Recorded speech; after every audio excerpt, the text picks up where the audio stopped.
Chapter 1A Second, A Point of Evolution. Chin Feng, Occupation Beastmaster. Thever soph the Klaus Transfer Instructor resonated throughout the square. As the declaration echoed, a cacophony erupted among the crowd. Wow, a Beastmaster, that's a classicized profession. Wait, isn't Chin Feng an orphan, with high abilities, he can probably unlive for the lowest air beasts. Wait has shame that the cumbered pros so for Beastmaster relies entirely in their summoned beasts, without a powerful beast, their combat effectiveness is severely diminished. Moreover, to risk of death for the lowest air beasts is considerable, and so theprish, a Beastmaster without their beast is not better to know as less individual. Listening to the murmurs below, Chin Feng for this for a moment rely before he clialaxing. Had this being our fan how relier, he might have felt a twinge of resentment. But now. A thought crossed Chin Feng's mind, and a translucent panel suddenly materialized before him. Occupation Beastmaster. Level 1. Strength 7. Constitution 8. Agility 9. Spirit 15. Combat Power 11. Skills Contracting Art, Summoning Art. Beast None. Evolution Points 1807.1808.1809. Note evolution points increase beyond a per second, usable for Beast evolution. Evolution points. Chin Feng murmured, his gaze fixed on the last line. The evolution points continued to upward with the passage of time, causing his heart to race. It was well known that beasts were reclassified into Ventus black iron, bronze, silver, gold, ancestral, ancient, and stellar. With each tier increase, a beast's attributes would undergo significant transformation. However, higher tier beasts were exceeding rare. Most beast masters would unlive a single gold tier beast in their lifetime. The emergence of these evolution points undoubtedly opened Plimitley's possibilities for him. Chin Feng felt a surge of excitement as she approached the crowd. At this moment, the gazes of his classmates were retinged with sympathy. The profession of Beastmaster was no uncommon, and the combat abilities were quite impressive. Yet the problem lay in the exorbitant prices of the beasts. Even a black iron tier beast would cost at least over 100,000 alliance coins. For Chin Feng, that was an astronomical sum. Without a formidable beast, the profession of Beastmaster was rendered utterly futile. Sensing these empathetic glances around him, Chin Feng maintained his composure and did not linger in the square he walked straight out, leaving the transfer plaza behind. For him, the opinions of others were inconsequential. What mattered must no ways acquiring I first beast. Linen City. 10,000 Beasts Tower. These ways the largest beast marketplace in all of Linen City. Here one could purchase black iron, bronze, and silver tier beasts. A fortune esmilage upon them, they might even encounter a gold tier beast. However, gold tier beasts, when high to appear, were typical sold through auctions, fetching exorbitant prices. Chin Feng stood at the entrance, surveying the scene for a moment before stepping inside. The first floor of 10,000 Beasts Tower was dedicated to the sale of black tier beasts. Transparent crystal boxes lined the shelves, each containing a lethargic beast. First floor was not particularly crowded, and Chin Feng approached, scrutinizing the offerings. Each crystal box bore a description. Mystic Serpent. Tier Black Iron. Skill None. Price 110,000 Alliance coins. Spirit Cat. Tier Black Iron. Skill None. Price 130,000 Alliance coins. Demon Wolf. Tier Black Iron. Skill None. Price 130,000 Alliance coins. Chapter 2 The First Beast, The Beginning of Evolution. As a level-own Beastmaster, one equaled in contracting the beast. For every 20 levels gained, an additional beast could be contracted. Chin Feng Skened Theophering Sarganand finally fixed Disgazianth Mystic Serpent. Their Usan Wasam Pilazent Tyranid were amounted to merely 120,000 alliance coins. Aside from the Mystic Serpent, he called not a for Danio Beast. Ha picked up the Crystal box containing the Mystic Serpent and approach a payment counter. Ding! Payment successful. As the notification kind, the attend and returnedis alliance cardand reminded him. Sir, we have a complementary contracting grum just gostrate head and turn left. Although Chin Feng was purchasing Garnia Black Iron Turbiest, the professional sales staff were re-customied Toja transactions and displayed no int of mockery. Chin Feng noddy din acknowledgement and expressed his gratitude. As the largest beast marketplace in Linen City, 10,000 beast stour offered commendable suffice. Discrimination based on status was virtually non-existent. After all, in Thizerauf and Iversol class transfers, anything could happen. Noonie cold predict whether their person Thamakiter day might seize an opportunity to more wandrise hope come here formidable figure. Creatin genemis without cores wastefully of the foolish. Upon entering the contracting room, ha closed the door and place seat ha crystal box on the floor. The pitch block Mystic Serpent raised its sheet within the crystal box, its curious locking onto Chin Feng. Meeting these appents gaze, Chin Feng subinit heisen a strength and soft lighted contract. Asha spoke it you would contract, intricate patterns of power materialize it in the air, suffused with rules.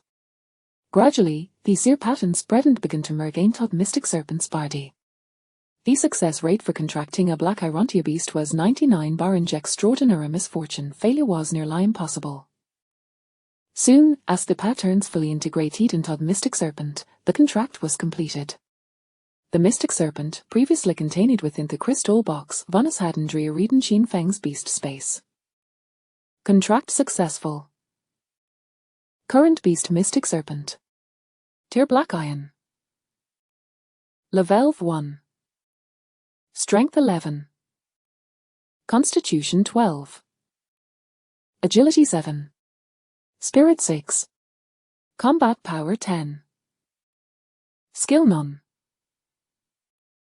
Evolution points required 1000. Current evolution points 3033, available for evolution. Note the first evolution will trigger a critical effect. As the contract was finalized, a stream of information flooded into Chin Feng's mind. Indeed, Black Iron beasts typically possess a major combat power often light 10. Chin Feng excellently cased. A combat power often was roughly equivalent to level on Arena dungeon. It could be considered quite weak. However, Harry's Danubro, focusing on the less line about the possibility of evolution. First evolution has a corn story gara critical effect. Chin Feng sheared recede with excitement as she immediately proclaimed. Begin evolution. As the words left his lips, the Mystic Serpent's body trembled violently. In an instant, a swirl of smoke erupted from these appends form. The smoke thickened, rising into Thesky and forming a massive black cloud. The insprite skjove the beast space eater dominously, and the air grew thick and heavy. As if Sir Me terrifying Gentertai were about merge. Chapter 3 Ancestral Level, Abyssal Dragon Python. My heavens, Chin Feng was utterly astonished by the overwhelming transformation. What on earth is happening? This evolutionary effect seems rather exaggerated. As time trickled by, a full 10 minutes elapsed. Roar. A thunderous roar reverberated through the air. Ding. Evolution complete. Critical effect triggered upon first evolution. Xian Snake has successfully evolved. Evolution result, Abyssal Dragon Python. Evolution complete. Xian Snake Abyssal Dragon Python. With the sound of prompts resonating in his mind, the dense black clouds within the beast master space gradually dissipated, revealing the newly transformed creature. Before him, a colossal ebony dragon python manifested amidst the realms, measuring an astonishing 100 meters in length, its immense serpentine body coiled upon the ground, while its upper half rose majestically. The entire body was adorned with glistening black scales, and its frigid serpent eyes radiated an aura of unfathomable terror as they fixed upon the ethereal image of Qin Feng's consciousness. Surrounding the dragon python was an ethereal dark mist, imbued with an indescribable sense of oppression. Current contracted beast, abyssal dragon python. Rank, ancestral level. Level, LV1. Strength, 17, 500. Constitution, 20, 970. Agility, 12, 100. Spirit, 9, 990. Combat power, 35, 900. Skills, Dragon Roar, Devour. Evolution points required for next evolution, 1 million. I can't believe it. Qin Feng exclaimed, taken aback by the lavish statistics. Aside from spirit, every other attribute surpassed 10,000. Goodness, is this truly an ancestral level beast, with over 30,000 combat power? What does this signify? Typically, the combat power of level 1 monsters in novice dungeons hovers around 10 points. Even boss monsters rarely exceed 50 points in combat power. A combat power exceeding 30,000 essentially means certain death for any novice dungeon boss at a mere glance. The most critical aspect is that the next evolution requires a staggering 1 million evolution points. Calculating at the rate of 1 point per second, that translates to 60 points per minute, 3,600 points per hour. In a day, that amounts to 86,400 points, and in 10 days, 864,000 points.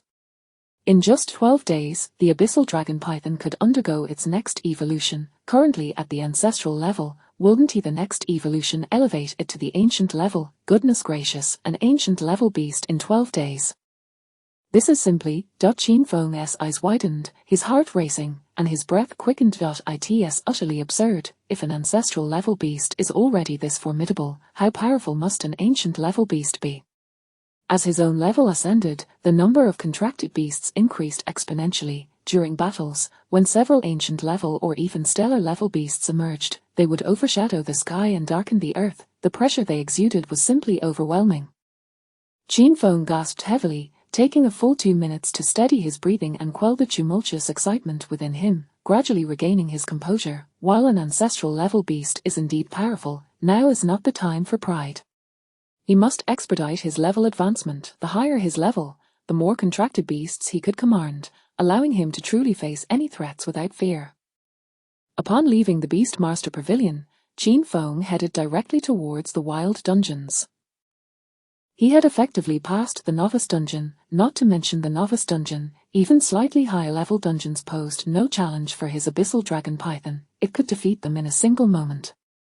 Since it could be done so swiftly, he naturally opted for a dungeon with higher experience points. Chapter 4, Entering the Instance, the terrifying abyssal python. As Qin Feng pondered, he moved forward, soon arriving at the location of an instance.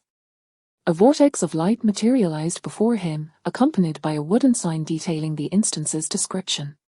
Blackwater Marsh, recommended level, 10-15. Gazing at the sign, Qin Feng smiled gently. This instance represented the pinnacle of those available for him to enter. With his level merely at 1, he could only traverse a maximum of 10 levels to access an instance. Hence, this instance was the optimal choice for him, and it sufficed. Without a moment's hesitation, Qin Feng stepped forward, his figure vanishing from the spot. Upon entering the Blackwater Marsh, a palpable sense of humidity enveloped him. Not far ahead lay a vast expanse of quagmire, where grotesque fish and shrimp lay in wait, lurking within the mire for Qin Feng to approach. Monster Fish Level LV11. Skill, Bite. Man-eating shrimp, Level, LV13. Skill, Pincer Attack. Elite Man-eating shrimp, Level, LV15. Skill, Powerful Pincer Attack. Qin Feng surveyed the menacing creatures before him. Monsters within the mire were notoriously relentless, with some even capable of ambushing from concealment. Coupled with their overwhelming numbers and the restrictive nature of the swamp on a practitioner's movement, even professionals of higher levels must exercise caution when traversing this terrain. Consequently, within instances of similar levels, the Blackwater Marsh was a sight most adventurers preferred to avoid. However, for Qin Feng, they were merely a bounty of experience awaiting acquisition. He smiled lightly and slowly raised his hand. Summon. Abyssal Python. As his voice echoed, the already dim sky within the instance darkened abruptly, dark clouds churned ominously above. Suddenly, the mire erupted with a flurry of bubbles, the humidity in the air intensifying to a viscous thickness. Boom! In an instant, a deafening explosion resonated like thunder. As the roiling mire burst apart, Qin Feng's body soared upward rapidly, as a colossal figure, exuding a terrifying aura, descended into the swamp. Measuring 100 meters in length, its serpentine form adorned with dragon scales, the creature was entirely black, encircled by a faint dark mist, its tail swept through the mire like a golden staff. It was their ancestral abyssal python. Boom! The violent tremors and explosive sounds startled the adventurers engaged in battle within the instance. Is there an earthquake? What is happening? Did all the minor monsters just get obliterated? Goodness! Can there be earthquakes within an instance? Several adventurers exchanged bewildered glances, momentarily stunned. Suddenly, one individual's expression shifted, pointing at the sky with a horrified shout. What in the world is that? Upon hearing his exclamation, the others quickly looked up, following the direction of his finger. There, a colossal, pitch-black creature coiled upon the ground, its towering half-body emanating an aura of unparalleled terror as it gazed downward. The overwhelming pressure nearly forced them to their knees. What the hell? Where did this monster come from? It must be 100 meters long. How could such a creature appear in the Blackwater Marsh? Wow, it's terrifying. Just a glance from it feels like it could end my life on the spot. Isn't he the boss of the Blackwater Marsh, supposed to be the Blackwater Fish King? What is this giant python? Has the instance undergone some mutation? Panicked, the group was in disarray. Suddenly, one of them gasped, eyes wide in terror, pointing at the head of the giant python, shouting, "Wait! There's someone up there!" As his words fell, all eyes turned towards the python, their gazes widening in shock. Chapter 5 One-Click Monster Spawn. Rapid leveling up. Congratulations, you have slain the monster fish, earning 170 experience points. Congratulations, you have vanquished the man-eating shrimp, gaining 200 experience points. Congratulations, you have defeated the elite man-eating shrimp, acquiring 700 experience points. A pearlescent halo continuously surged around Qin Feng as his experience points soared and his level ascended. This feels delightful, Qin Feng murmured to himself, before adding, no time to waste, let's directly test the effectiveness of my skills. With a mere thought, the head of the abyssal dragon python, situated in the center of the mire, lowered slightly, its cold serpentine eyes fixating on the agitated little monsters below, and its massive jaws opened wide. Roar! Skill, Dragon's Roar, activated. In an instant, a visible wave of sound radiated outward from the head of the abyssal dragon python. Boom, boom, boom. As the sound waves passed, the mire within the dungeon began to erupt violently. Damage values floated incessantly before Qin Feng's eyes. Minus 15,700. Minus 13,633. Minus 17,121. Minus 19,899. Minus 10,700. Congratulations, you have slain the monster fish, earning 170 experience points. Congratulations, you have defeated the elite man-eating shrimp, acquiring 700 experience points. Congratulations, you have vanquished the man-eating shrimp, gaining 200 experience points. Congratulations, you have slain the boss Blackwater Fish King, earning 3,000 experience points. You have leveled up, gaining 10 free attribute points. You have leveled up, gaining 10 free attribute points. You have reached level 30. Your class advancement quest has been issued. You have reached the maximum level. Defeating monsters no longer yields experience.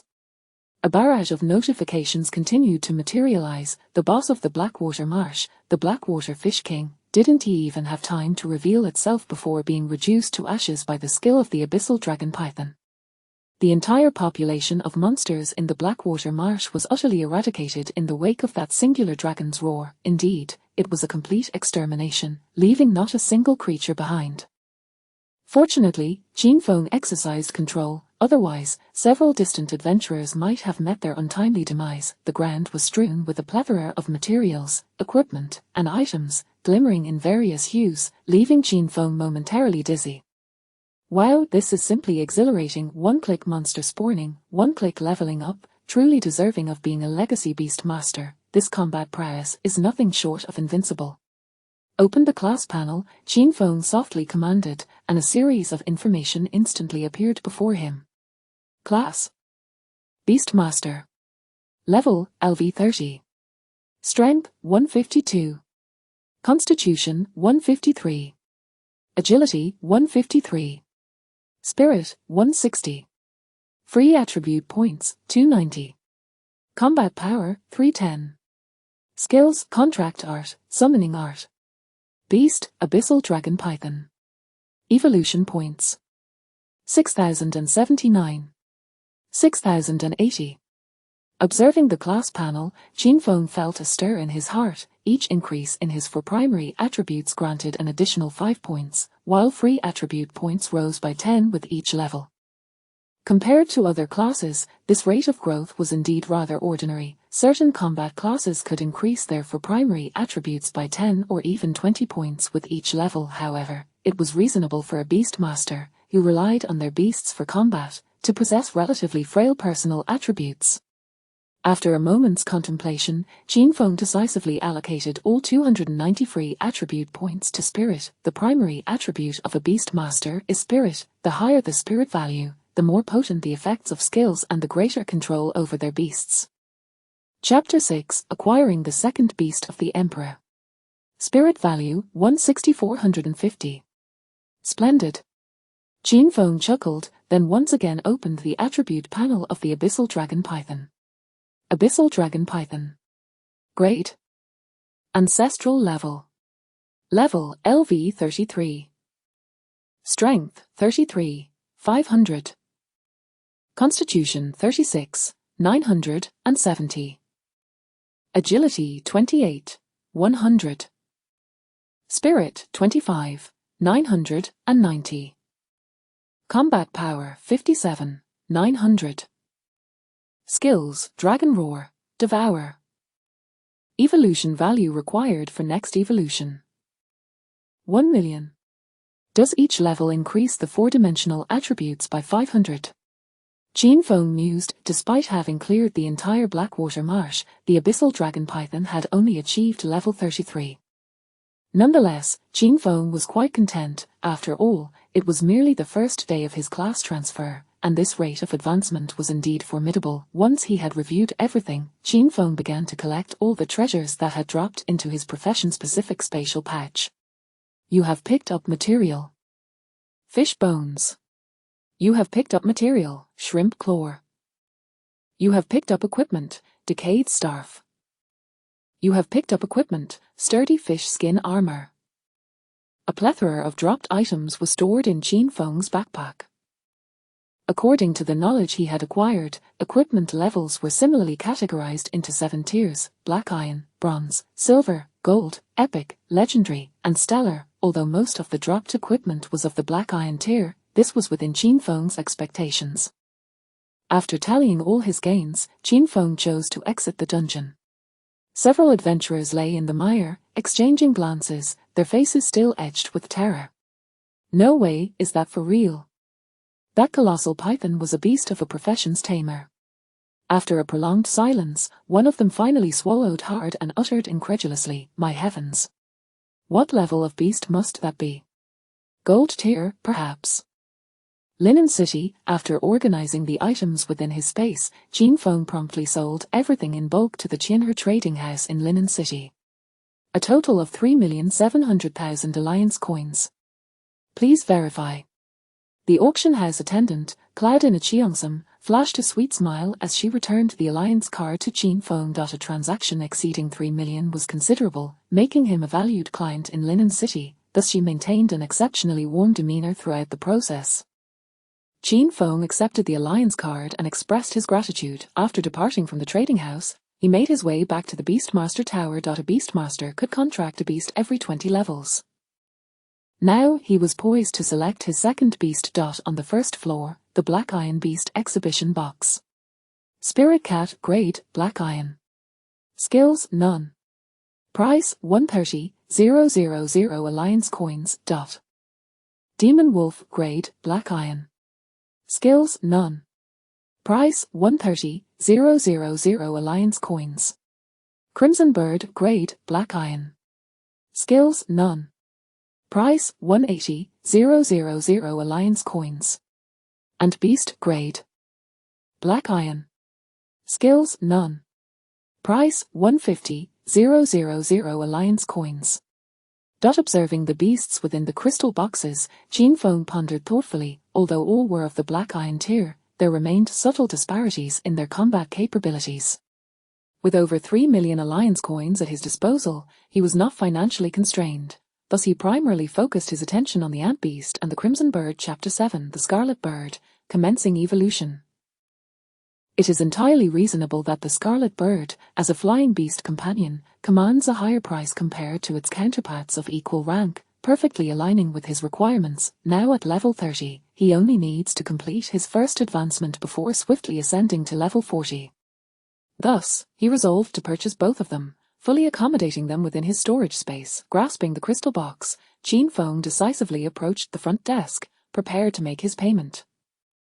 The cashier, a beautiful woman, momentarily froze upon seeing him. Taken aback, she recalled that this individual had only just visited not long ago. Why was he returning to acquire another beast companion, and one of the Black Iron grade at that? Typically, beast tamers, even those in the early stages of their careers, would only afford Black Iron grade companions due to financial constraints. After a period of grinding and leveling up, the second beast would generally be chosen from the bronze tier. After all, for a beast tamer, their companions are the foundation of everything. If the second beast were also contracted at the Black Iron level, even completing the initial advancement quest could prove exceedingly challenging. Could it be that he was purchasing on behalf of someone else? Payment, please. Just as her thoughts wandered, Qin Feng had already stepped forward, presenting his Alliance card. Ding payment successful, 330,000 Alliance coins. The cashier, slightly dazed, accepted the Alliance card for processing, then returned it to Qin Feng, watching in disbelief as he made his way toward the contract room. No. It couldn't he be. Was he truly going to contract another beast? Just this morning, he had transitioned into a profession, and now he was already at level 20, preparing to contract a second beast? When did Black Iron tier beasts become so formidable? The cashier was left utterly flabbergasted. Within the contract room, Qin Feng placed the two beast companions on the ground. After much contemplation, he ultimately fixed his gaze upon the Scarlet Bird. At his current level of 30, he was only able to contract one beast. He did not lack for damage output. In his view, a flying beast companion was evidently the more cost-effective choice. After all, Lingen City was merely a small locale. Post-advancement, many high-level dungeons and secret locations were rather remote. Possessing a flying beast would undoubtedly facilitate his leveling endeavors. With this thought, he ceased to hesitate, extending his finger to gently tap the top of the Scarlet Bird's head. Skill. Contract. Mysterious runes converged in the air, gradually melding into the Scarlet Bird's form. Moments later, the bird within the crystal box swiftly vanished, appearing within his beast space. Contract successful. Current beast. Scarlet Bird. Tier Black Iron. Level LV1. Strength 20. Vitality 5. Agility 15. Spirit 10. Combat power 15. Skills none. Evolution points required for evolution 1000. Current evolution points 8,357. 8,358. Note, the first evolution will trigger a critical effect. With the contract complete, a flurry of information surged within Qin Feng's mind. However, upon reading the final note, he suddenly paused, his eyes widening in astonishment. The first evolution will trigger a critical effect. Qin Feng, so, it's not that the first evolution triggers a critical effect. Rather, every beast's first evolution will activate a critical effect. Goodness, what a revelation! Instantly, Qin Feng was filled with exhilaration. No time to waste, let the evolution commence. With his eyes gently closed, he directed his consciousness into the beast space. 1,000 evolution points transformed into radiant specks of light, surging into the scarlet bird's form. Boom, the sky transformed dramatically. Chapter 8, The Second Ancestral Beast, the Golden Crow. The sky was painted a vivid crimson. Vast expanses of fiery clouds stretched across the horizon. A profound sense of scorching heat began to envelop the entire beast mastery space. The red bird, standing upon the ground, was now engulfed in intense flames, transforming into a colossal fireball that continuously expanded and blazed.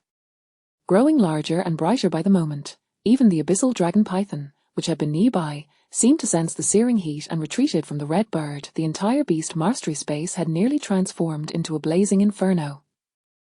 Were it not for the fact that these flames posed no threat to Qin Feng, he would likely have been reduced to mere ashes by now. What the hell? Is this effect truly another ancestral beast?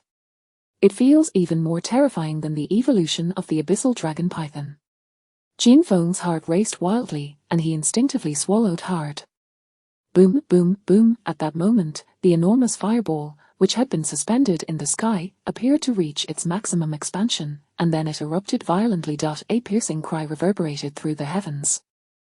Simultaneously, a voice echoed in Qin Feng's mind. The red bird has successfully evolved, triggering a critical effect. Current beast, Golden Crow. Rank, Ancestral Level. Level, LV1. Strength, 20, 900. Constitution, 12, 100. Agility, 20, 500. Spirit, 16, 000. Combat power, 40, 500. Skills, Celestial Fire Meteor, Golden Crow Flame. Evolution points required for next evolution, 1 million. Damn it. Another ancestral beast. Qin Feng was astounded. He raised his gaze to the heavens. Above in the sky, a golden crow with a wingspan of several hundred meters hovered, its entire body a deep crimson, with flames continuously igniting its feathers. With each beat of its wings, a searing aura surged forth, as if an endless inferno sought to incinerate everything in its path. Such a terrifying presence. Qin Feng felt an exhilarating surge of energy. So powerful, so incredibly powerful. Once he exited the beast mastery space, Qin Feng suppressed his overwhelming excitement. His eyes shifted downward, resting upon the crystal box containing the diminutive ant beast, which measured merely a few centimeters in length, a sense of anticipation blooming within him. An abyssal dragon python, a golden crow. One could only wonder what form this ant beast would take upon evolution. Surely, it would not disappoint. After observing for a moment, Qin Feng stored the ant beast in his spatial pocket. He then opened his professional panel. Profession, Beast Master. Level, LV30. Strength, 152. Constitution, 153. Agility, 154. Spirit, 450. Combat power, 390. Skills, Contract Art, Summoning Art. Beasts, Abyssal Dragon Python, Golden Crow. Evolution points. 9,871. 9,872. Current task, first transition, pending completion. View task. Qin Feng spoke. Current task, first transition. Task requirements, proceed to LV30 Black Valley, slay the boss Phantom Wolf, and obtain the Phantom Wolf's skull. Task deadline. 3 days. Note, failure to complete within the time limit will result in task failure. A retry will not be permitted for 1 month. Evolution points required, 50,000.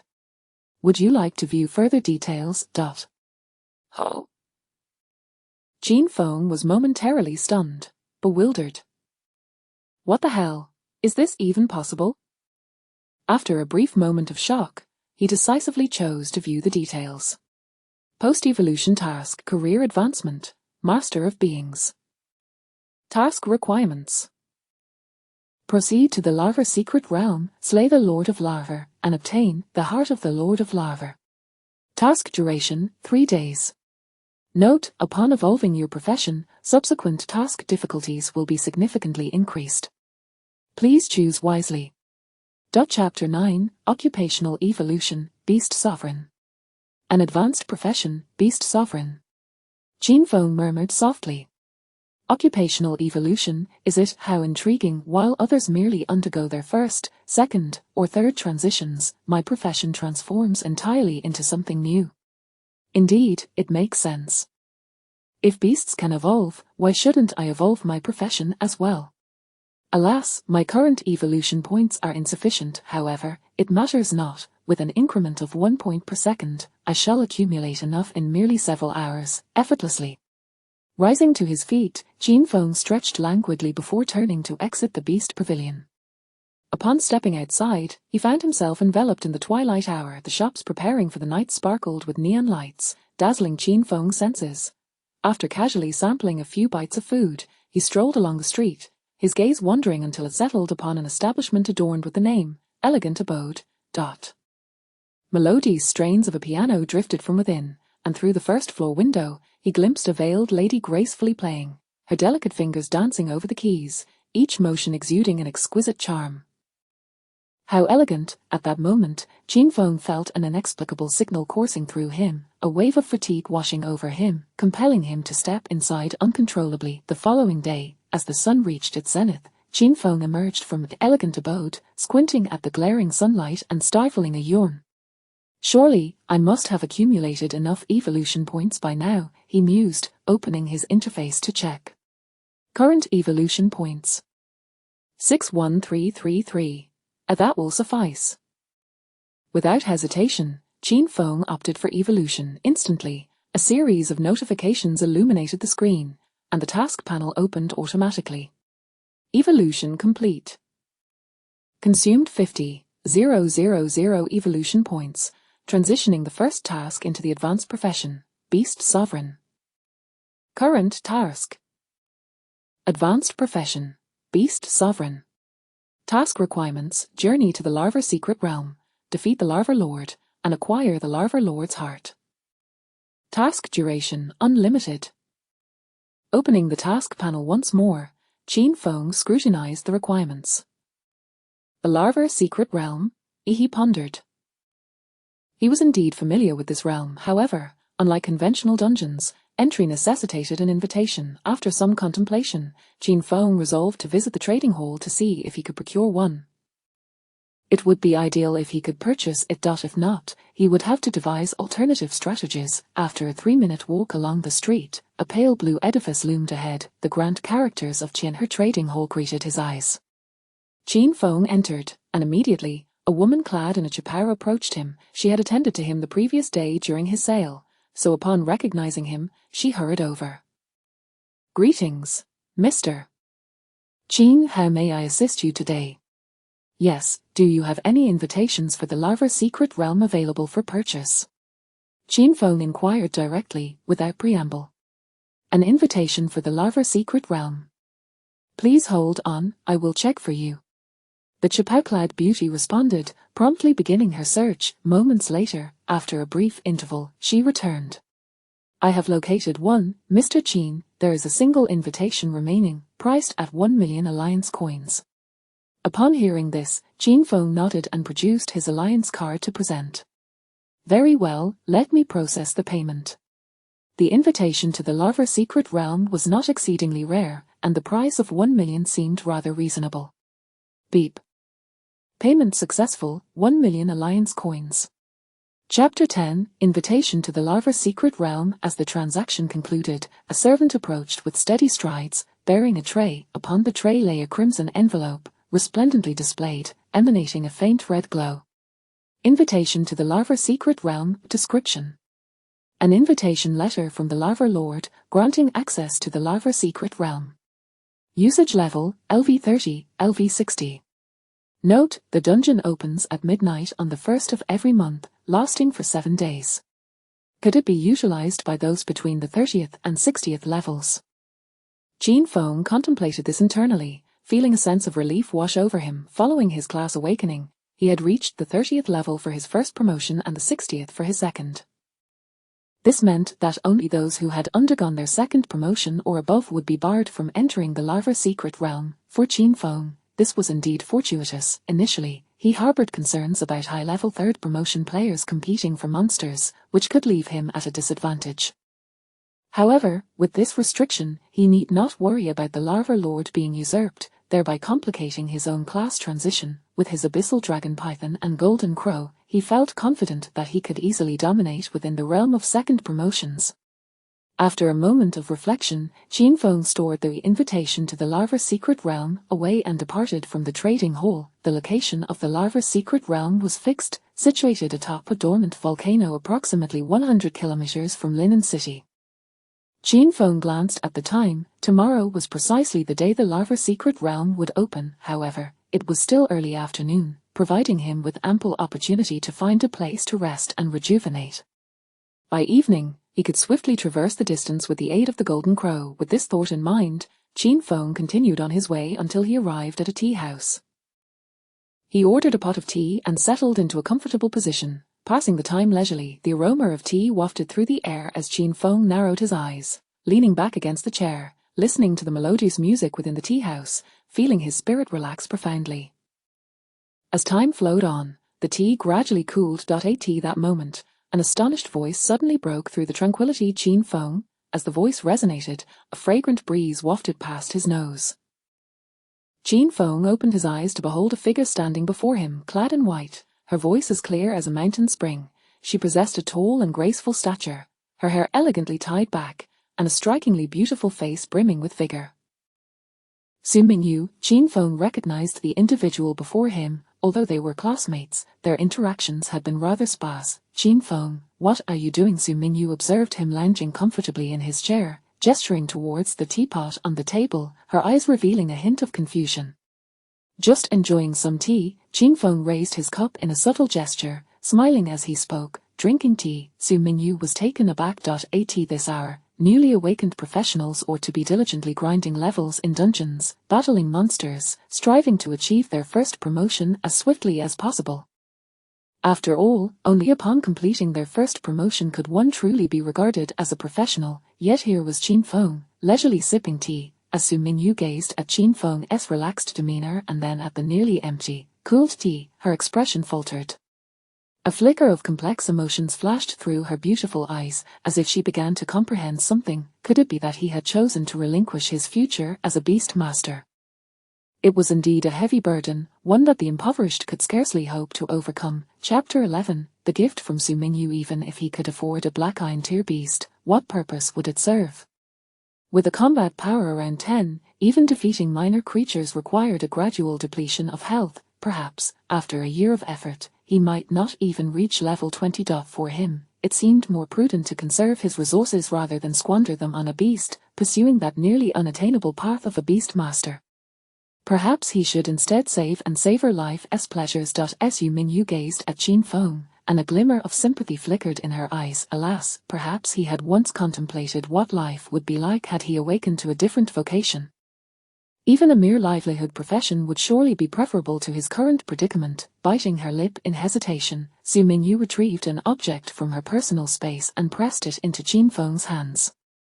Qin Feng, you don't give up so easily. I cannot offer you much assistance, but take this, it should hold some value. Don't lose hope, keep pushing forward. With that, Su Mingyu did not afford Qin Feng a chance to respond, swiftly turning on her heel and departing.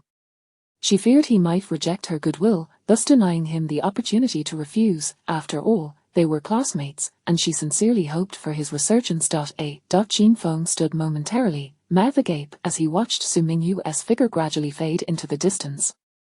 Words of encouragement echoed in his mind. Did she think he would abandon the notion of becoming a professional simply because he could not afford a beast? Nonetheless, it was understandable. Having just completed his vocational awakening the day before, here he was, indulging in tea, making it no wonder others might misconstrue his circumstances. Qin Feng offered an awkward smile, glancing down at the object in his hand. Dark Night Cloak. Category, Item Description: the wearer will be shrouded in darkness and cannot be detected by divination spells.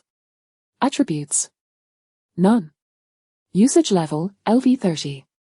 A series of information materialized before him. A dark night cloak, Qin Feng mused. This was a cloak classified as an item, not equipment, and it bore no attribute enhancements.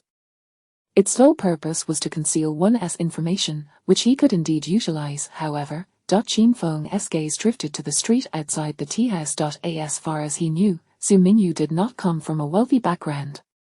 Such item-type gear, while not particularly potent, was exceedingly rare. If traded at the market, it could fetch at least 100,000 alliance coins. For Su Mingyu, it would undoubtedly be considered a treasure. How could she so decisively gift him this cloak? Was it merely for the sake of camaraderie? A stir of emotions welled within Qin Feng, and he soon exhaled a sigh. Very well. The next time they met, he would repay her kindness. He recalled that Su Mingyu's vocation was divine marksman. Should he come across suitable items in the upcoming Larva secret realm, he could certainly set them aside for her. The night was enchanting. Glancing at the time, Qin Feng noted there was only half an hour until midnight. The neon lights of Linen City shimmered, illuminating the nighttime venues that brightened the entire city. It's time to set off. Stretching lazily, Qin Feng donned the dark night cloak, and an enveloping veil of ink-black mist cloaked him. With a surge of focus, he summoned Golden Crow. Sizzle, sizzle. The searing waves of energy surged forth. In the next instant, the sky blazed bright.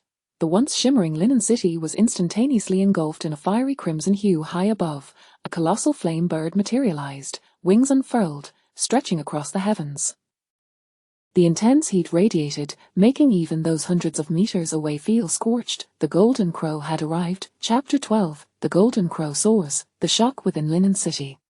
What is that thing? By heavens! What a colossal fireball! That's no mere fireball. Look closely, it's a bird. Goodness, has a world boss descended upon Linen City? How immense! In the Lord's manor, Liu Qinquang had just nestled into his bed when he abruptly sprang up, his gaze fixated on the enormous Golden Crow blazing in the sky. As the Lord of the city, he was acutely aware that this was no ordinary world boss, but rather the summoned beast of an illustrious beastmaster. Liu Qinquang's eyes widened in disbelief as he beheld the flaming Golden Crow above. My heavens! What tier of beast is that? Which esteemed beastmaster has cultivated such an ancestral-level creature to create such a commotion? Let us hope it doesn't cause any chaos. Liu Qinquang swallowed hard, feeling the urgency wash over him. He shattered the window and soared into the night. With such a disturbance, if this beastmaster bore ill intentions, Linen City could very well face annihilation. Despite being only a fourth-tier practitioner, as the city lord, he felt it was his duty to confront the threat, even if it meant sacrificing his life. On the streets. Su Mingyu stood transfixed, her form illuminated a fiery red by the blaze. She looked up just in time to see a figure draped in a black cloak, partially obscured by mist, descending upon the fiery bird's head. Oh, who is that? Is that the night cloak I gifted to Qin Feng? Su Mingyu murmured, her lips curving into a smile. Had he already sold the night cloak? It seemed he was regaining his spirits. She narrowed her eyes, observing the magnificent Golden Crow in the sky. Was the figure also a beastmaster? But what level of beast was that? The aura it exuded was terrifying.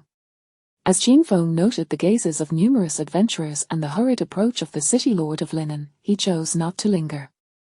With a mere thought, the Golden Crow unfurled its magnificent wings. Boom! A long trail of fiery brilliance streaked across the sky, vanishing into the horizon. Senior! Just as Liu Qinquang arrived, all that remained before him was a glowing crimson light. Had it already departed, Liu Qinquang exhaled in relief, grateful that this beastmaster harbored no malicious intent. Otherwise, he would have struggled to protect Linen City. Although the highest-ranked beastmasters currently only reached 5th tier, in terms of combat prowess, a beastmaster commanding an ancestral-level creature could easily pose a challenge even for a 6th-tier practitioner. The distinction between Golden Tier and Ancestral Tier was a qualitative leap. The benchmark for a beastmaster to be deemed exceptional is whether they possess an ancestral-level beast. While there exists a tier above Ancestral, known as Ancient Tier, it is widely believed that such creatures have become extinct in the present age. As the name suggests, Ancient Tier beasts only existed in bygone eras and are now considered lost to time. Liu Qinquang watched the vanishing trail of flames, his tense demeanor finally easing.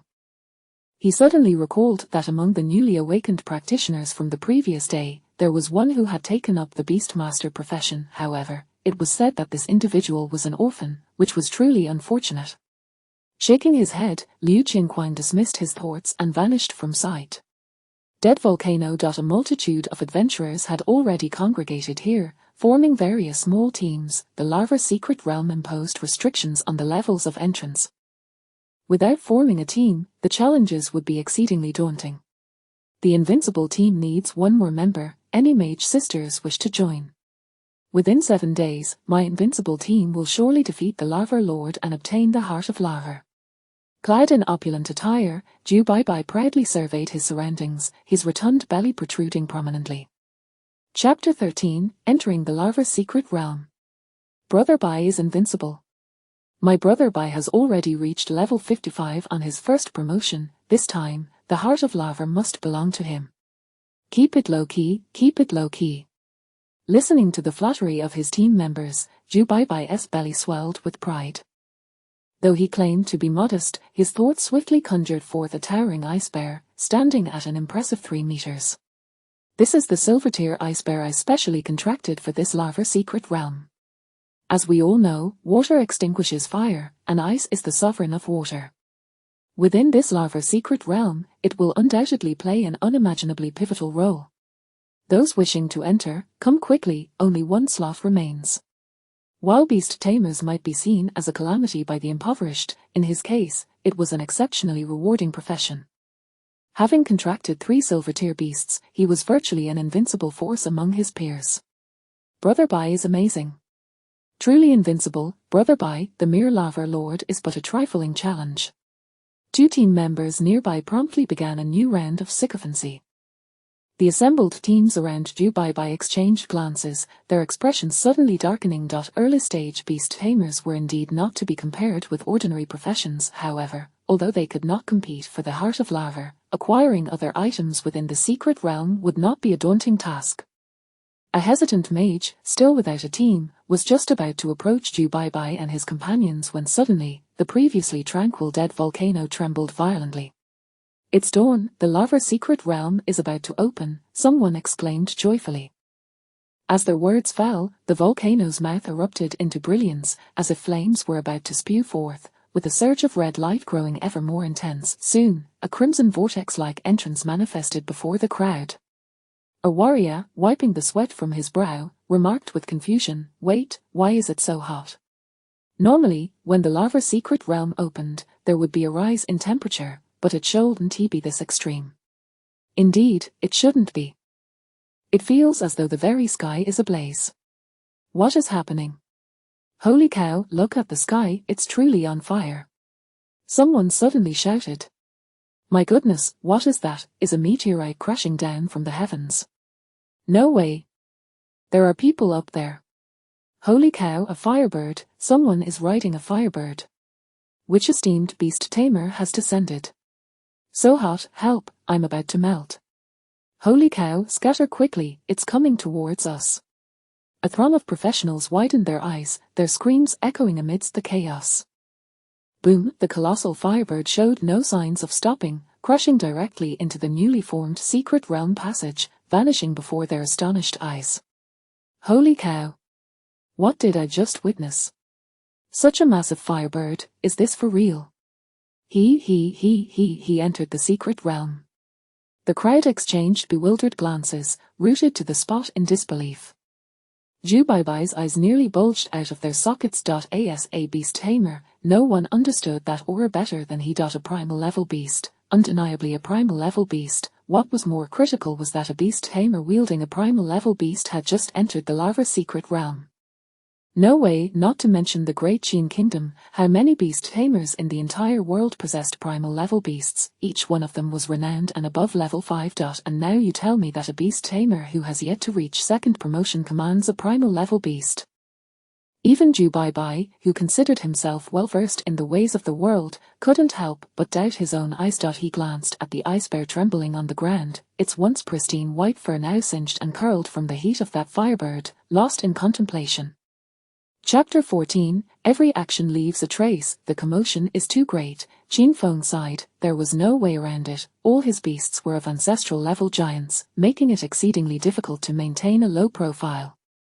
However, he had no intention of deliberately concealing his prowess. Every action leaves a trace. His abilities would inevitably come to light before the public eye. Rather than cowering and restraining his own growth, it would be far more prudent to unleash his potential, hasten his upgrades, and accelerate his development.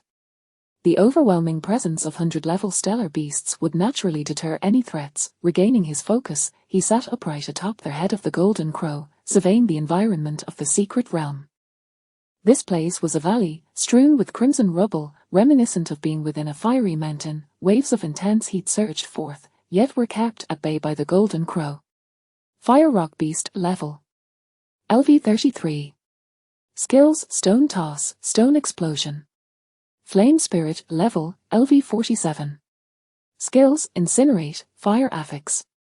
Colossus Beast Level LV40. Skills: Colossal Slam, Charge. With merely a glance, a multitude of monsters appeared before Qin Feng's eyes. Suddenly, a massive stone was hurled toward him, effortlessly intercepted by the Golden Crow. Core? The Golden Crow let out a fierce cry, its piercing gaze fixated on the monsters below. Sensing the Golden Crow's agitation, Qin Feng hesitated no longer. His gaze sharpened as he commanded, "Commence the cleansing." Boom! Upon receiving the order, the Golden Crow spread its wings and dove down. Its searing aura was unleashed without reservation. With a powerful flap of its wings, torrents of scorching heat cascaded downwards. -3,888.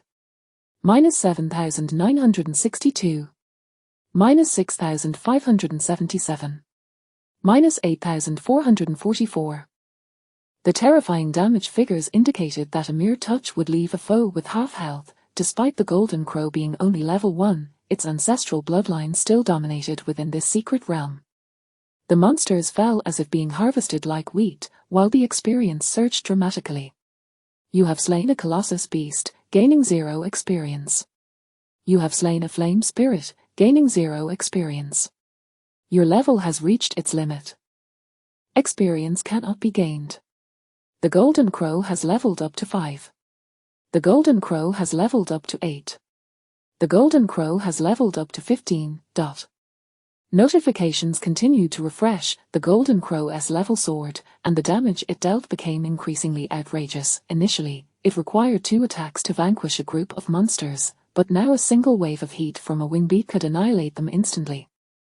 Yet, it was still too slow. Although the Golden Crow's heat wave was a wide-area attack, only the center inflicted substantial damage, while the edges dealt significantly less, rendering the effective attack range rather limited. Qin Feng glanced at the Golden Crow's skill panel. Heavenly Fire Meteor, Flame of the Golden Crow. Heavenly Fire Meteor summons a meteor shower of flames to descend upon the world, causing extensive area damage, with a cooldown of 12 hours. Flame of the Golden Crow.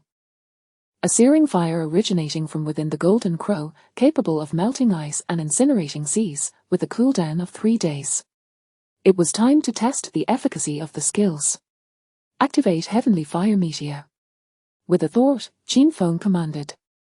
The Golden Crow soared high into the sky, its body engulfed in fierce flames, every feather ablaze. In the next moment, it flapped its wings, and it seemed as if a rain of fire fell from the heavens. Fireballs the size of human heads descended in torrents, threatening to envelop the entire secret realm. Boom, boom, boom, explosions erupted. Nearly half of the secret realm was consumed in chaos. Damage figures erupted in a frenzy, and an array of brilliant light signaled the emergence of dropped treasures.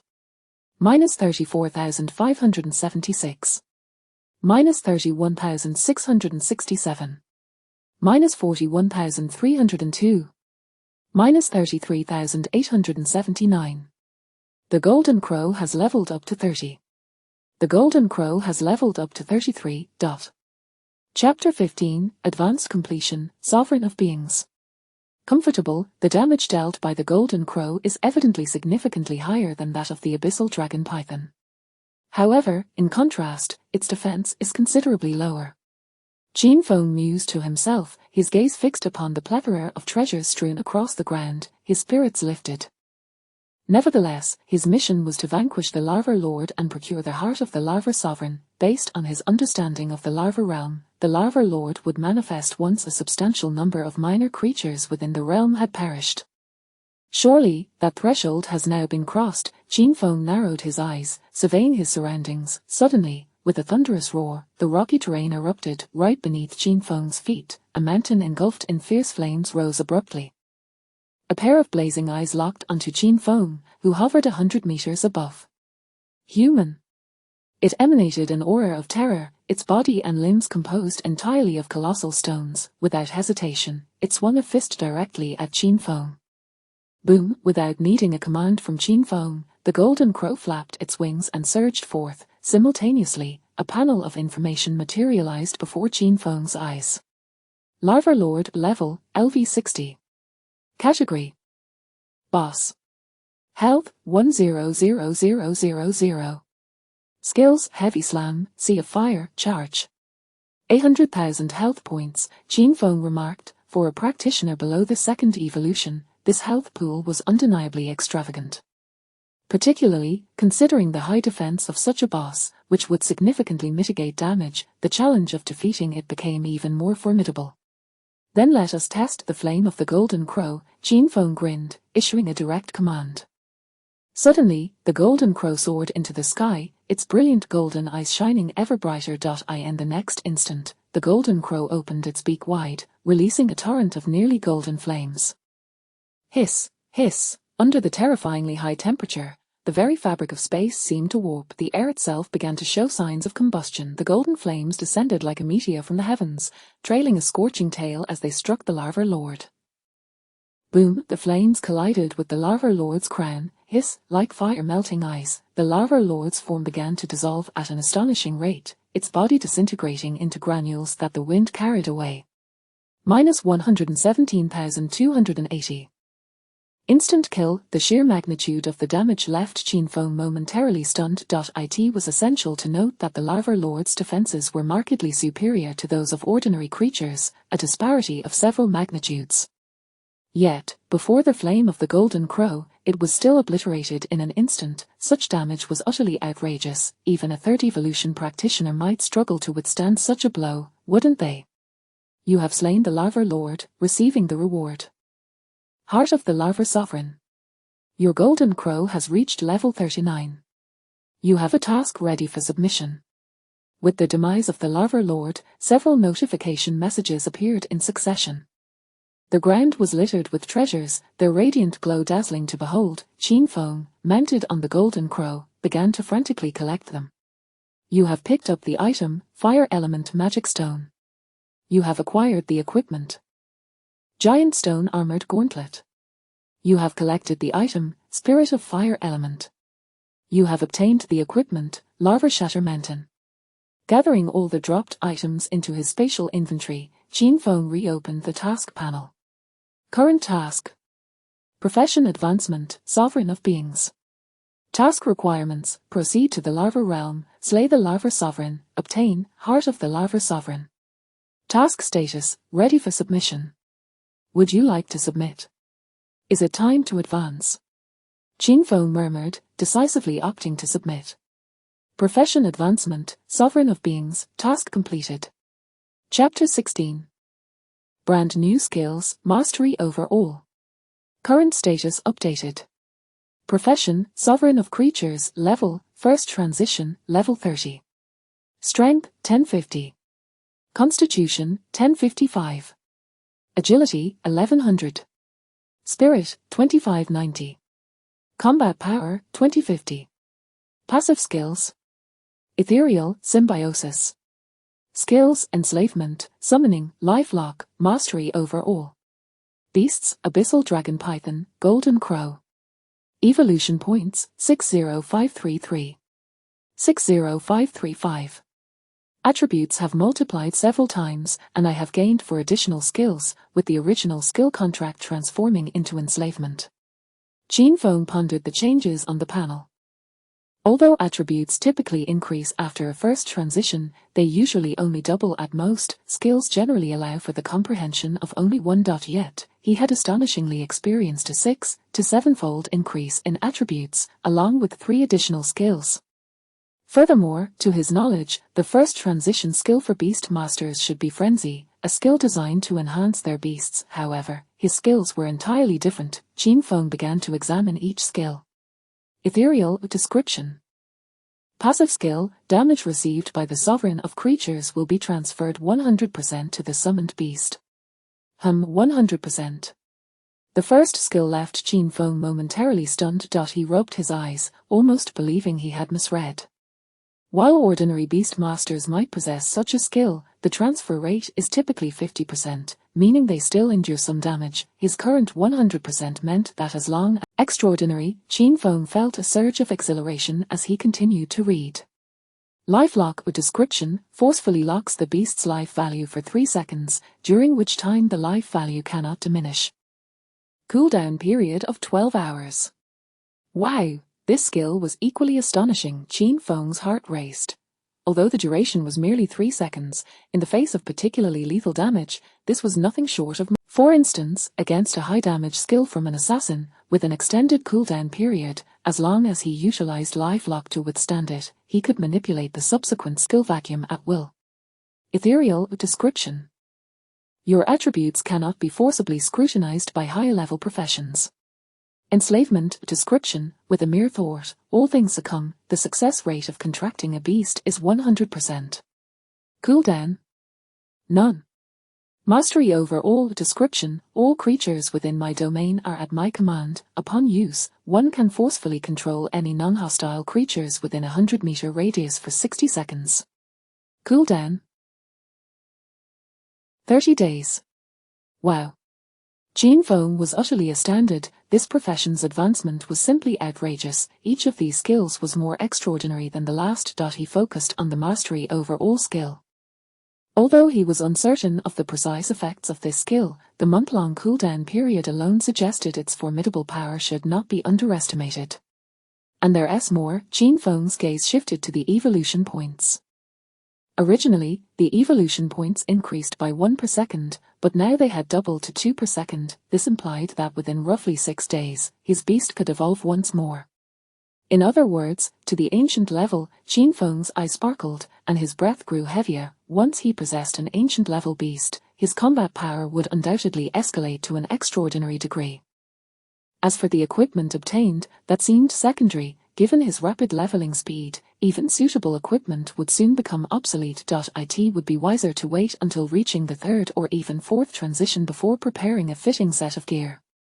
Chapter 17, The Descent of the Divine Seed at the Dormant Volcano, Entrance to the Larva Secret Realm. A multitude of professionals stood frozen, their eyes wide with apprehension. Despite the passage of half an hour, none dared to venture into the depths of the secret realm.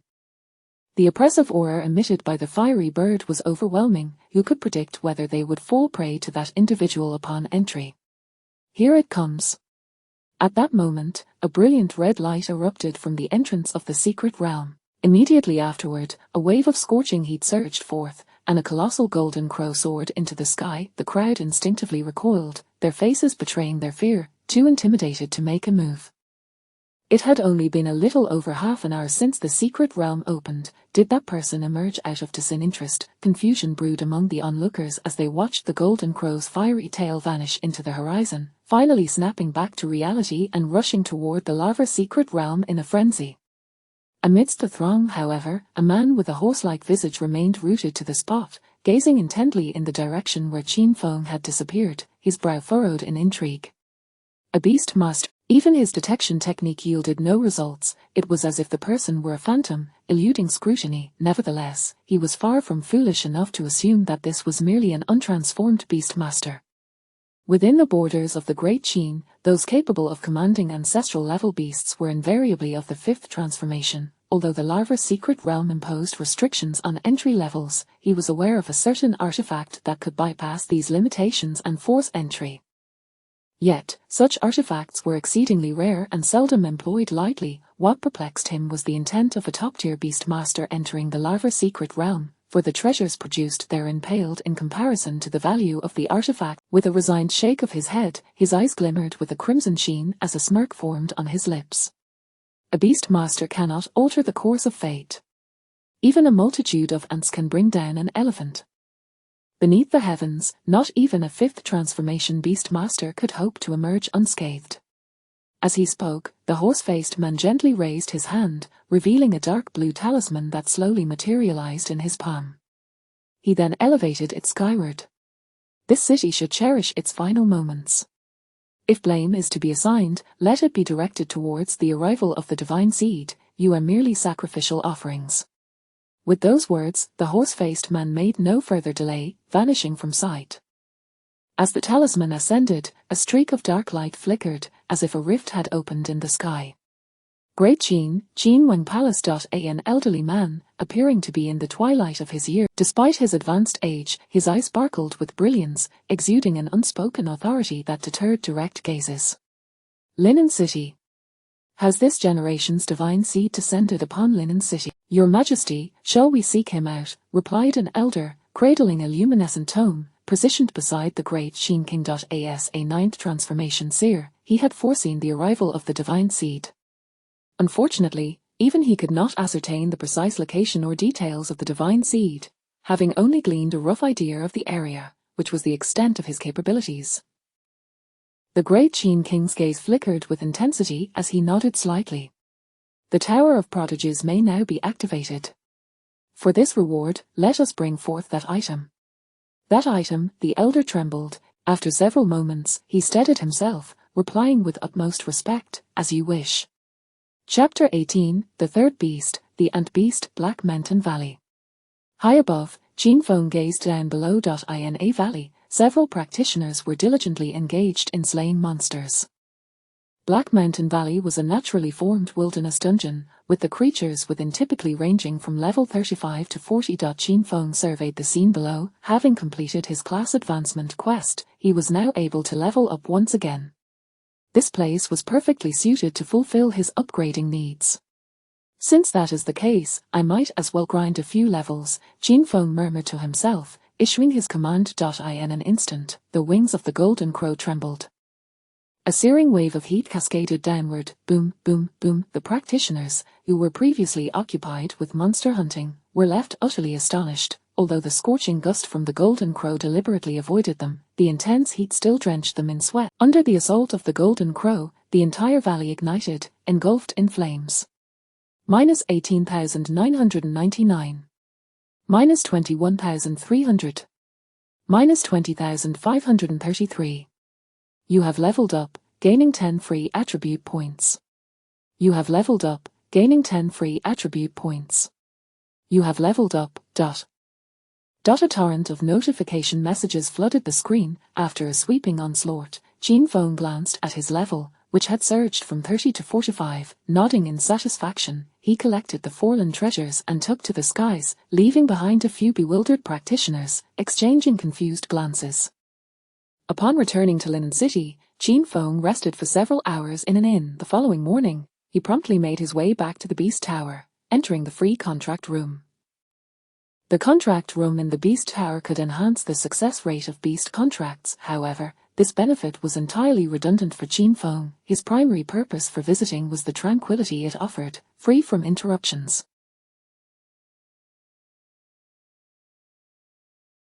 Inside the contract room, Qin Feng placed the ant beast before him, scrutinizing it carefully. Measuring merely a few centimeters in length, this creature exhibited no discernible combat prowess when compared to the crimson bird and the black snake. It appeared as though it could be crushed underfoot with ease. Historically, ant species were renowned for their numbers, with individual strength being exceedingly feeble. Could it be that this ant beast, upon evolution, would transform into a colossal ant spanning 100 meters? Shaking his head, Qin Feng found the notion peculiar. Never mind, he decided to proceed with the evolution and see the outcome. If it could indeed evolve to a primal level, it would certainly not be a disadvantage. Setting aside his thoughts, Qin Feng pointed decisively. Skill, enslave. In an instant, intricate patterns manifested in the air, imprinting themselves upon the ant beast. Merely a second later, information flooded into Qin Feng's mind. You have acquired a new beast. Ant beast. Current beast, ant beast. Tier Black Iron. Level LV1. Strength 10. Constitution 1. Agility 2. Mentality 10. Combat power 10. Skill none. Evolution points required 1000. Current evolution points 68,901. 68,903. Note, the first evolution may trigger a critical effect. Upon examining the attributes, Qin Feng couldn't help but feel a sense of exasperation. 2 points in agility and 1 in constitution, truly fragile indeed. He even harbored doubts regarding the combat potential of this creature post-evolution. Enough of this pondering, let us commence the contract evolution. Chapter 19, The Evolution of the Ant Beast, the first ancient class, War Ant Queen. Boom, within the Beast Master space, the ground trembled violently, vast swathes of ash and earth enveloped the Ant Beast. Soon, its body began to swell, as if something was being forcefully crammed into its diminutive abdomen, causing it to bulge incessantly. As its form expanded, so too did its belly. Core roar. At that moment, both the golden crow and the abyssal dragon python emitted a simultaneous roar, a sound that conveyed a tinge of terror, prompting them to hastily retreat from the vicinity. They are afraid? Qin Feng was taken aback, struggling to comprehend the situation. Just then, the tremors ceased. The ant beast had swollen to a colossal size of 100 meters, lying prostrate on the ground, its massive belly resembling that of a pregnant creature, akin to an enormous inflatable ball. Evolution completed. Ant Beast War Ant Queen. Current Beast. War Ant Queen. Rank, Ancient Class. Level, LV1. Strength, 20,000. Vitality, 10,000. Agility, 10,000. 1,000,000. What the hell, Ancient Class? Qin Feng was startled. His luck was utterly astonishing. He had initially believed it would take at least 6 more days before he could possess his first ancient class beast, yet it had succeeded outright this time. However, he couldn't help but notice that the attributes, aside from the mental capacity, seemed rather lacking in strength, vitality, and agility. These attributes were even inferior to those of the ancestral class Golden Crow, rendering the others alarmingly low in comparison to its mental prowess. Furthermore, it possessed only a single skill, the name of which was quite abstract: infinite reproduction, giving birth on the spot. Qin Feng felt somewhat bewildered by this peculiar ability. He opted to investigate further. Skill. Infinite reproduction effect. The queen enters battle mode, reproducing ant beasts for combat. Cooldown, 72 hours. Holy moly, it truly is giving birth on the spot. This is rather abstract, isn't it? Qin Feng felt a twinge of frustration. The attributes and skills were bafflingly incomprehensible. It was all exceedingly outrageous. Sighing, Qin Feng exited the Beast Master space. He then proceeded to examine his personal space. This journey had yielded abundant rewards, as the drop rate in the Larva Secret Realm was quite impressive. Additionally, he had nearly monopolized the entire Larva Secret Realm, his personal space brimming with treasures. Apart from various materials and items, there were also numerous pieces of equipment. He retrieved one of the pieces of equipment to inspect it. Larva Shatter Mountain. Category, Weapon. Rank, Golden Class. Applicable professions: Mage, Beastmaster, Priest. Usable level, LV60. Attributes: Strength 800, Vitality 200. Special effect: Attacks inflict additional fire attribute splash damage. Special effect: When worn by a Beastmaster, increases beast damage by 10%. Attached skill: Heavy Strike. Attached skill: Summon, Larva Lord. Can summon the Larva Lord to fight for 1 minute. This was a staff-type weapon, entirely composed of fiery red rock. At its head was a heavy volcanic stone embedded, making the entire piece weigh no less than 100 pounds. A combat staff. This is absurd. Qin Feng spread his. However, despite his reservations, the staff's attributes, along with its special effects and skills, were undeniably impressive. Once he reached level 60, it would indeed serve him well. Just then, a deep, ominous alarm suddenly blared. Chapter 20, The Descent of the Celestial Abyss. Qin Feng was taken aback. Lifting his head in alarm, the first-level warning siren blared, a sound that was only triggered by catastrophic disasters capable of obliterating cities. What had transpired? Startled, Qin Feng sprang to his feet. Outside the contract room, a cacophony of voices erupted, creating an atmosphere of utter chaos. He swung open the door and stepped out. Inside the hall, a throng of people had gathered, all huddled at the entrance of the Beast Tower, their faces etched with terror as they gazed skyward. What is that? Seeing this, Qin Feng hastened forward, directing his gaze upwards.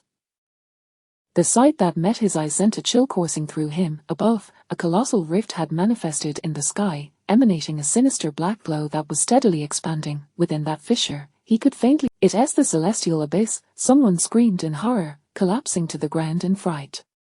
What? This is the end. How could the celestial abyss appear in the small town of Linen? Even Lord Liu is merely at the 4th transition level. How could he possibly withstand the onslaught of millions of ferocious beasts? The crowd was enveloped in a profound despair, fear reaching its zenith. Qin Feng furrowed his brow. He had heard his teachers mention the celestial abyss before.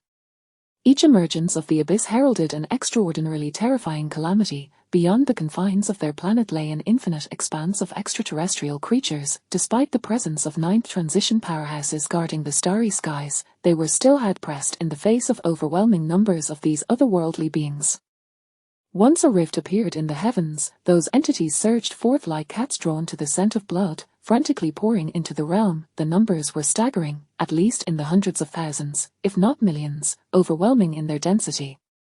Even 5th and 6th transition practitioners would find themselves on edge. The saying, "and swarms can take down an elephant," was not mere hyperbole. It was not uncommon for level 50 ferocious beasts to encircle and annihilate a level 100 practitioner beneath the abyss. In the City Lord's mansion, Liu Qianhuang's brow was deeply furrowed, his expression darkening to the utmost degree. The high-ranking officials of Linen City had all convened, their faces tense with anxiety. Damn it! How could the celestial abyss appear so suddenly, without any forewarning? We are utterly incapable of handling this. We can only await reinforcements. The alarm has been sounded, and the protective formations have been activated, but they can only hold for a maximum of 2 minutes. It will take at least 20 minutes for the experts from Shanghai City to arrive. 20 minutes is more than enough time for the extraterrestrial beings to ravage Linen City multiple times. We cannot withstand this. It is entirely unavoidable. The high-ranking officials murmured among themselves, their expressions grim. In an instant, he recalled the Beastmaster who had recently commanded a primal beast of ancestral lineage. However, that thought was swiftly dismissed. While a primal beast was indeed powerful, a single creature would hardly alter the course of fate.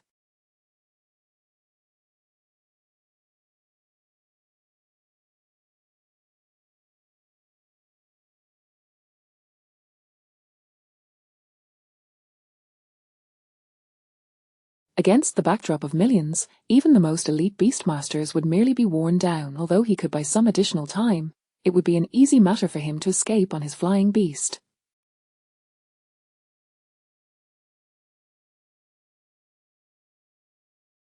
Why would he throw away his life in vain? Recollecting his thoughts, Liu Qianhuang hesitated no longer, shattering a window and leaping forth. The remaining few exchanged glances, their expressions grave, before taking a deep breath and swiftly following suit.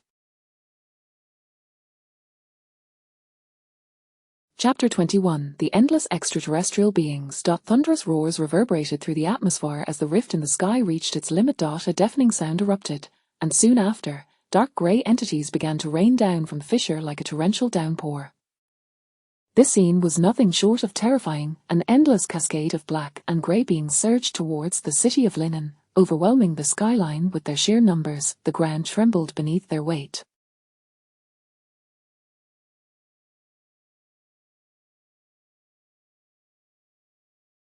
Boom, boom, boom. Above Linen, a cerulean protective barrier unfurled. The multitude of entities fell upon it, producing a series of thundering impacts. As soon as the dark grey beings touched down, they wasted no time in launching a frenzied assault on the city's defensive formation. In a mere matter of seconds, the entire city of Linen was enveloped. The radiant glow of the protective array was now obscured by the crawling mass of extraterrestrial beings, akin to a shroud of darkness that blocked out even the sunlight. It's over. Completely finished. How can we fight this? This is utterly insane. Is this what the abyss is like, a catastrophe, an absolute disaster? Where can we possibly escape to? Are we merely awaiting our demise? Some had already collapsed to the ground, their eyes vacant and lost. Linen was but a small town, with most of its practitioners hovering around the second transition, and even third transition practitioners were few and far between. Many were merely newly awakened individuals.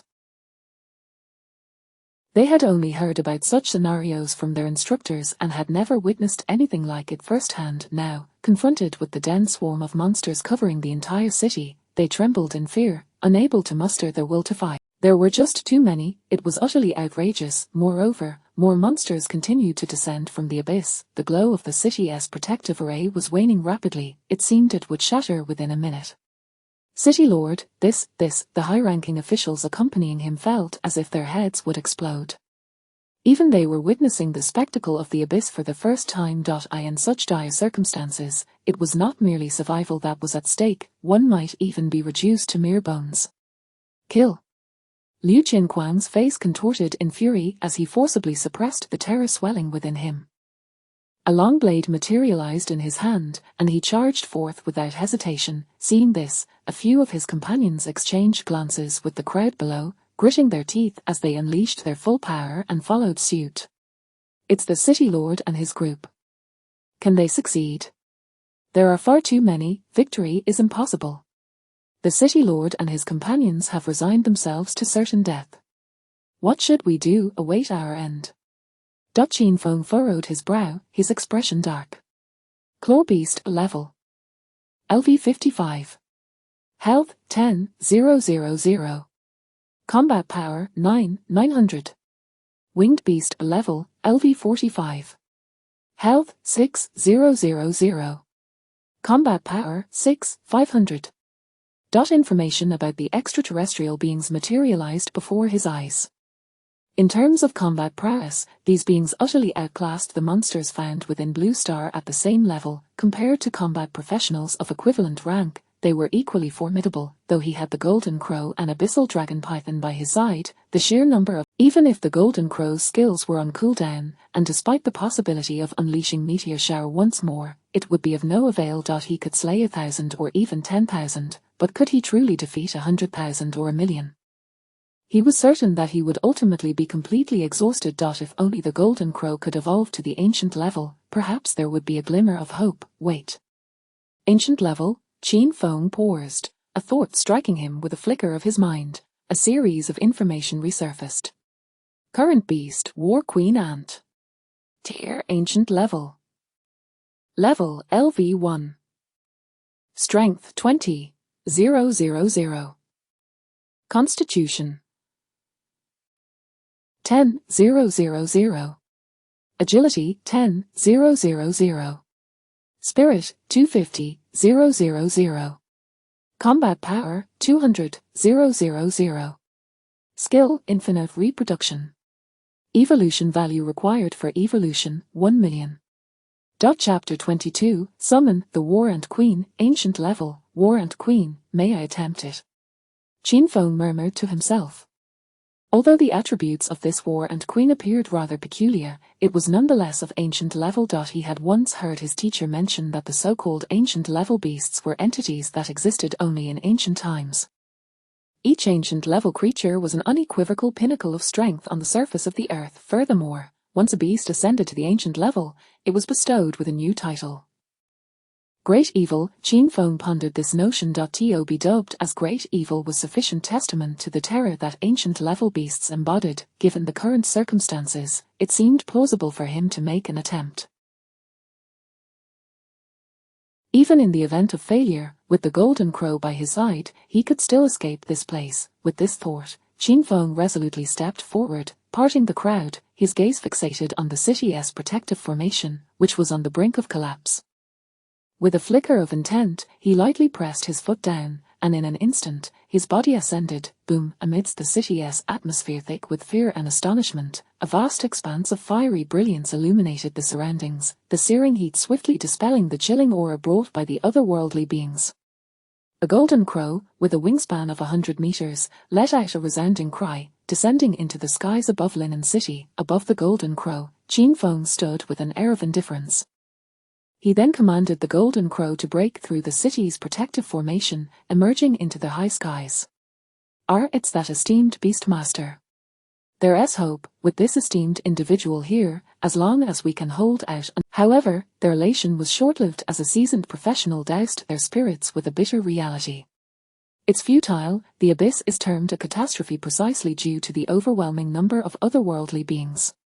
Even atop, in the skies, Liu Qinquang's hand gripping the blade tingled slightly, his body marred by multiple wounds. Despite his fourth-tier status allowing him to slay several monsters with a single strike, he found himself on the verge of collapse against the relentless onslaught. The others beside him fared even worse. One had completely lost his left arm, yet, less than a minute had elapsed. Liu Qinquang's expression darkened, his blood raging within him, prepared to sacrifice. Just then, a tremendous roar erupted, crimson light flooded the heavens, and surging waves of heat cascaded down, alleviating his pressure as he gazed upwards in shock. Is it that esteemed Beastmaster Senior? He had not anticipated that this senior would truly intervene. After all, the abyss harbored winged beasts, and a mere misstep could spell doom for even this formidable figure. As if to affirm Liu Qinquang's thoughts, a myriad of winged beasts surged toward the Golden Crow.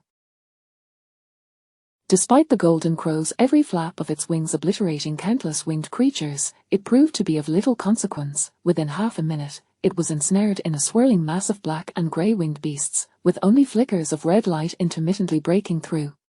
Senior. Liu Qinquang's expression shifted drastically, a pang of sorrow rising within him.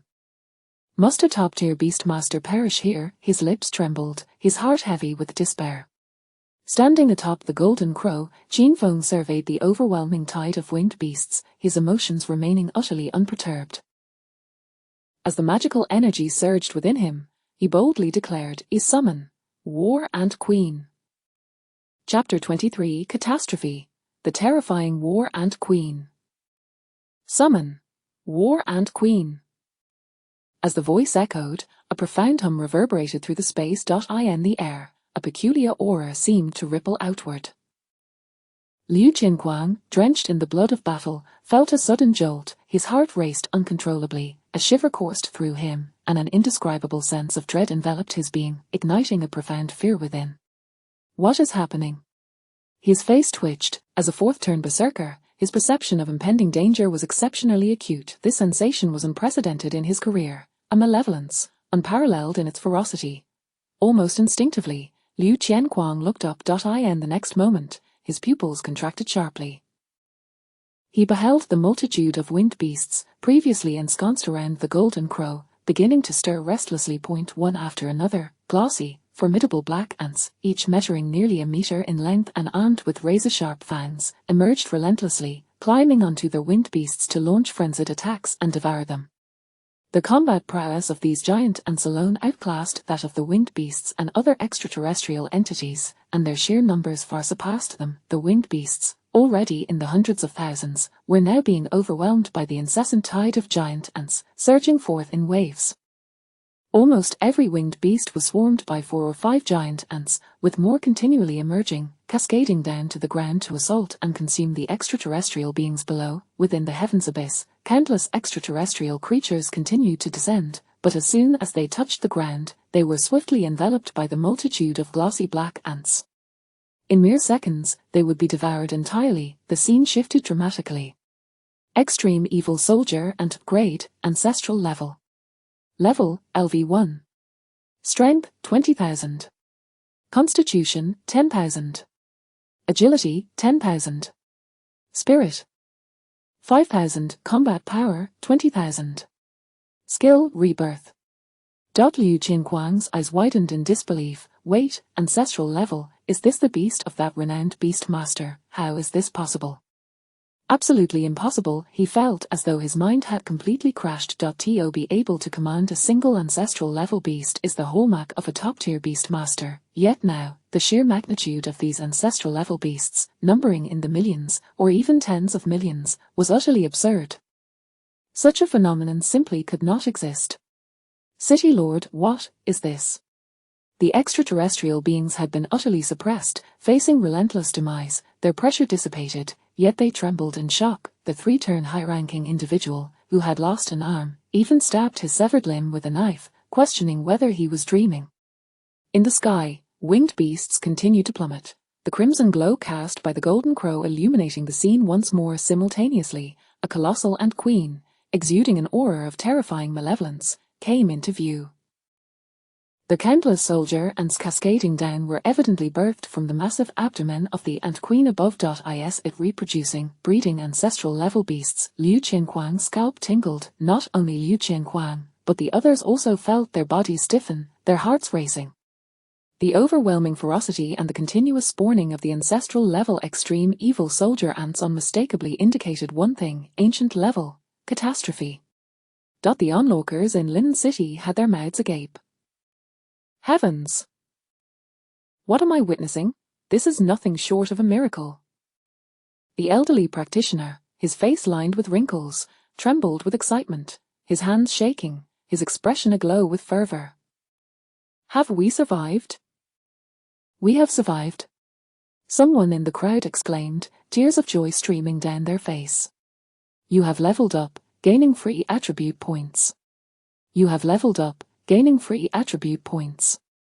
You have leveled up, gaining free attribute points. You have reached level 60, the second turn quest has been issued. You have attained first turn level 60, monster slaying no longer grants experience. Defeating the winged beasts, the war ant queen has reached level 5. Defeating the winged beasts, the war ant queen has reached level 25.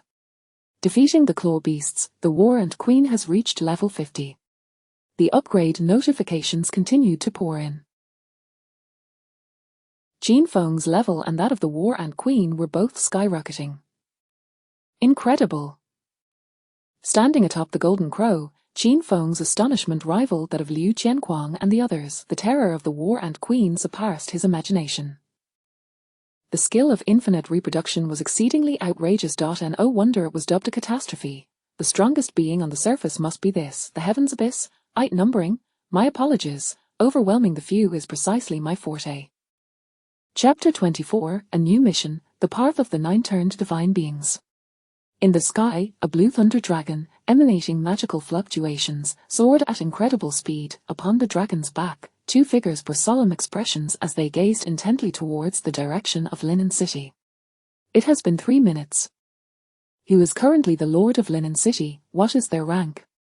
An elderly man clad in a white mage's robe suddenly inquired, his voice heavy with gravity. His name was Lin Yuanju, a 6th-turn thunder mage. Master, the Lord of Linen City is named Liu Qianquang.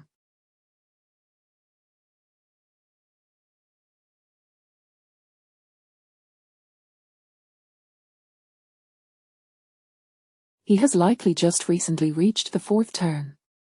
Beside the elder stood another man, also garbed in a mage's robe. He was named Su Changgang, who had initially come to this place merely as a companion to his master, but the rarity of the abyssal cavern had prompted his inclusion in this expedition for the sake of gaining experience. Just recently attained the 4th turn. Lin Yuanju felt a weight settle in his heart. In the face of the abyssal cavern, even a 4th-turn practitioner could barely hold out for 2 minutes. Linen City was on the brink of ruin. With a sigh, he shook his head.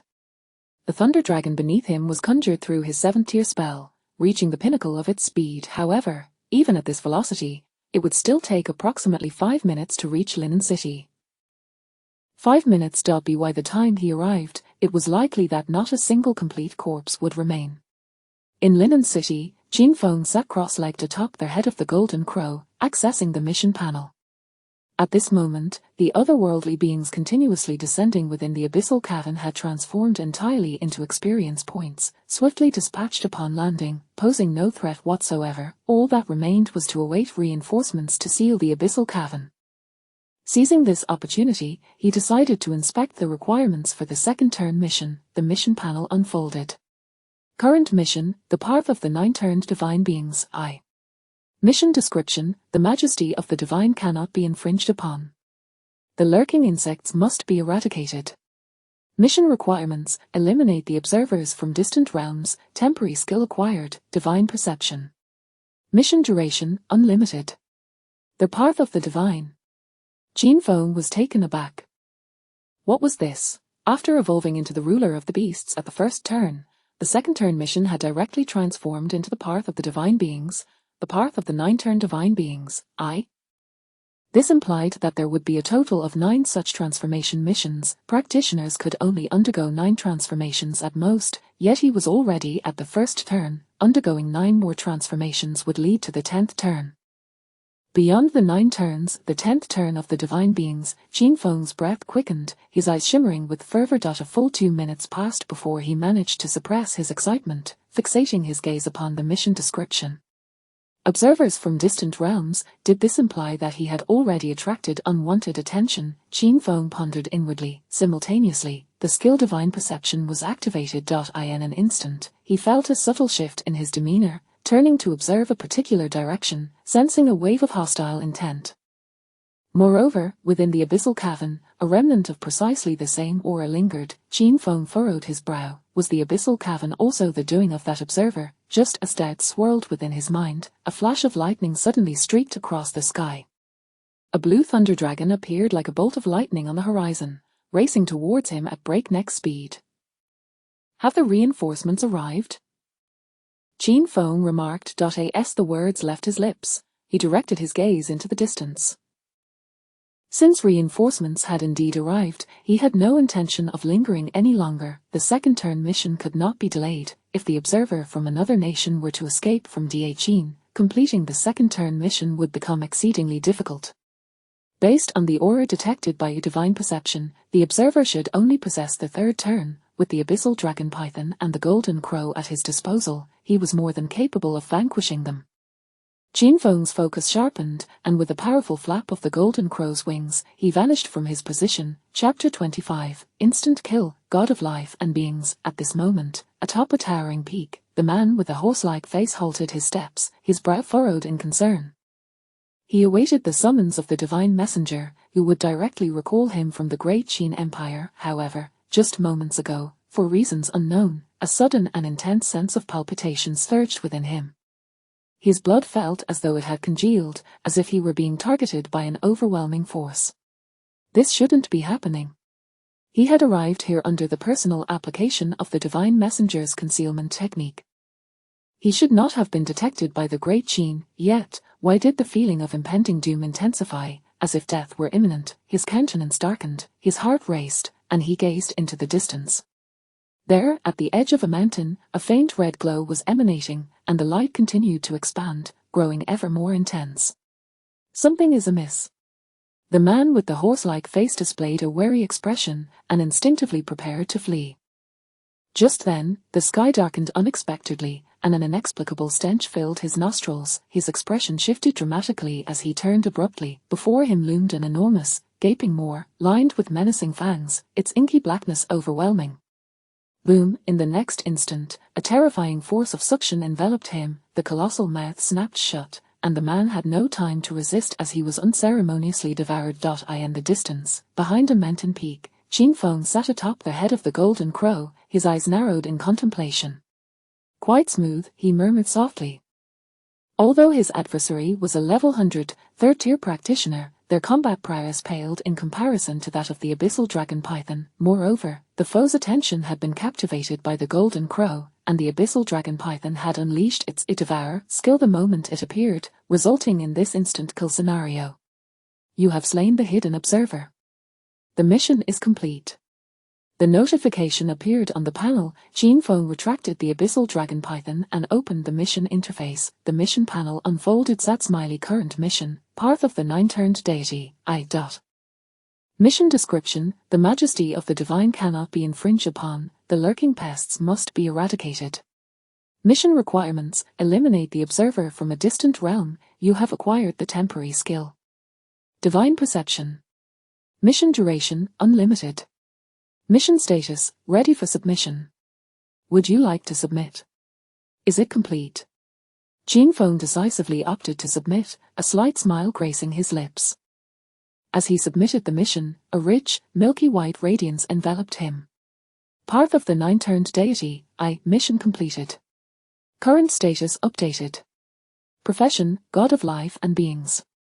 Level: second turn, level 60. Strength: 3300. Vitality, 3400. Agility, 3550. Mentality, 9000. Combat power, 6000. Passive skills, invisibility, abyssal dragon python, golden crow, warlord and queen. Evolution points, 124887. 124890. God of life and beings. Qin Feng murmured, contemplating the shift in his profession's title. The prefix God has been added, and the skills have undergone changes. Moreover, the evolution points have increased from 2 per second to 3. Qin Feng examined the panel, reflecting on the transformations following the completion of the mission. The increase in attributes seemed to be the least significant aspect of this progression. Chapter 26. The esteemed senior, commanding an ancient grade beast. Insight skill effect, you can see through all disguises, concealments, and facades. Spirit command skill effect, issue a command to enslave all living beings, with success rates influenced by one's mental strength and the combat prowess of the beings. Enslave all living beings. Qin Feng was momentarily taken aback by their spirit command skill, which evolved from enslave. Typically, the contracted beasts of ordinary beast tamers are cultivated from beast eggs and harbor no animosity toward humans, allowing for a successful contract. If this condition is unmet, forming a contract. Yet, the current spirit command targets living beings. What constitutes a living being? Anything with consciousness can be termed a living being. Beasts are living beings, demon beasts are living beings, and even humans are living beings. Could it be that this skill allows for the enslavement of humans as well? Good heavens, this is truly absurd. Qin Feng felt a buzzing in his brain. Linen City. Master. Su Changgang gazed at the ground littered with white bones, his face a picture of shock. Is this the work of Liu Qianquang? His eyes widened as they fell upon the blood-soaked Liu Qianquang, incredulously asking.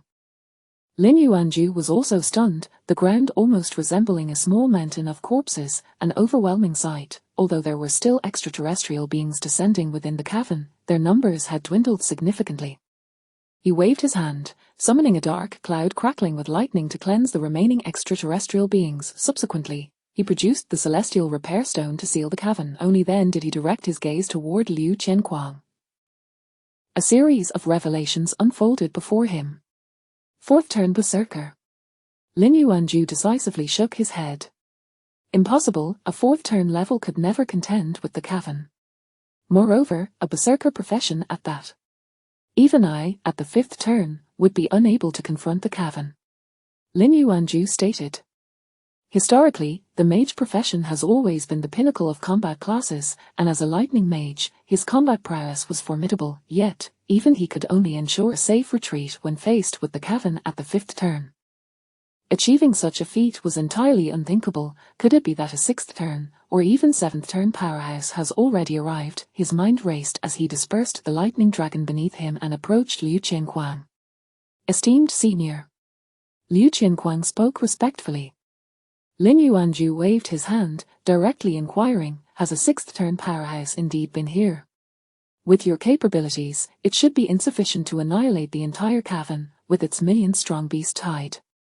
Upon hearing the question, Liu Qianquang paused, then replied, Esteemed senior, a beast tamer senior happened to pass through this area, thereby saving the entire Linen City.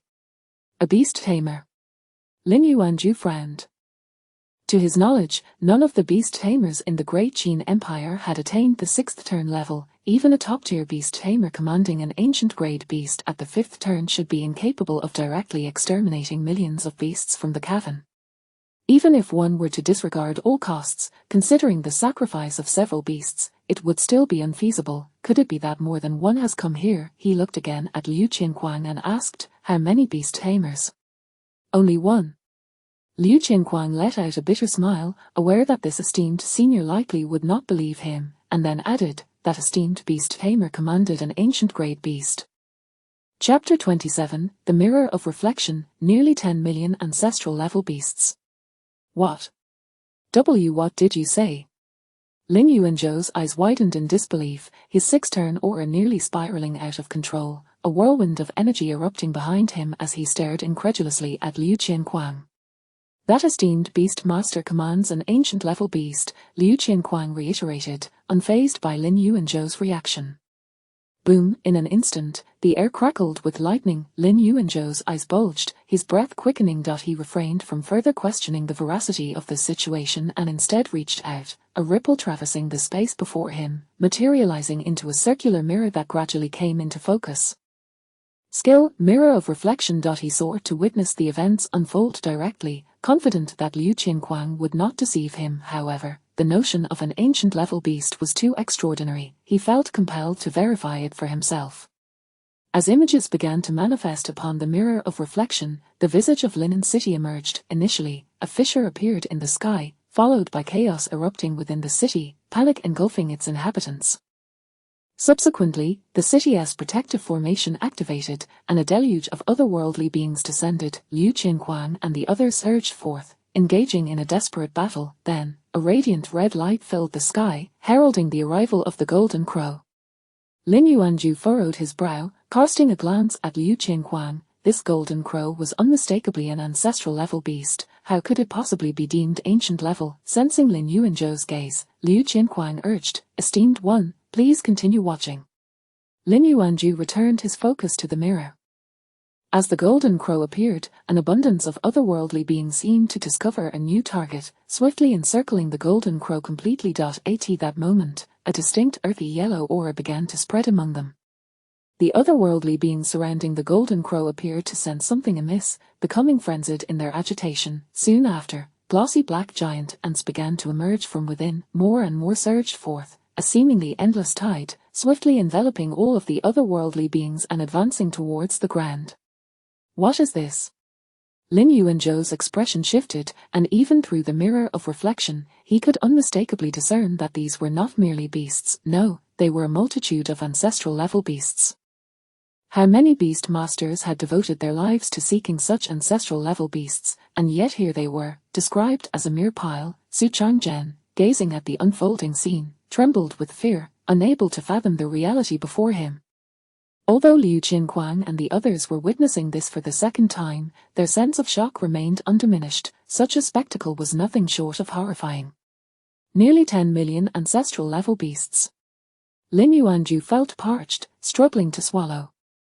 At that moment, as countless otherworldly beings met their demise, the Golden Crow's crimson light reappeared in the sky. Alongside the Golden Crow loomed a massive shadow suspended in the air. The War Ant Queen and those seemingly endless ancestral level beasts were, in fact, bred by this terrifying War Ant Queen. Ancient level, great calamity. The instant Lin Yuanzhou glimpsed the War Ant Queen, 5 words escaped his lips, his expression one of utter astonishment. While Liu Qianquang and the others may not fully grasp the terror of ancient level creatures, he did. If a single ancestral level beast were cultivated to its utmost limit, it would merely equate to a 6-turn entity. Conversely, an ancient level calamity, once fully cultivated, would possess combat prowess rivaling that of a 9-turn behemoth. The reason no 6-turn beast master currently existed in the world was due to a stringent requirement in their 6-turn mission. To possess an ancient level beast, Chapter 28, The Purge begins, the land of the great Qin, inviolable. As the mirror of light dissipated, Lin Yuanzhou gazed at the direction in which Qin Feng had last departed, his emotions in turmoil. A beastmaster capable of commanding an ancient-class beast holds immense potential. In the future, he might even have the opportunity to step into the 9th transformation. No, he may not even need to reach the 9th transformation. With an ancient-class beast, an 8th transformation beastmaster would be comparable to a formidable 9th transformation powerhouse. In contemporary Great Qin, the number of 9th transformation giants is exceedingly few. Moreover, half of them are stationed in the starry skies, leaving only a scant handful within the borders of Great Qin. Meanwhile, the 10 foreign nations eye Great Qin with envy, long dissatisfied with its hegemonic status. In recent years, they have frequently infiltrated the territory of Great Qin, waiting for the opportune moment to cause chaos. Were it not for the current lack of strong reserves in Great Qin, how could they allow these vermin to act with such impunity? Lin Yuanzhou's gaze turned icy. This beastmaster possesses boundless prospects. Should he mature, he would undoubtedly add another 9th transformation force to Great Qin's arsenal. However, with so many pests within the nation, should he fail to grow strong quickly, he might find himself in peril if targeted. Lin Yuanju furrowed his brow in contemplation. Suddenly, his expression shifted, and he removed a pitch-black token from his waist, casting his eyes upon it.in. The next moment, his countenance transformed into one of unbridled joy. The token conveyed a singular message. The purge begins, the land of Great Qin, no foreign foe shall tread upon it. Simultaneously, Su Changgang, Liu Qinquang, and others received the same summons. Their expressions brightened. Had Great Qin, after enduring for so many years, finally decided to strike back, Liu Qinquang felt his blood surge with fervor. He had long harbored a bellyful of rage and needed no further contemplation to realize that this incident in the celestial abyss was undoubtedly the doing of those pests. Previous minor disturbances could be overlooked, but to dare create a celestial abyss within the territory of Great Qin was tantamount to attempting to uproot the foundations of the nation. Did they truly believe that Great Qin would remain passive? At that very moment, throughout Great Qin, every practitioner received a mission on their professional panels. Mission: Foreign Purge Initiative. Mission type: exclusive to Great Qin. Mission description: exterminate the vermin from foreign lands. Mission rewards: 100 merit points for slaying a first transformation invader, 1000 merit points for a second transformation invader, 10,000 merit points for a third transformation invader, 50,000 merit points for a fourth transformation invader. Qin Feng gazed in astonishment at the sudden appearance of this mission on his panel. A foreign purge initiative, an exclusive mission issued by Great Qin. Such tasks were indeed rare, yet they typically offered exceptionally generous rewards.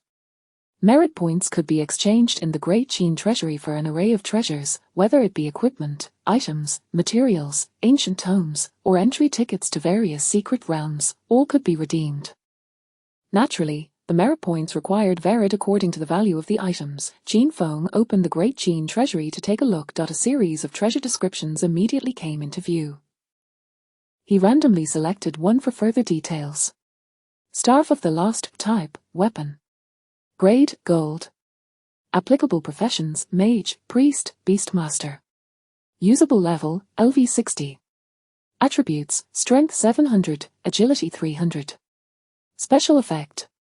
Attacks have a 5% chance to induce a state of confusion in the target for 3 seconds, during which they cannot discern friend from foe. Special effect: when worn by a beastmaster, it increases the agility of their beasts by 10%. Attached skills: none. Required merit points: 2,000. 2,000 merit points for a gold grade staff. Qin Feng mused, somewhat taken aback. No wonder once a task exclusive to Great Qin is issued, it is typically completed with remarkable swiftness. The rewards are indeed tantalizing. Chapter 29, The Merit of the Great Qin Nation. The 6th level golden staff, though devoid of any additional skills, would nonetheless command a starting price of at least 1 million in the marketplace.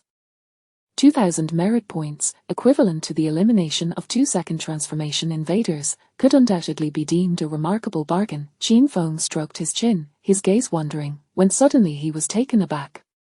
In the upper right corner of the Great Qin Treasury interface, a line of information stood out boldly. Sat smiley current merit, 10,000. Qin Feng paused momentarily. 10,000 merit points. He pondered whether the recent demise of the observer had contributed to this total. Was that counted as well? He felt a bit bewildered, but soon came to a realization. It was likely due to the recent completion of the kill, which triggered the task almost instantaneously, thereby being included in the tally. Such occurrences had happened before, though they usually pertained to national missions, rendering it a normal phenomenon. Fortune favors me. Qin Feng chuckled. With 10,000 merit points, a plethora of items could be redeemed, prompting him to continue browsing. Blade of the Heaven Guardian, type. Weapon. Grade, golden. Applicable class, warrior. Usable level, 100. Required merit, 5,000. Prayer of the Soulbinder, type, item. Usable level, LV1. Description: upon use, forcibly binds a class below 6th transition for 10 seconds. Required merit: 5,000. Merit of the Great Qin Nation, type, item. Usable level, LV1. Description: charges for 1 month, can protect the bearer from a fatal blow once. Required merit 100,000. Revival scroll, type, item. Usable level, LV1. Description: upon use, can resurrect a being that has perished within 1 minute. Required merit, 20,000. A dazzling array of items left Qin Feng in awe. His gaze lingered a moment longer on the revival scroll, despite possessing the symbiosis skill, allowing him to transfer damage to his beast. The damage his beast could endure was not limitless. Should the beast perish, the Beastmaster would also suffer a degree of backlash. Furthermore, the death of a beast equated to a permanent loss, as he could not contract a new beast to replace it. Thus, for Qin Feng, revival items were of paramount importance. Even if his beast were to fall, he could immediately utilize the revival scroll to bring it back to life.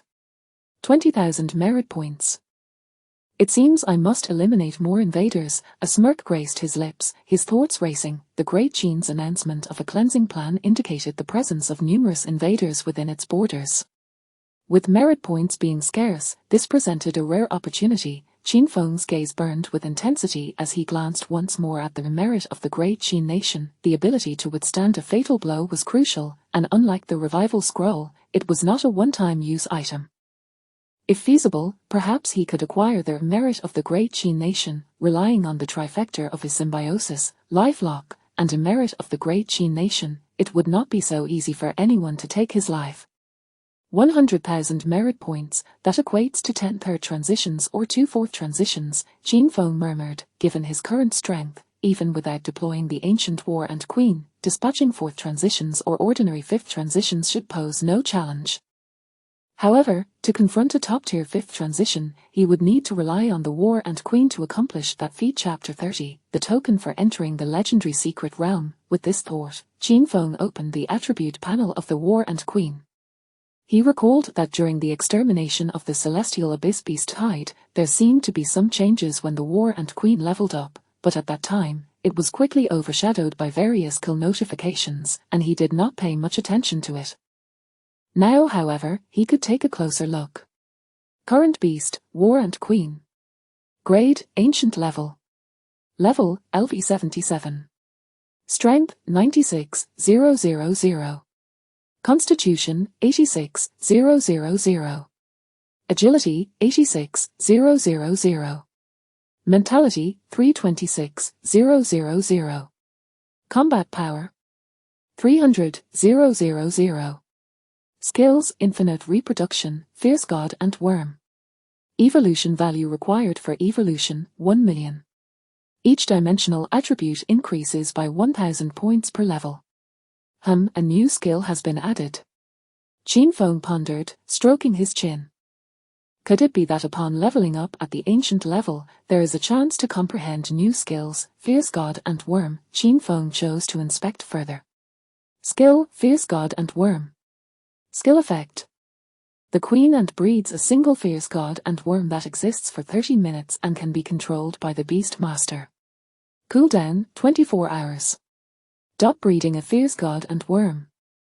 Qin Feng noted that unlike infinite reproduction, this skill only produces one ant worm. Does this imply that the combat power of this Fierce God and Worm is extraordinarily formidable? The name alone, Fierce God and Worm, is not to be underestimated. Closing the panel, Qin Feng sat upright atop the Golden Crow's head, deep in thought. The nearest secondary city to Linen City should be Shanghai City. Having already undergone his second-class advancement, there were not many suitable dungeons for leveling near Linen City. Furthermore, he had a substantial number of items and equipment in his personal space that needed to be dealt with. If he were to go to Shanghai City, he could likely sell them for a better price. Additionally, as a secondary city, the trading hall there might offer resurrection scrolls for purchase. There was also something else. Qin Feng suddenly recalled something. He opened his personal space and retrieved a spherical object that emitted a faint glow. This item had randomly dropped when he defeated that third-class professional, and it was the only one of its kind. Although professionals possess personal spaces, if they are killed, their personal space collapses, causing random equipment and items to drop. Typically, only 1 or 2 items would drop. not everything. This round sphere had emerged from the third-class professional. Qin Feng examined the information. Dull Holy Light Sphere Type, Item. Usable Level. LV80. Item description, a token of light from the City of Holy Light, which can be used to enter the legendary secret realm, the City of Holy Light. A token for entering the legendary secret realm. Qin Feng felt a surge of joy. The level of a secret realm corresponds to that of equipment, categorized as black iron, bronze, silver, gold, epic, legendary, and stellar. For instance, the Larva secret realm is merely a silver-level secret realm. In comparison to a legendary-level secret realm, it pales in several aspects. The tokens for entering legendary-level secret realms are exceedingly rare, often having a price but no market. Once they appear, they are sure to incite fierce competition among countless individuals. Within a legendary secret realm, not only is the drop rate for epic and legendary level equipment increased, but there is also a chance of obtaining fragments of divine artifacts and other treasures, the value of which is self-evident. 80 level, Ho. After observing for a moment, Qin Feng suppressed his elation and returned the Dull Holy Light Sphere to his personal space. Without lingering, he urged the Golden Crow's wings to propel him swiftly towards Shanghai City. Chapter 31 Goodness, are all the staff at the second-tier level. Shanghai City. As a second-tier city of the Great Qin Empire, Shanghai City is nearly 10 times larger than Linen City. The city is exceptionally bustling, with various professionals coming and going. While in Linen City, one could encounter fourth-tier professionals of the Lord level. Here they are plentiful. There are even quite a few fifth-tier individuals. Long before reaching Shanghai City, Qin Feng had already summoned the Golden Crow back into his beast space and walked into the city on foot. Here, the number of powerful individuals is countless. With his current strength, he is not yet capable of flying above Shanghai City without attracting the attention of the city lord. As he traversed the streets, Qin Feng surveyed the shops lining the roadside. His mood instantly lifted. There was no urgency regarding his upgrades. He intended first to organize the items within his personal space. The trading post of each city typically resides in the heart of the city. With land at a premium in the city center, only affluent enterprises like trading posts can afford such prime real estate. Continuing onward, Qin Feng sorted through the contents of his personal space. The materials from the Larva secret realm held little value for him, and he possessed a considerable amount of equipment. Upon inspection, he disregarded the bronze and silver-grade items. Besides the Larva Shattered Mountain, he also found 2 pieces of golden-grade equipment. Larva Shield Bow Grade. Golden Usable Level, LV60 Applicable Profession, Divine Archer, Attributes, Strength 500, Agility 400 Special Effect, Attack Inflicts Fire Critical Strike, causing additional fire attribute damage. Attached skill, Fire Attachment, inflicts continuous fire attribute damage on the enemy for 3 seconds. Larva Heavy Blade Grade, Golden Usable Level, LV60 Applicable Profession, Warrior, Attributes, Strength 800, Constitution 300 Special Effect, 30 Chance to trigger Explosion Effect upon attack. Attached skill, None. The golden equipment dropped from the Larva secret realm surpasses the usual quality of golden gear. Qin Feng planned to keep the Larva Shattered Mountain staff for himself. Although Su Mingyu is a divine archer, her current level is likely not very high. After some contemplation, Qin Feng decided to hold onto it for now. Otherwise, the gear he acquires later would be of even higher levels, making it increasingly unsuitable for Su Mingyu. The Larva Shield Bow would be usable for her in the near future.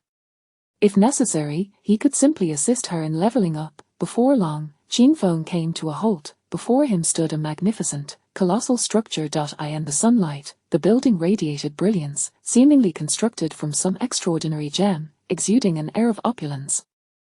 Golden letters were embedded on the facade, spelling out Satsumili Hurricane Trading Post. The trading post truly is a veritable treasure trove, Qin Feng remarked. The overall cost of this building must be close to 100 billion alliance coins. As he gazed at the extravagant edifice, he couldn't help but express his awe before stepping inside. As soon as he entered, a beautiful woman dressed in a chipao gracefully approached him. Upon closer inspection, Qin Feng was taken aback. Profession, I Mage Level, Second Transition, Level 61 Battle Power. 4,000. A series of information materialized before Qin Feng's eyes, leaving him momentarily stunned. Goodness, even the staff is at the second tier level. Chapter 32, The Maverick Who Conquered the Larva Secret Realm. Greetings, sir. Welcome to the Hurricane Trading Hall. I am your service consultant. You may call me Ching Ching, the enchanting woman in a cheongsam said with a voice as melodious as silver bells, accompanied by a warm smile. In truth, her astonishment was far more profound than that of Qin Feng. As a practitioner of the eye technique, she inherently possessed the ability to see through panels. With her second-tier rank, even a third-tier individual would not escape her scrutiny. However, when she directed her gaze towards Qin Feng, it was as though he were non-existent, rendering her unable to perceive him at all. Such a phenomenon had only occurred with individuals of fourth tier or higher in her experience. Yet, how old could Qin Feng be? He appeared to be merely around 20. A 20-year-old fourth-tier practitioner, awakening at 18 and advancing to fourth tier within 2 years. This situation could either indicate a profound background or the awakening of a practitioner with a top-tier combat profession.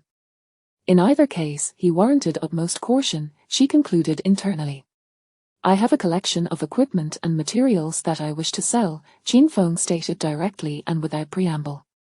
Very well, sir. Please follow me, Liu Qingqing replied, her face adorned with a standard professional smile as she gestured ahead, leading Qin Feng toward the second floor of the trading hall. Upon reaching the second floor, they entered a room exuding an ancient charm. In the center of the room stood a circular podium, behind which loomed a massive screen.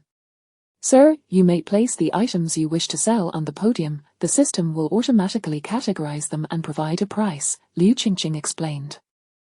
Qin Feng nodded, a flicker of intention prompting an array of materials and equipment to materialize out of thin air, completely filling the podium. Despite the podium being enhanced with a thread of spatial magic, several items still overflowed from its confines.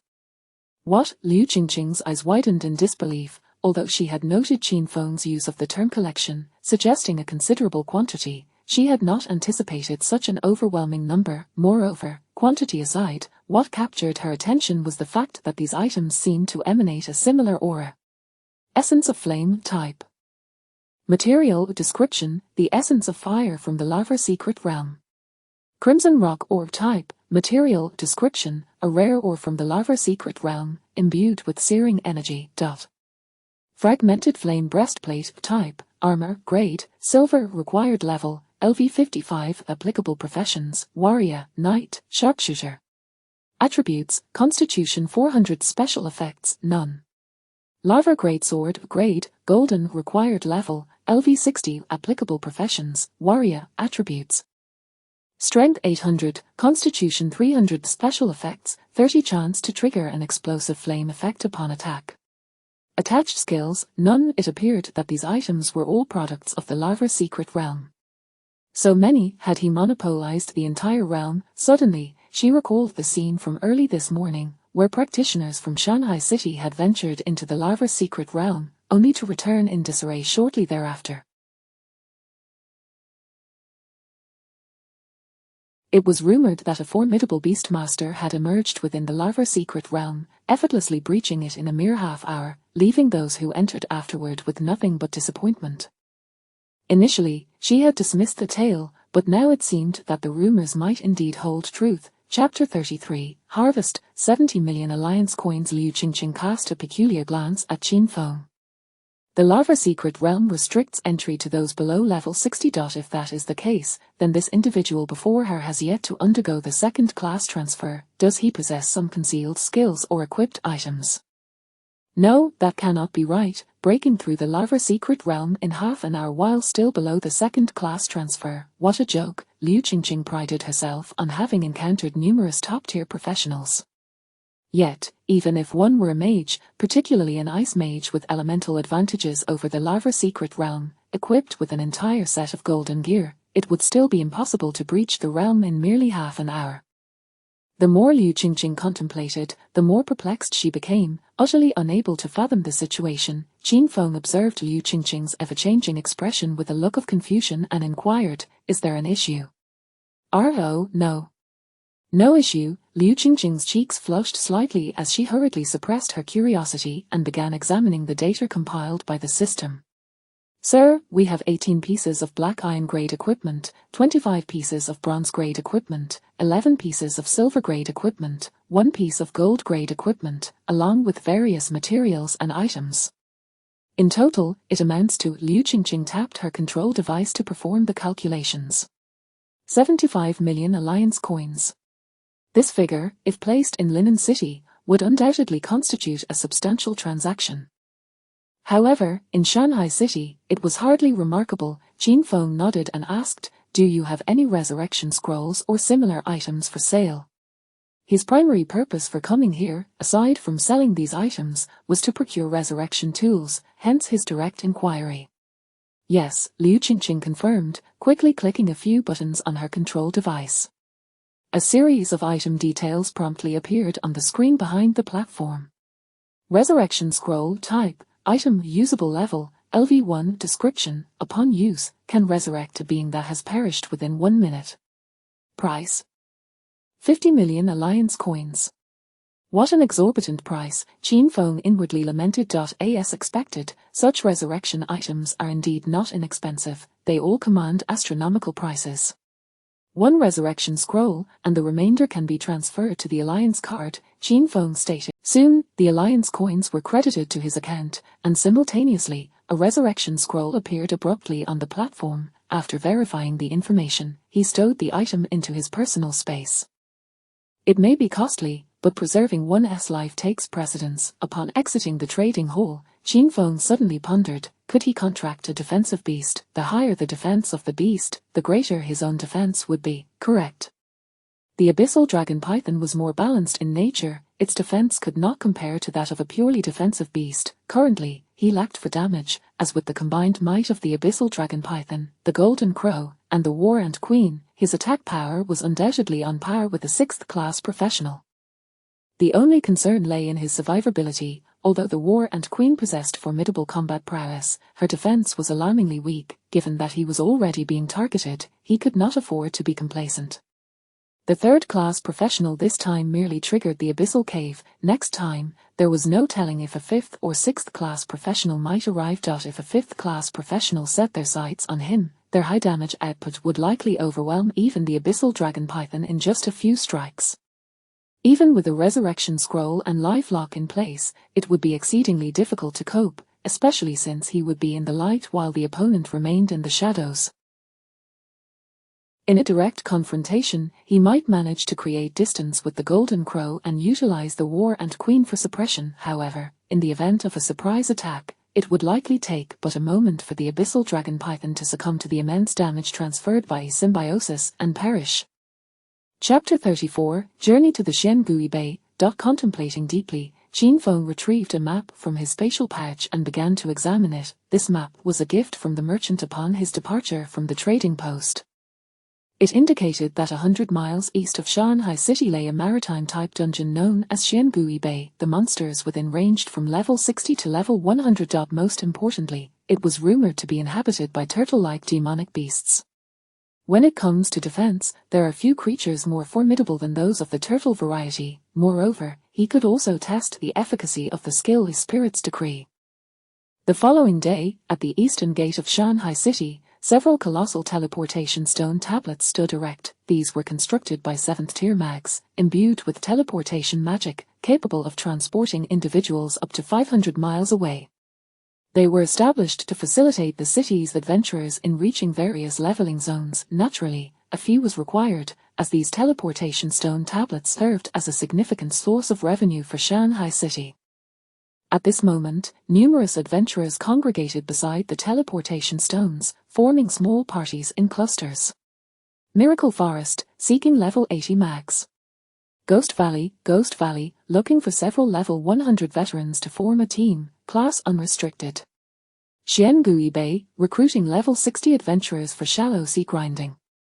Hey, priestess over there, join our party, and you'll get priority on any dropped gear. Each small group called out to recruit members, creating a bustling atmosphere. Qin Feng glanced around before making his way towards the teleportation stone designated for Xiangui Bay. The adventurers waiting there immediately turned to him, momentarily taken aback. Class. Level. Combat power. Is the panel unable to be viewed due to the use of a concealment skill or item? The leader muttered to himself, eyeing Qin Feng. He did not believe that the inability to access Qin Feng's information stemmed from an excessively high level. On one hand, Qin Feng appeared too youthful, and on the other, those at the third and fourth tiers generally would not venture to a leveling zone like Xiangui Bei. Friend, would you care to join our team? The demonic beasts of Xiangui Bei are tough-skinned and meaty. Soloing them is rather thankless work, the leader inquired. No need, Qin Feng waved his hand in refusal and stepped forward, paying 1 million alliance coins before stepping onto the stone tablet to initiate the teleportation. The moment he entered, Qin Feng felt a surging wave of magic enveloping him. His body was wrapped in a warm current, offering a most pleasant sensation. 3 seconds later, splash, a damp breeze tickled his nostrils as the refreshing sea air brushed against him.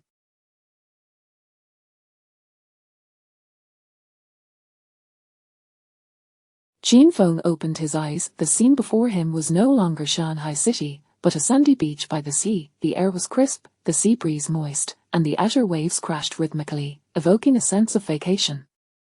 He found himself at the edge of Xiangui Bei, not even within the confines of the dungeon itself. Occasionally, low-level demonic beasts around levels 5 and 10 could be spotted by the shore, posing minimal danger. Indeed, some adventurers were enjoying their leisure time on this beach, savoring life. Qin Feng inhaled deeply, taking in the moist sea air as he gazed at the vast blue ocean. The magical energy within him began to stir. Summon, Golden Crow. His eyes ignited with flames as he spoke. Suddenly, boom, flames engulfed the sky, and a resounding cry echoed forth, as the blazing fire transformed into a tangible form, morphing into a 100-meter-long golden crow that soared across the heavens. Chapter 35, The Fiery Meteor Shower. The tortoise-like beasts. Under the allure of the searing atmosphere, Qin Feng gently descended upon the crown of the golden crow. And the next moment, the golden crow's wings trembled. A blazing trail etched across the sky, propelling towards the depths of the Xian Turtle Bay. The bay was not far from the shore. With but a single flap of its wings, the golden crow hovered gracefully in the air. Through the crystalline azure waters, various lurking beasts could be discerned. Xian Turtle level, LV70. Health, 100,000. Combat power, 7,000. Skills, Xian Turtle's Iron Shell, Water Manipulation.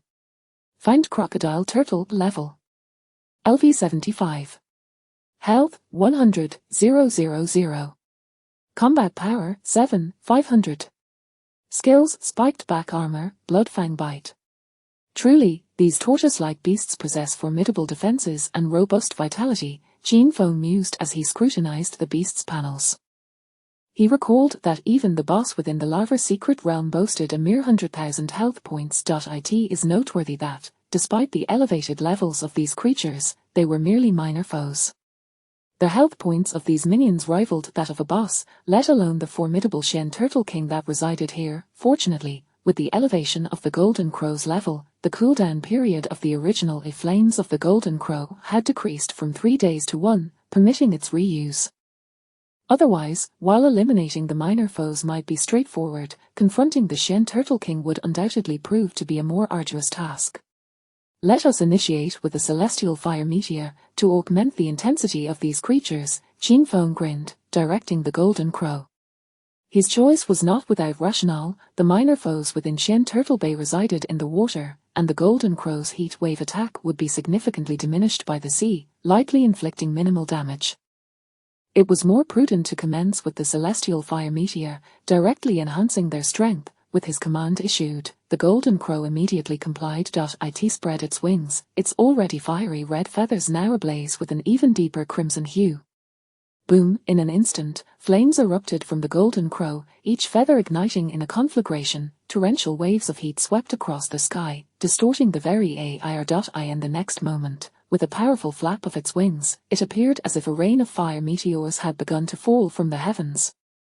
Boom, boom, boom, boom, boom, the flames struck the water's surface, resulting in a cacophony of explosive sounds. The once tranquil waters surged violently, boiling and evaporating. Within moments, the entire sea level had plummeted by several centimeters. -49,004. -50,600. minus 53, 222. Minus 48, 999. Damage values floated up one after another, leaving Qin Feng momentarily astonished. Surprisingly, not a single kill. As the Golden Crow's level ascended, so too did the damage of its skills. Although the seawater had mitigated some of the damage, he had anticipated a lethal outcome. Indeed, these tortoise-like beasts are remarkably resilient, Qin Feng muttered to himself. Yet, he remained unperturbed. Winking sad smiley celestial fire meteor was not instantaneous damage, but rather persistent, with fireball after fireball descending. Should one fail to vanquish, another would follow. As predicted, with a relentless barrage of fireballs raining down, the dreadful damage ultimately brought the Shen Turtle's lifespan to an end. You have slain the Shen Turtle, gaining 30,000 experience points. You have slain the Fanged Crocodile Turtle, gaining 32,000 experience points. You have slain the Shen Turtle, gaining 31,000 experience points. You have slain the Blue-Scaled Sea Serpent, gaining 35,000 experience points. Chapter 36, A top beast master idly comes to bomb the sea for amusement. You have leveled up, gaining 10 points of free attribute points. You have leveled up, gaining 10 points of free attribute points. Your Golden Crow has reached level 45. Your Golden Crow has reached level 50. As the radiant light of experience surged around him, Qin Feng's level ascended rapidly. However, compared to his initial progress, the speed of leveling had significantly diminished. Qin Feng gazed at the waters below, his internal mana swirling, before he spoke once more. Summon, Abyssal Dragon Python. Boom. The Azure Sea appeared as though a deep-sea bomb had been cast into it. A colossal creature, entirely cloaked in darkness with a serpentine body and dragon scales, suddenly emerged. Its obsidian shadow enveloped the ocean, and a pair of scarlet eyes, akin to lanterns, opened wide within. The Abyssal Dragon Python thrived in damp environments. Unlike the Golden Crow, its attacks were not diminished by the seawater. In fact, for the Abyssal Dragon Python, the ocean enhanced its combat prowess by at least 20%. Roar. The moment it descended into the sea, the Abyssal Dragon Python opened its massive maw and unleashed a tremendous roar. Dragon Roar activated. Boom, boom, boom, boom, boom. The waters churned violently, resembling a series of explosive detonations. Towering waves, reaching dozens of meters in height, surged forth, one after another, causing the entire sea to tremble. Minus 76, 800. Minus 78, 790. Minus 77, 500. Minus 73, 300. Terrifying damage values floated into view. The initial attack power of the Abyssal Dragon Python was inferior to that of the Golden Crow. However, submerged in the water, the Abyssal Dragon Python resembled a deep-sea leviathan. Under the influence of the dragon roar, it descended like a true dragon, overwhelming the defenses of the marine creatures. Coupled with the fact that the Golden Crow's damage was mitigated by the seawater, this resulted in the Abyssal Dragon Python inflicting significantly higher damage than the Golden Crow. On the shore, an elderly man, leisurely basking in the sun, suddenly rose to his feet. His eyesight was remarkably sharp, allowing him to spot Qin Feng standing atop the Golden Crow in the distant sky. Which esteemed beast master, in a fit of idleness, has come to this Xiangui Bay to play with the sea? A hint of curiosity flickered across the old man's weathered face.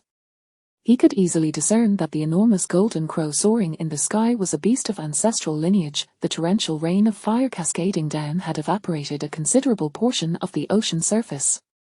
This beast master is not of a high level. Is he training his beast? The old man shook his head, a sense of resignation washing over him. A fire attribute flying beast has come to Xiangui Bay to train. Isn't that a rather frivolous endeavor? At the very least, one would expect him to possess a water-type beast. The old man shook his head in exasperation, but just as his words fell, a resounding dragon's roar suddenly pierced the air. Simultaneously, the previously calmed ocean surface began to churn once more. Waves erupted violently, surpassing even the effects caused by the Golden Crow. What is this? A dragon? No, just a hint of dragon might. It is not a true dragon, but rather a dragon-like creature. The old man's eyes widened in astonishment. With a swift step, he seemed to traverse the air, ascending into the heights above. Looking down, he beheld a massive black shadow roaring in the waters, exuding a faint dragon's might. Another beast of ancestral lineage. The old man was taken aback, incredulity flooding his gaze as he looked toward the man atop the golden crow. By heavens, has the Beastmaster Association produced a second individual capable of commanding two ancestral beasts simultaneously? I have not heard old Jew mention such a thing. Ancestral beasts are exceedingly rare. To his knowledge, the current president of the Beastmaster Association is the only one in the world to simultaneously possess two ancestral beasts. Could it be that a second has now emerged? Chapter 37, The King of the Mystic Tortoise with 1,000,000 health points. The most striking aspect was the astonishing youth of the opponent. Although Qin Feng had activated the concealment ability of the Night Cloak upon summoning the Golden Crow, it proved utterly ineffective against the elder, who effortlessly pierced through his disguise, revealing his visage. Is this person truly so young? No more than 20 at most. The elder squinted, murmuring to himself. Moments later, his gaze sharpened as he attempted to discern Qin Feng's attributes. However, the next instant, he was taken aback. Before him, a panel materialized. Occupation. Level. Combat power. I cannot fathom his occupational panel. The elder found it hard to believe. It was common knowledge that the highest rank of beast masters in today's world was merely at the 5th transition, while he himself was a practitioner of the 7th transition. Within the 5th transition, even those equipped with concealed artifacts could not elude his scrutiny, unless, the elder's brow furrowed in concentration. Suddenly, as if struck by a revelation, his eyes widened, and he hastily retrieved his phone, preparing to make a call. Yet, at the precipice of dialing, he hesitated. The hidden profession of a beastmaster may not be, not necessarily. Merely this, and I cannot ascertain with absolute certainty. Let me observe further, he murmured, his gaze fixated on that particular area. At that moment, with the emergence of the abyssal dragon python, the waters of the mystic tortoise bay churned violently, the waves surging tumultuously. Gradually, they coalesced into a vast whirlpool. Is the king of the mystic tortoise about to emerge? Witnessing this spectacle, Qin Feng raised an eyebrow. Their biological mandate was perfectly suited for a trial run against the king of the mystic tortoise. Qin Feng's gaze was locked onto the swirling vortex below. The whirlpool grew larger and more frantic, ascending skyward, forming a colossal water spout. Roar! With a furious roar, 2 ethereal blue lanterns flickered to life. Subsequently, a gigantic tortoise-like creature breached the surface of the sea. Those ethereal blue lanterns were, in fact, the creature's eyes. King of the Mystic Tortoise, category, boss, level, LV 100 of health points. 1,000,000, combat power, 40,000, skills, Mystic Tortoise water armor, Great Water Tornado, Heavenly Wave. 1,000,000 health points, 40,000 combat power. Qin Feng's eye sparkled with intrigue. Truly a naturally defensive beast. While its 30,000 combat power paled in comparison to the abyssal dragon python and the golden crow, at present, both the golden crow and the abyssal dragon python were in cooldown. Moreover, given the king of the mystic tortoise's formidable defenses and substantial health, the damage it could inflict would likely be minimal. However, Qin Feng's objective was never to slay the king of the mystic tortoise. The magic within him flowed, and the biological mandate had already been initiated. An insight surfaced before his eyes. Target, King of the Mystic Tortoise. Current status, enraged. Success rate, 10%. Enraged, is it? A smile curled at the corners of Qin Feng's lips. Then let us temper its fury. As his words fell, the golden crow emitted a piercing cry, flapping its wings to unleash a wave of scorching heat. Following suit, the abyssal dragon python roared and surged toward the king of the mystic tortoise. Despite their skills being on cooldown, the overwhelming combat power still exerted an undeniable pressure upon the king of the mystic tortoise, albeit the damage dealt was rather paltry. -13, 500. -12, 900. -15, 800. The damage numbers barely exceeding 10,000 seemed more akin to mere tickling against the backdrop of the King of the Mystic Tortoise's million health points. Subsequently, a plume of white vapor erupted from its nostrils, as a transparent layer of water enveloped its shell. Mystic Tortoise Water Armor activated, further diminishing the damage. -6, 500. -7, 100. -5, 900. -7, 300. Chapter 38, The Initial Trial of the Spirit Lore Edict, the Golden Level Shen Turtle King. Roar. The Shen Turtle King let out another fierce roar. The Great Water Tornado and Heaven-Swallowing Wave were unleashed simultaneously. The sea surface erupted into chaos in an instant, with towering waves reaching heights of 100 meters, as a water tornado surged and howled, attempting to strangle the abyssal dragon python and the golden crow. Add some fuel to the fire. Qin Feng remained unfazed, as before his eyes, the information of their Spirit Lore Edict was undergoing transformation. Target: Shen Turtle King. Current status: agitated. Success rate: 30%. Larva Lord. Qin Feng raised his staff. The skill Larva Shatter Mountain included the ability to summon the Larva Lord for 1 minute of combat. Although he assessed that the Shen Turtle King's skills would not inflict significant damage upon the Golden Crow and the Abyssal Dragon Python, avoiding harm was undoubtedly the best outcome. Boom! Under Qin Feng's command, the Larva Lord descended directly into the heart of the water tornado. The water tornado dissipated instantly, and under the dual onslaught of the water tornado and the heaven-swallowing wave, the Larva Lord's health plummeted by more than half in the blink of an eye. It managed to deliver a single punch of a heavy strike upon the Shen Turtle King before its life force was extinguished, vanishing into thin air. The Shen Turtle King staggered from the force of the blow, momentarily dazed. The damage from that punch was secondary. The most crucial aspect was that it had lost its skills. The towering figure that had descended from above had absorbed all of its skill damage before simply disappearing. With its skills on cooldown, it meant that it would now be relegated to a passive state, enduring relentless attacks until it was gradually worn down. Howl! The Shen Turtle King emitted a mournful cry, desperately struggling to retreat back beneath the waves. However, entangled and held captive by the Abyssal Dragon Python, it found itself unable to escape. Target: Shen Turtle King. Current status: frustrated, panicked. Success rate: 80%. It's about time. Qin Feng chuckled.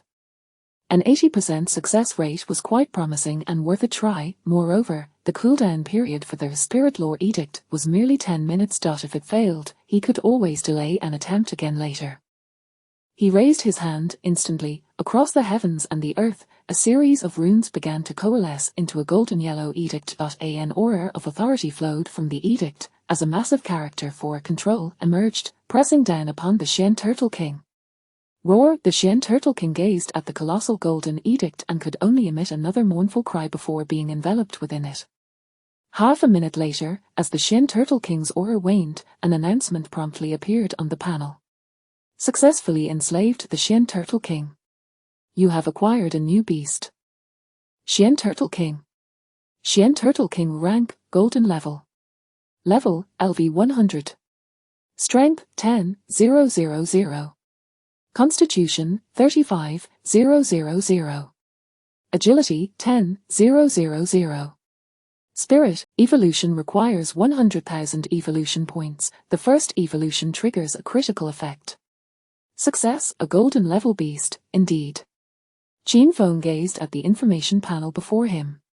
With over 30,000 in constitution at the golden level, once it evolves to the ancestral level, its constitution will at least double.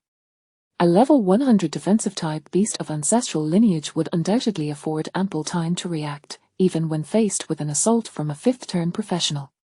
After commanding the Abyssal Dragon Python to collect all the dropped items, he summoned it back, preparing to return to Shanghai City, seeking a tranquil place to complete the evolution of the Shen Turtle King.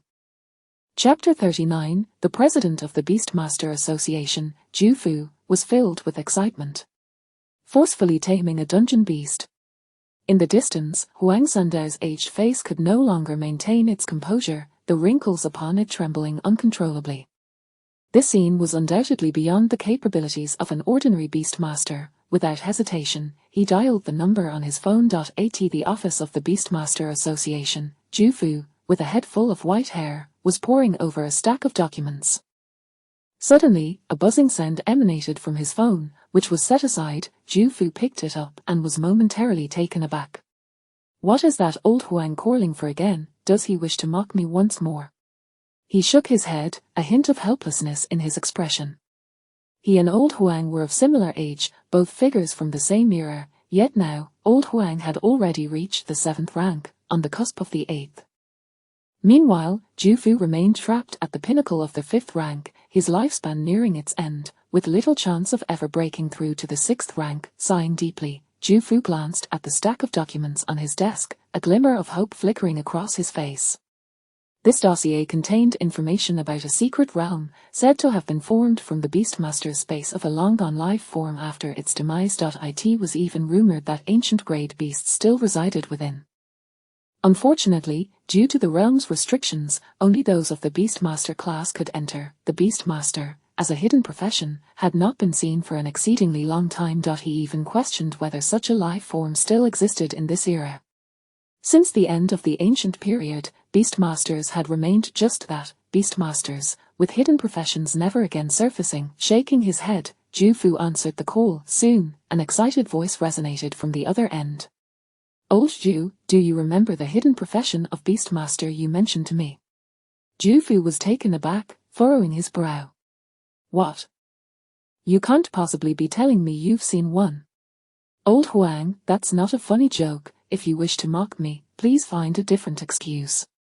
This is no joke, believe it or not, it's your choice.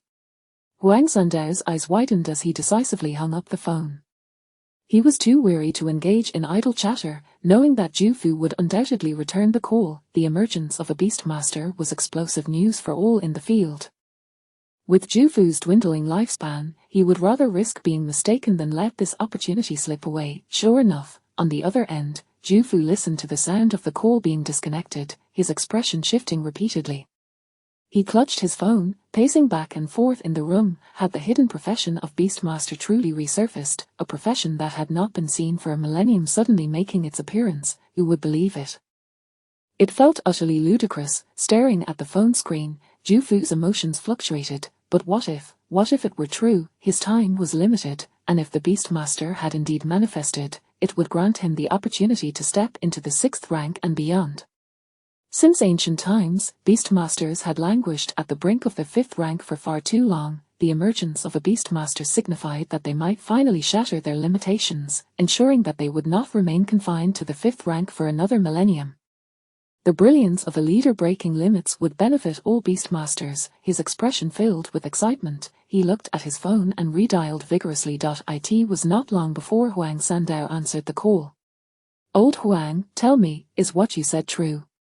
Ju Fu asked, his voice laden with seriousness. Huang Sandao detected the gravity and excitement in Ju Fu's tone and replied solemnly, it should not be mistaken. I cannot discern his professional panel, but he possesses 2 ancestral-grade beasts. More importantly, I personally witnessed him transform the boss of Xiangui Bei, the Xiangui King, into his own beast. Chapter 40. The expensive C-Room transforming the Xiangui King into one's own beast of burden. Ju Fu's face trembled, and his aged eyes sparkled with unrestrained ecstasy. Indeed, if what Huang Sandao asserted was true, then this was undoubtedly the method of dominion over living beings as recorded in ancient texts. To command all creatures, the essence of true sovereign power. Xiangui Bei, I shall arrive at once. Ju Fu refrained from further inquiries and abruptly hung up the phone. He smashed through the door and charged out, summoning a colossal tiger with 3 heads and dual wings, which swiftly bore him towards Xiangui Bei. Level 89, just 1 level short. Upon returning to Shanghai City, Qin Feng gazed at his profession panel, feeling a twinge of regret. Although Xiangui Bei was a monster dungeon accommodating levels 60 to 100, the number of creatures exceeding level 90 was rather scant. Most ranged between 60 and 85. This led to his current predicament. Despite nearly clearing the entire Xiangui Bei, he had only just reached level 89, a hair's breadth away from the crucial level 90 and 3rd transformation. Yet, there was no need for undue haste.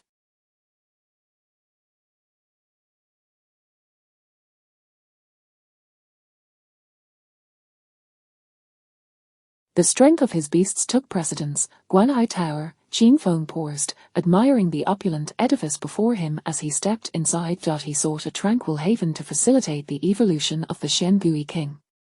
As he crossed the threshold, an unusual aura enveloped him, instilling a sense of ease. The interior was meticulously arranged, with intricate patterns carved into the walls, from which this soothing essence emanated. This was a special item crafted from a secret realm, renowned for its remarkable restorative properties. Despite the bustling crowd in the first-floor hall, it did not feel cacophonous. "I would like a serum," Qin Feng stated at the front desk. He had learned the previous night that the rooms in Guanhai Tower were categorized into 4 tiers: mountains, rivers, lakes, and seas. Among them, the sea tier was the most prestigious. Each level featured distinct magical formations, and the serum boasted not only soundproofing and tranquility-invoking enchantments but also temporary attribute enhancements. Naturally, the price was exorbitant. "Certainly, the serum is 2 million alliance coins per day," the receptionist replied with a smile. "Swipe the card." Qin Feng handed over his alliance card. This price was indeed staggering. His entire fortune would only suffice for a mere 10 days. However, this was not a moment for frugality, and he could bear the 2 million. Ding, payment successful. With the sound of an alert, the receptionist returned his alliance card, along with a card adorned with oceanic motifs, entirely azure in hue. "Sir, your room card.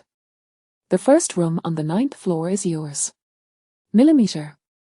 Qin Feng nodded and proceeded to the nearby elevator. Upon reaching the 9th floor, he confirmed the room number before swiping his card to enter.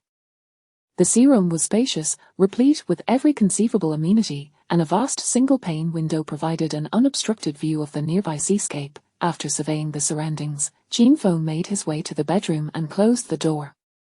Once seated, he closed his eyes, allowing his consciousness to enter the Beast Mastery space. Within the Beast Mastery space, 4 beasts occupied their respective corners. The Xiangui king, subdued by the auras of the other 3 beasts, shrank timidly to the side, appearing quite reserved. Although there was no contention among the beasts, the weight of the surrounding energies compelled the Xiangui king to retract its head firmly into its shell. Chapter 41. The Evolution of the Mysterious Tortoise King, Ancient Level Celestial Turtle. Observing the form of the mysterious Tortoise King, Qin Feng couldn't help but feel a twinge of amusement. He shook his head and opened the panel of the Mysterious Tortoise King. Mysterious Tortoise King. A rank. Golden level, LV 100 Strength, 10, 000, Vitality, 35, 000, Agility, 10, 000, Mentality, 15, 000, Combat Power, 40, 000, Skills, Mysterious Tortoise Water Armor, Great Water Tornado, Tidal Wave. Note, evolution requires 100, 000 evolution points. The first evolution may trigger a critical effect. "Soon, you shall feel no fear," Qin Feng murmured to himself before speaking solemnly. Commence evolution. Consuming 100, 000 evolution points, the Mysterious Tortoise King begins its evolution. With a resounding splash, a sound reminiscent of the ocean's waves echoed from an unknown source, surging with a tempestuous force. Accompanying this sound was an overwhelming wave of humidity. A gentle breath brought forth a sensation as if his mouth and nose were instantly filled with the briny essence of the sea. At that moment, the entire world felt akin to a towel saturated with water, evoking a profound sense of immersion in the ocean. Qin Feng sensed an unusual occurrence within his body.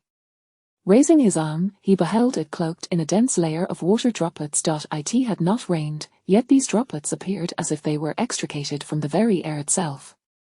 Roar! The Mysterious Tortoise King had, unbeknownst to him, extended its head, greedily inhaling the moisture-laden air. As it breathed, the humidity surrounding its form intensified, gradually coalescing into a colossal water sphere that enveloped it entirely. Gazing within that immense water sphere, Qin Feng observed the Mysterious Tortoise King continuing its voracious consumption. The water sphere expanded, forming a miniature ocean within. The waves crashed violently, rolling tumultuously. Time seemed to lose meaning as a deafening roar reverberated through the ocean, emanating from within the water sphere. Subsequently, the sphere rapidly contracted. An inexhaustible torrent of sea water surged into the Mysterious Tortoise King's form, causing its body to swell and grow. 1,000 meters, 0.2,000 meters, 0.5,000 meters, 0.10,000 meters. Boom, the water sphere vanished entirely, revealing an enormous creature resembling a turtle, its back adorned with a dark serpent, landing upon the ground. Evolution complete, mysterious tortoise king celestial turtle. Current beast. Celestial turtle. Rank, ancient level. Level, LV 100. Strength, 150, 000. 400,000 vitality, ancient level. Qin Feng's heart raced violently. Prior to the evolution, he had harbored a suspicion the mysterious Tortoise King's first evolution might very well reach the ancient level. After all, it began as a golden level entity, and given the possibility of a critical hit, the likelihood of attaining the ancient level far surpassed that of other beasts. However, at the time, it was merely a fleeting thought, one not deeply contemplated, yet, unexpectedly, this thought had manifested into reality, the ancient level, with a staggering vitality of 400,000. Should he encounter a fifth-tier practitioner, he feared that even the defenses of the celestial turtle would be insurmountable. Chapter 42, The Pinnacle of Half-Step 7 Transitions. Incredible! Qin Feng felt a surge of excitement within. As the Xianwui King evolved into the Tongqian Xuanwu, its life force skyrocketed from 1 million to nearly 10 million. In this light, it seems that those below the 7 transitions pose no threat to me anymore. The defensive prowess of the Tongqian Xuanwu would surely vex even a 6th transition practitioner. Qin Feng pondered. To his knowledge, the peak combat ability of 6th transition practitioners rarely exceeded 300,000. Even among some hidden classes, reaching 400,000 is considered top tier, yet, in comparison to the Tongqian Xuanwu, there remains a discernible gap. His current strength could be likened to that of a premier 6th transition, or perhaps a half-step 7 transition, the early pinnacle of half-step 7 transition. A smile crept across Qin Feng's face, as he found the notion somewhat amusing. Such a description felt rather abstract. After all, this was not a fantasy novel. Upon exiting the beast-taming space, Qin Feng contemplated his current status. He was now a level 89 in the 2nd transition, merely 1 level away from the 3rd transition. Suddenly, it struck him. At level 80, was he not eligible to contract another beast? The thought flitted through his mind, but he shook his head. Advancing too rapidly could also be burdensome, with an endless array of tasks, unlike his classmates, who were likely still blissfully engaged in dungeons of levels 20 to 30. Alas, how enviable! Qin Feng could not help but express his feelings. Returning to his thoughts, he retrieved the glowing orb from his personal space. Dim Holy Light Sphere Type. Item. Usable level, LV80. Item description, a token of light from the City of Holy Light, allowing entry into the legendary secret realm of the City of Holy Light. Now his level was sufficient to access this legendary secret realm. However, after some contemplation, he resolved to wait until he reached the 3rd transition before embarking on an exploration of the legendary secret realm. His understanding of such realms was scant, limited to only superficial knowledge. What he could ascertain was that the difficulty of the legendary secret realm was exceedingly high. It resembled a miniature world, where one must not only guard against the perils within the realm but also the practitioners who enter, for under the law of vast profits, acts of murder and treasure theft were not uncommon. Stowing away their dim holy light sphere, Qin Feng shifted his gaze to assess his current evolution points. Current evolution points, 205410. 205413. Evolution points were fundamental to him. After the 2nd transition, his evolution points had escalated from a mere point per second to 3 points per second. 3 points per second translated to nearly 260,000 points a day. In approximately 4 days, he would reach his first million. According to the evolution requirements for beast taming, the evolution from golden level to ancestral level necessitated 100,000 evolution points, while the evolution from ancestral level to ancient level required 1 million. Yet, astonishingly, the evolution from ancient level to stellar level also demanded 1 million evolution points, with no increase in requirement. This peculiarity puzzled Qin Feng. Logically, the stellar level was a realm of complete transcendence, and it should not be so straightforward. Or perhaps, Qin Feng accessed the profession panel for the Tongqian Xuanwu, scrutinizing the final description. Next evolution requires evolution points, 1 million. The description did not explicitly state that the next evolution would be to the stellar level. Had he misinterpreted, did the next evolution not necessarily imply reaching the stellar level, or, aside from the million evolution points, were there other special materials required for the evolution to stellar level? Chapter 43, The Insightful Observation, The Malevolent and Bug. Shaking his head, Qin Feng momentarily set aside this thought. After all, it was merely a conjecture. To ascertain its validity, he would need to wait until his evolution value reached 1 million. However, that milestone was not far off. 1 million in evolution value was merely a matter of days. His primary task now should be the merit missions of the Great Qin.as he contemplated. A piece of information materialized before his eyes. Mission: Foreign Purge Initiative. Mission type: exclusive to the Great Qin. Mission description: eliminate the invaders from foreign lands. Mission rewards: 100 merit points for slaying a first-turn invader, 1,000 for a second-turn invader, 10,000 for a third-turn invader, and 50,000 for a fourth-turn invader. Regarding this mission, Qin Feng had a notion. The invaders infiltrating the Great Qin would undoubtedly employ various methods to disguise themselves and conceal their identities. Whether through items, skills, or equipment, there existed capabilities for self-hiding. Perhaps among the throng of people bustling through the streets, there were invaders passing by him unnoticed. Some sophisticated concealment techniques were not easily penetrable unless one relied on high-level ocular practitioners or certain special artifacts to discern the invaders with complete clarity. However, Qin Feng's gaze flickered slightly. Insightful observation, skill effect. You can see through all disguises, concealments, and facades. Under the insightful observation, all masquerades appeared as mere flickering lights in the dark. Qin Feng chuckled softly, rising to his feet and stepping to the window to admire the flow of people below. A glimmer of golden light had quietly enveloped his pupils. Insightful observation activated. Name: Liu Dazhuang. Occupation: knife level, second turn, level 77. Country: Great Qin. Strength: 4,000. Constitution: 10,000. Agility: 3,000. Mentality: 5,000. Combat power: 8,000. Name: Zhu Wen. Occupation: assassin. Level: third turn, level 95. Country: Great Qin. Name: Yamashita Nakano. Occupation: assassin. Level: third turn, level 106. Country: KK. Qin Feng raised an eyebrow. The effects of the insightful observation skill were remarkably potent. All information appeared exceedingly clear under its gaze. Though he had anticipated this, the fact that he could see even names directly was indeed a surprise. Yamashita Nakano, KK. Qin Feng murmured. If one were to consider which nation among the 10 foreign countries were the most enmity with the Great Qin, it would undoubtedly be KK. Then let us take you as our first target.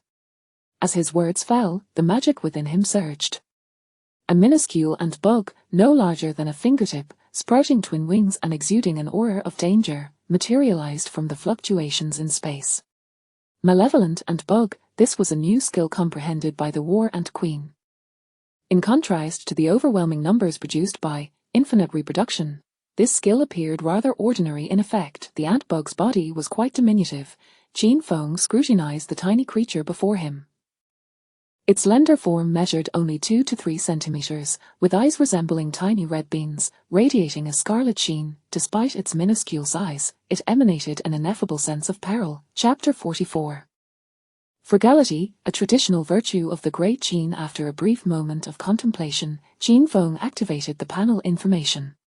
Fiendish and grade, ancient level, LV70, strength, 300, 000, vitality, 30, 000, agility, 200, 000, mentality, 10, 000, skills, non-combat power, 300, 000. Ancient level. Qin Feng instinctively exclaimed. He never anticipated that this fiendish and could be of such an ancient grade. It is worth noting that even the War Queen and only reached the ancient level. How could it possibly breed ancient grade offspring? Yet, upon reflection, it makes sense. The skill infinite reproduction of the vile soldier and was already at the ancestral level. Given that this creature does not rely on sheer numbers, its ancient classification seems quite reasonable. With this thought, Qin Feng gradually quelled the astonishment within his heart. The fiendish ant excels in strength and agility, combined with its remarkably small size, making it exceptionally suitable for the current requirements. Although the existence of this fiendish ant is limited to merely half an hour, it is more than sufficient, considering its attributes, not to mention mere third transformations. Even fifth transformations would stand no chance of resistance. With a rustle, Qin Feng opened a crack in the window. With a slight mental nudge, the fiendish ant transformed into a shadowy wisp and darted out. On the street, Yamanaka Nakanobu paced restlessly at the foot of the mountain, his gaze intermittently scanning the surroundings, his mood somewhat agitated. Bar. He spat on the ground beneath his feet and stepped over it. He had arrived in the Great Qin a day prior, according to the edicts of the Kokoku king. For every resource seized in the Great Qin, Kokoku would receive a reward. Not only Kokoku, but several other nations also had practitioners competing for resources within the Great Qin. For a long time, the Great Qin had remained inactive. He valued his life. After all, the Great Qin was a dominant force in the region, and any single nation facing it would face annihilation.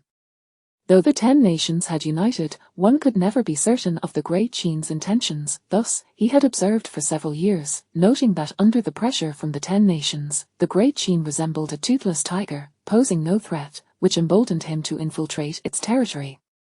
Little did he expect that merely a day after his arrival in the Great Qin, after a night's rest, the sky would come crashing down. The Great Qin had sealed its borders and begun purging these invaders. His misfortune was unparalleled. It is crucial to note that he had merely come for a brief respite, having done nothing at all, and now, they were outright denying him the chance to live. Damn it! Yamanaka Nakanobu could only curse in frustration. He shook his head, and suddenly, out of the corner of his eye, he spotted a small insect landing on his neck. And the next moment, darkness enveloped his vision, his body inexplicably withered in an instant. There was no time to resist, he could not even summon his powers. He had barely caught sight of the insect when his blood and flesh were entirely drained, and his consciousness vanished in an instant. All that remained was a desiccated husk of human skin, which, propelled by inertia, thudded against the ground.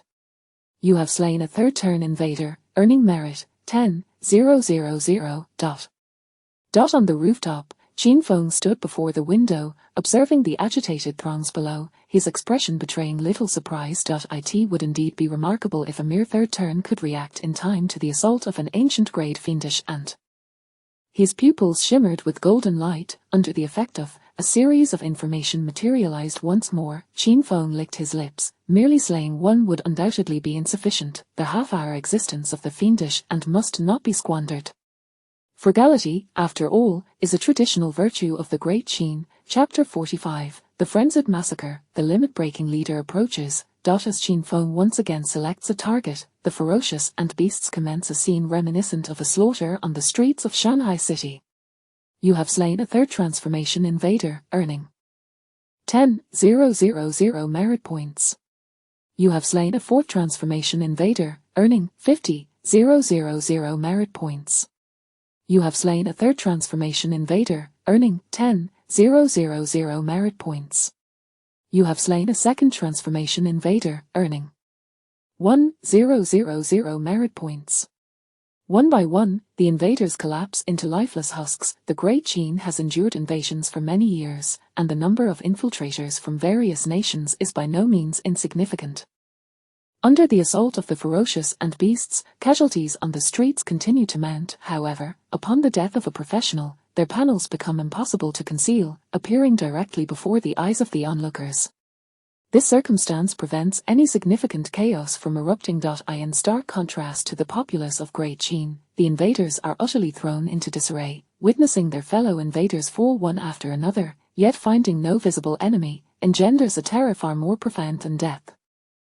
It is as if a grim reaper lurks in the shadows, silently wielding a scythe, reaping one life after another. Soon, it would be their turn.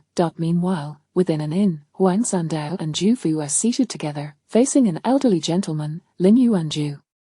Are you suggesting that he has tamed an ancient level beast? Zhu Fu gasps in astonishment. Based on Lin Yuanzhou's description, it is evident that he and Huang Sandao are referring to the same individual. This implies that this being, the Master of Life, has successfully controlled an ancient level beast. Such a notion is utterly preposterous. In his view, it was inconceivable for an ancient level beast to manifest in this era. The materials required for the evolution of a golden level beast to an ancient level are extraordinarily rare and exorbitantly priced. Countless fifth transformation beastmasters have gone bankrupt, investing nearly 100 billion, only to find success elusive in their attempts to evolve their golden level beasts. The ancient level is no longer merely a matter of finances. It is the unavailability of evolution materials that poses the insurmountable obstacle. For centuries, the Beastmaster Association has only unearthed remnants of the Master of Life from ancient ruins, speculating that there may exist ancient level beasts that have yet to perish.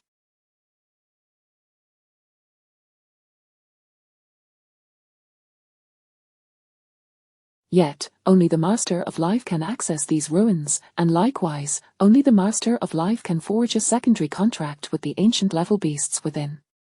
Indeed, there is no doubt, Lin Yuanzhou affirms with certainty. The terrifying scene still sends shivers down his spine at the mere recollection. Har har har, har har har har. Upon hearing Lin Yuanzhou's response, Zhu Fu bursts into uncontrollable laughter. He has been stifled for too long, initially believing he would be trapped within the confines of the fifth transformation. Now, a glimmer of hope has emerged. He is convinced that Lin Yuanzhou would never deceive him, even though he has yet to meet the individual in question, leaving him uncertain of whether this person is truly the Master of Life. However, that is now of little consequence. All he needs is a leader capable of shattering the limitations of the fifth transformation. The very reason so many beastmasters are ensnared in their fifth transformation, unable to reach the sixth, is the lack of an ancient level beast. Once this individual achieves the sixth transformation and completes the ancient beast's restriction task, the demand for ancient level beasts among the other beastmasters' sixth transformation tasks will vanish entirely. At that point, several fifth transformation beastmasters will directly ascend to the sixth transformation, successfully extending their lifespans. This is their limit-breaking effect bestowed by the leader, dismantling constraints, paving the way for those who follow. Chapter 46. Half an hour had passed, and with it, over 400,000 merit points. What a pity. The brief interval swiftly elapsed, accompanied by a subtle fluctuation in space. The fearsome demonic ants vanished without a trace. The golden light in Qin Feng's pupils gradually receded as he let out a gentle sigh. In the span of half an hour, more than 20 invaders had fallen beneath the onslaught of his demonic ants. His merit points surged from 10,000 to an impressive 433,000. Yet, the only aspect that left him feeling somewhat regretful was the meager experience points acquired from slaying. Despite his level 89 status and the numerous professionals he had dispatched, he still had not reached level 90. Alas, Qin Feng sighed again and opened the Great Qin National Treasury. Current merit 433,000. Gazing upon the merit points before him, his momentary sense of regret was swiftly replaced by elation. With 400,000 merit points, a plethora of items could be redeemed. His gaze wandered until it settled on a particular item, which he promptly selected. Great Qin National Medal, Type, Item. Usable Level, LV1. Description, charges for 1 month, allowing the wearer to withstand a fatal blow once. Required merit 100,000. Redeem. Without hesitation, Qin Feng decisively chose to exchange his points. Consumed 100,000 merit points, successfully redeemed Great Qin National Medal 1. Current merit points 333,000. In an instant, amidst a flash of black light, a completely obsidian circular badge materialized in the palm of Qin Feng's hand. The Great Qin National Medal. Qin Feng scrutinized the item for a moment before opting to use it, adorning himself with it. Although classified as an item, the Great Qin National Medal bore a striking resemblance to equipment, save for the absence of any attribute enhancements. Once donned, Qin Feng continued to peruse the treasures within the Great Qin National Treasury. A few minutes later, his gaze suddenly halted, drawn to another item. Essence of the Sun, category, material. Description, a wondrous essence derived from the sun's core, imbued with indescribable fiery energy, suitable for transcending tribulations for beast tamers above level 100. Required merit 100,000. Essence of the Sun. Qin Feng was momentarily taken aback. The levels of beasts differed from those of professionals. Level 100 represented the pinnacle. Upon reaching this threshold, further growth could only be achieved through evolution or transcending tribulations. As far as he knew, only ancestral level beasts and above could undergo tribulations. Ancestral level beasts could transcend thrice, while ancient level beasts could do so 9 times. Each tribulation a beast undertook would lead to significant enhancements across all attributes. For instance, his level 100 Supreme Tortoise possessed a comprehensive combat power of 450,000, merely equivalent to a top-tier 6th transition or an ordinary 7th transition professional. However, after enduring 9 tribulations, the Supreme Tortoise's combat power could rival the highest tier of 9th transition. At that point, it would truly embody the strongest creature on Earth. Nevertheless, the process of transcending tribulations was not guaranteed to succeed. With each successive tribulation, the success rate diminished, coupled with the scarcity of materials and their exorbitant prices. Nurturing an ancient level beast capable of 9 tribulations would entail an extraordinarily daunting figure. His gaze skimmed over the essence of the sun, pondering momentarily before fixing on another item. Experience pill category, medicine. Usable level, LV30. Description: an experience pill crafted by an alchemist. Consuming it grants a direct acquisition of 500,000 experience points. Required merit 1000. Chapter 47, the opening of the Tower of the Outstanding. 1,000 merit points is still acceptable, Qin Feng murmured to himself as he made his choice to redeem. He was merely 1 step away from reaching level 90, and the 500,000 experience points would allow him to ascend directly. As spatial fluctuations emerged, Qin Feng extended his palm. In a flash of white light, a milky white elixir materialized in his grasp. Without a moment's hesitation, he consumed the potion. Although the milky white elixir appeared solid, resembling candy, it dissolved instantly upon contact, transforming into a stream of gas that flowed into Qin Feng's body. With a surge of milky white radiance, several notifications emerged simultaneously. You have consumed the experience elixir, experience points 500,000. You have leveled up and gained 10 free attribute points. You have reached level 90. The third transfer quest has been issued. Your level has reached the upper limit of the second transfer. You will no longer gain experience points. As the notifications appeared, Qin Feng opened the quest panel. Current quest: The Path of the Ninefold Divine, 2. Quest description: The Prestige of the Divine. Quest requirement: suppress the Tower of the Outstanding, instilling a sense of awe in the talented. Quest duration: unrestricted. The Tower of the Outstanding. Qin Feng contemplated the quest panel before him. The Tower of the Outstanding was a 100-story pagoda situated within the borders of the Great Qin Empire. It opened once a year for a duration of 7 days, allowing participation from individuals under the age of 20. After the 7 days, rewards would be distributed based on rankings. However, it seemed that the Tower of the Outstanding had not yet opened this year. Each opening of the tower was accompanied by quests issued to all practitioners of the Great Qin Empire. In addition to rewards for the top 100, every participant received a basic participation award. Qin Feng recalled that his quest panel had not displayed this particular task. Just as this thought crossed his mind, the quest panel flickered unexpectedly. Quest: The Outstanding Rankings. Quest type: exclusive to the Great Qin Empire. Quest requirement: proceed to the Tower of the Outstanding and claim your rightful position among the talented. Speak of the devil, and he shall appear. A momentary look of astonishment crossed Qin Feng's face, but he quickly regained his composure. After all, given that this was a divine quest, possessing some foresight was only natural, wasn't it? Qin Feng reassured himself and then clicked to view the quest details and rewards. Quest: The Outstanding Rankings. Quest type: exclusive to the Great Qin Empire. Quest requirement: proceed to the Tower of the Outstanding and claim your rightful position among the talented. Basic quest reward: 1,000 merit points. Rank rewards, ranks 50 to 100, reward of 20,000 merit points and 1 piece of golden equipment, ranks 30 to 49, reward. Ranks 20 to 29, reward.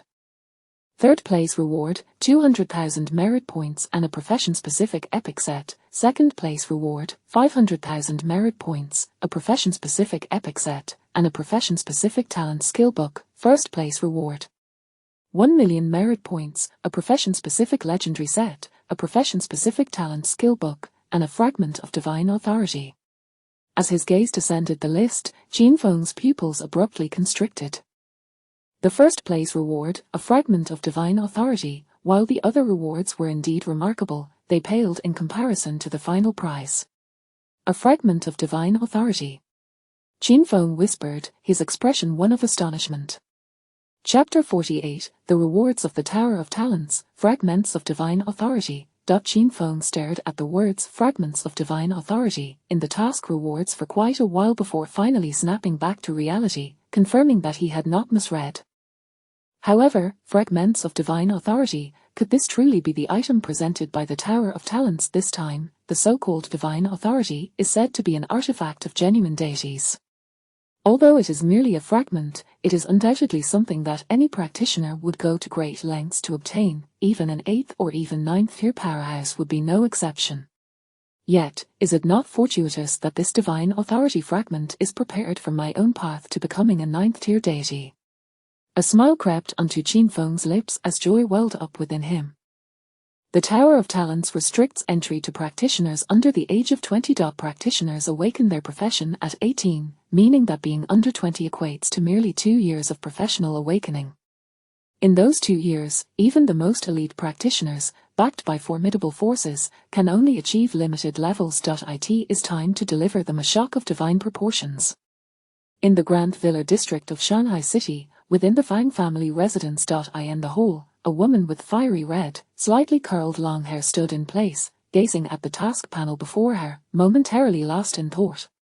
The reward for first place in this Tower of Talents is astonishingly extravagant. Fang Hongyu's expression was one of shock and disbelief. Oh! A middle-aged man sitting in a chair across from Fang Hongyu opened his eyes. Hongyu, what kind of reward could possibly strike you as extravagant? Fang Jingshan inquired with a smile. As a top-tier family in Shanghai City, the Fang family's influence extends across several surrounding cities. Their family treasury is filled with innumerable treasures. Fang Hongyu, being his daughter and a prodigious talent of this generation, has been bolstered by the family's strength.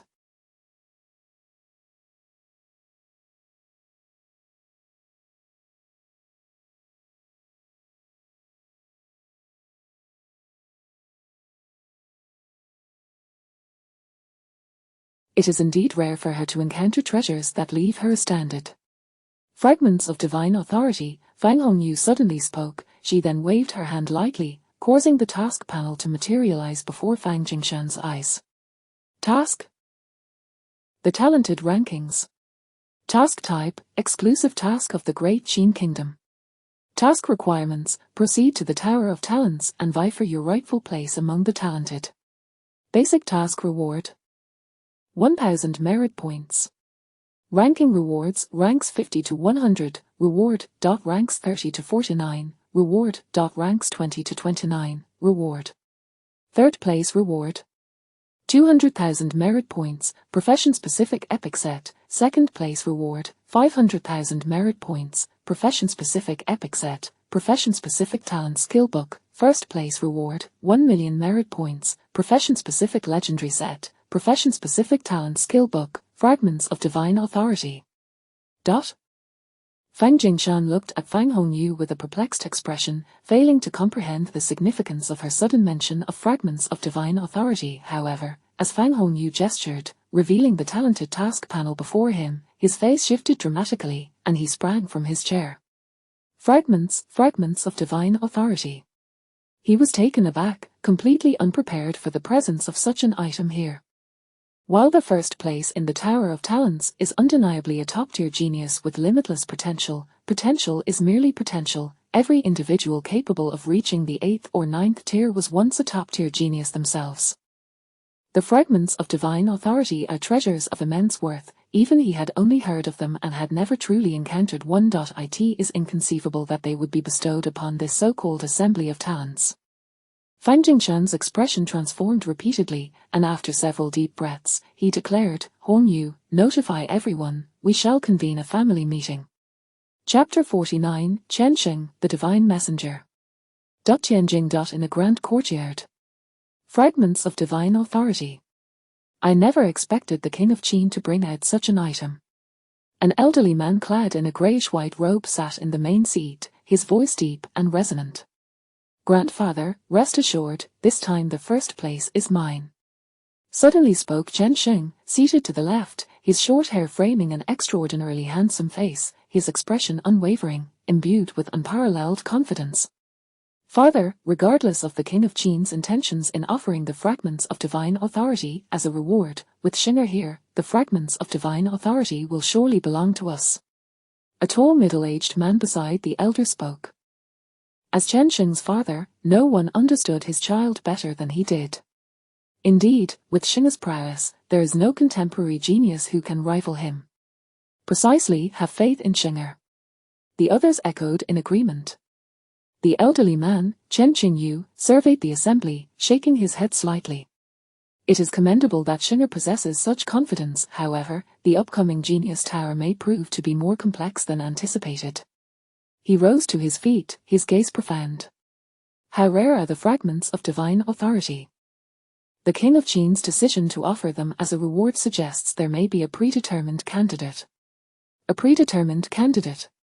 The tall middle-aged man, Chen Xiao, exclaimed in astonishment, with a designated candidate in mind, why then place the fragments of divine authority as a reward in the Genius Tower's tasks?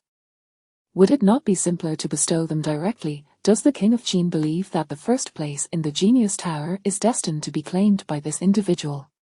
Is he so confident in this predetermined candidate? Moreover, the King of Qin is well aware of Chen Xing's capabilities. Knowing this, he still chooses to include the fragments of divine authority in the Genius Tower's tasks as a reward.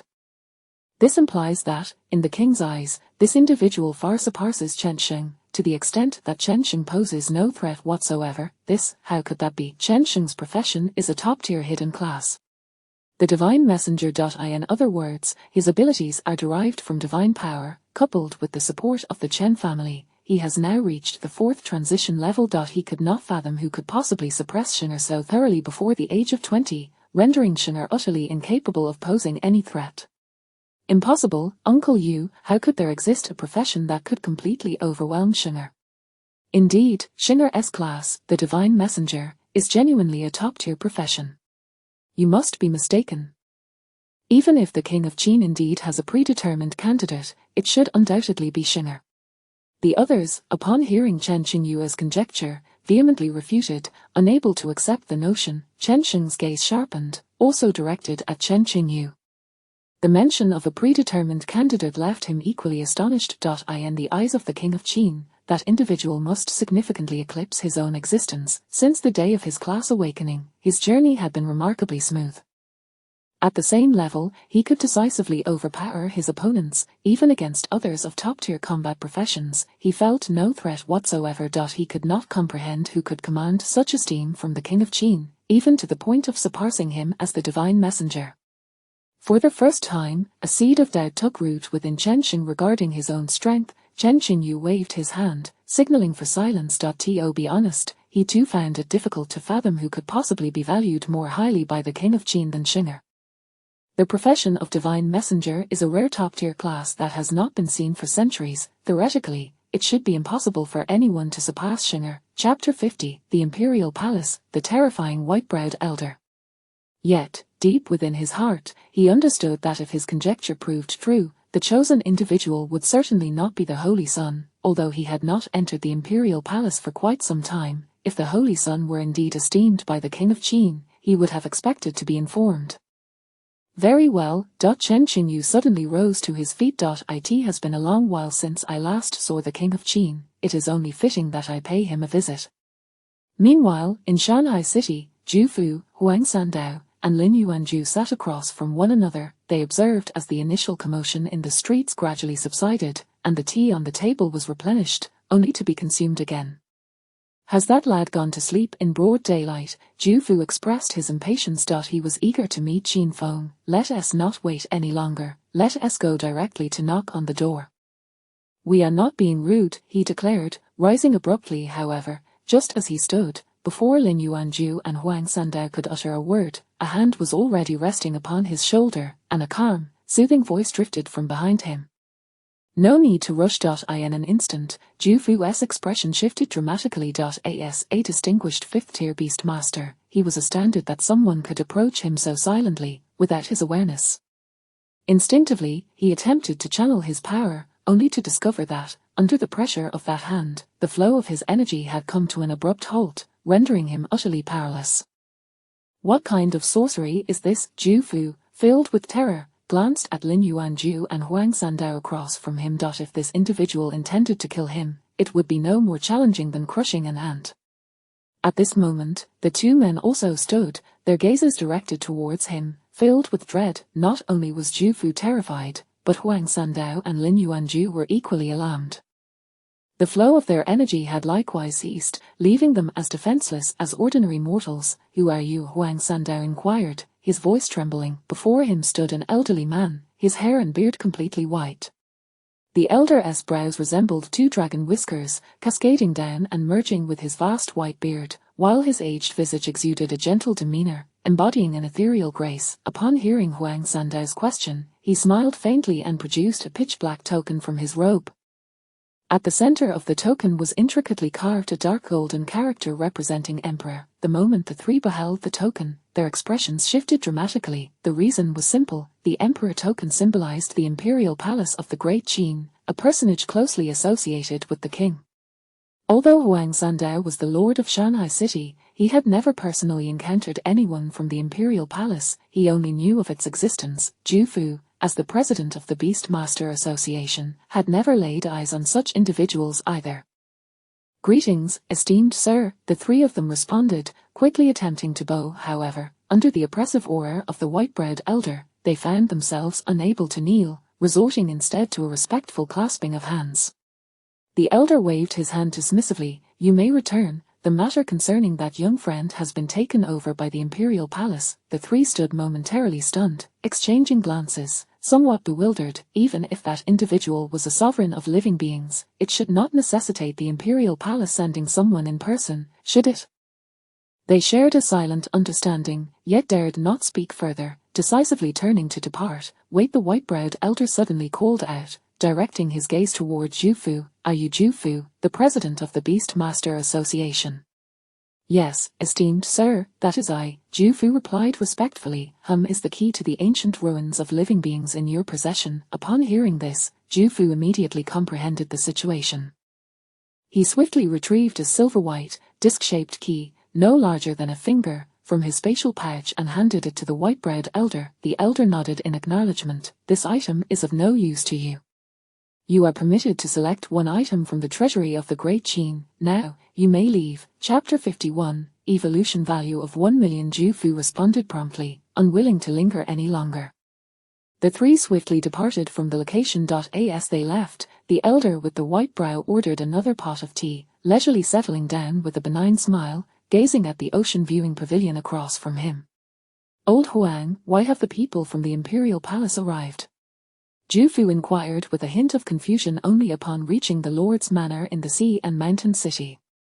Surely, even the sovereign of beings wouldn't necessitate a personal visit from the imperial palace. Huang Sandao also expressed his bewilderment, shaking his head. Is there perhaps something we are unaware of? Just the sovereign of beings and an ancient-level beast master shouldn't be sufficient to alarm the imperial palace, Lin Yuanju concurred, also shaking his head. Never mind, let us not dwell on it.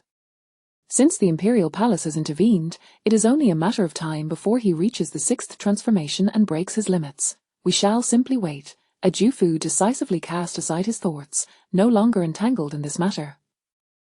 The key to the ancient ruins of beings had already been surrendered, leaving him with nothing further to do but await the extension of his life through the breaking of limits. In the ocean viewing pavilion, within the confines of a room, Qin Feng reclined on the soft bedding, savoring a moment of tranquility. Since his occupational awakening, he had scarcely enjoyed a proper rest. In just a few days, he had been relentlessly leveling up, hardly pausing. Now, he finally had the opportunity to relax. As for the matters concerning the Tower of Talents, there was no urgency. The Tower of Talents would remain open for a total of 7 days, with the rules based on territorial occupation. As long as one occupied the corresponding tower level by the end of the final day, they would be counted in the rankings and rewarded.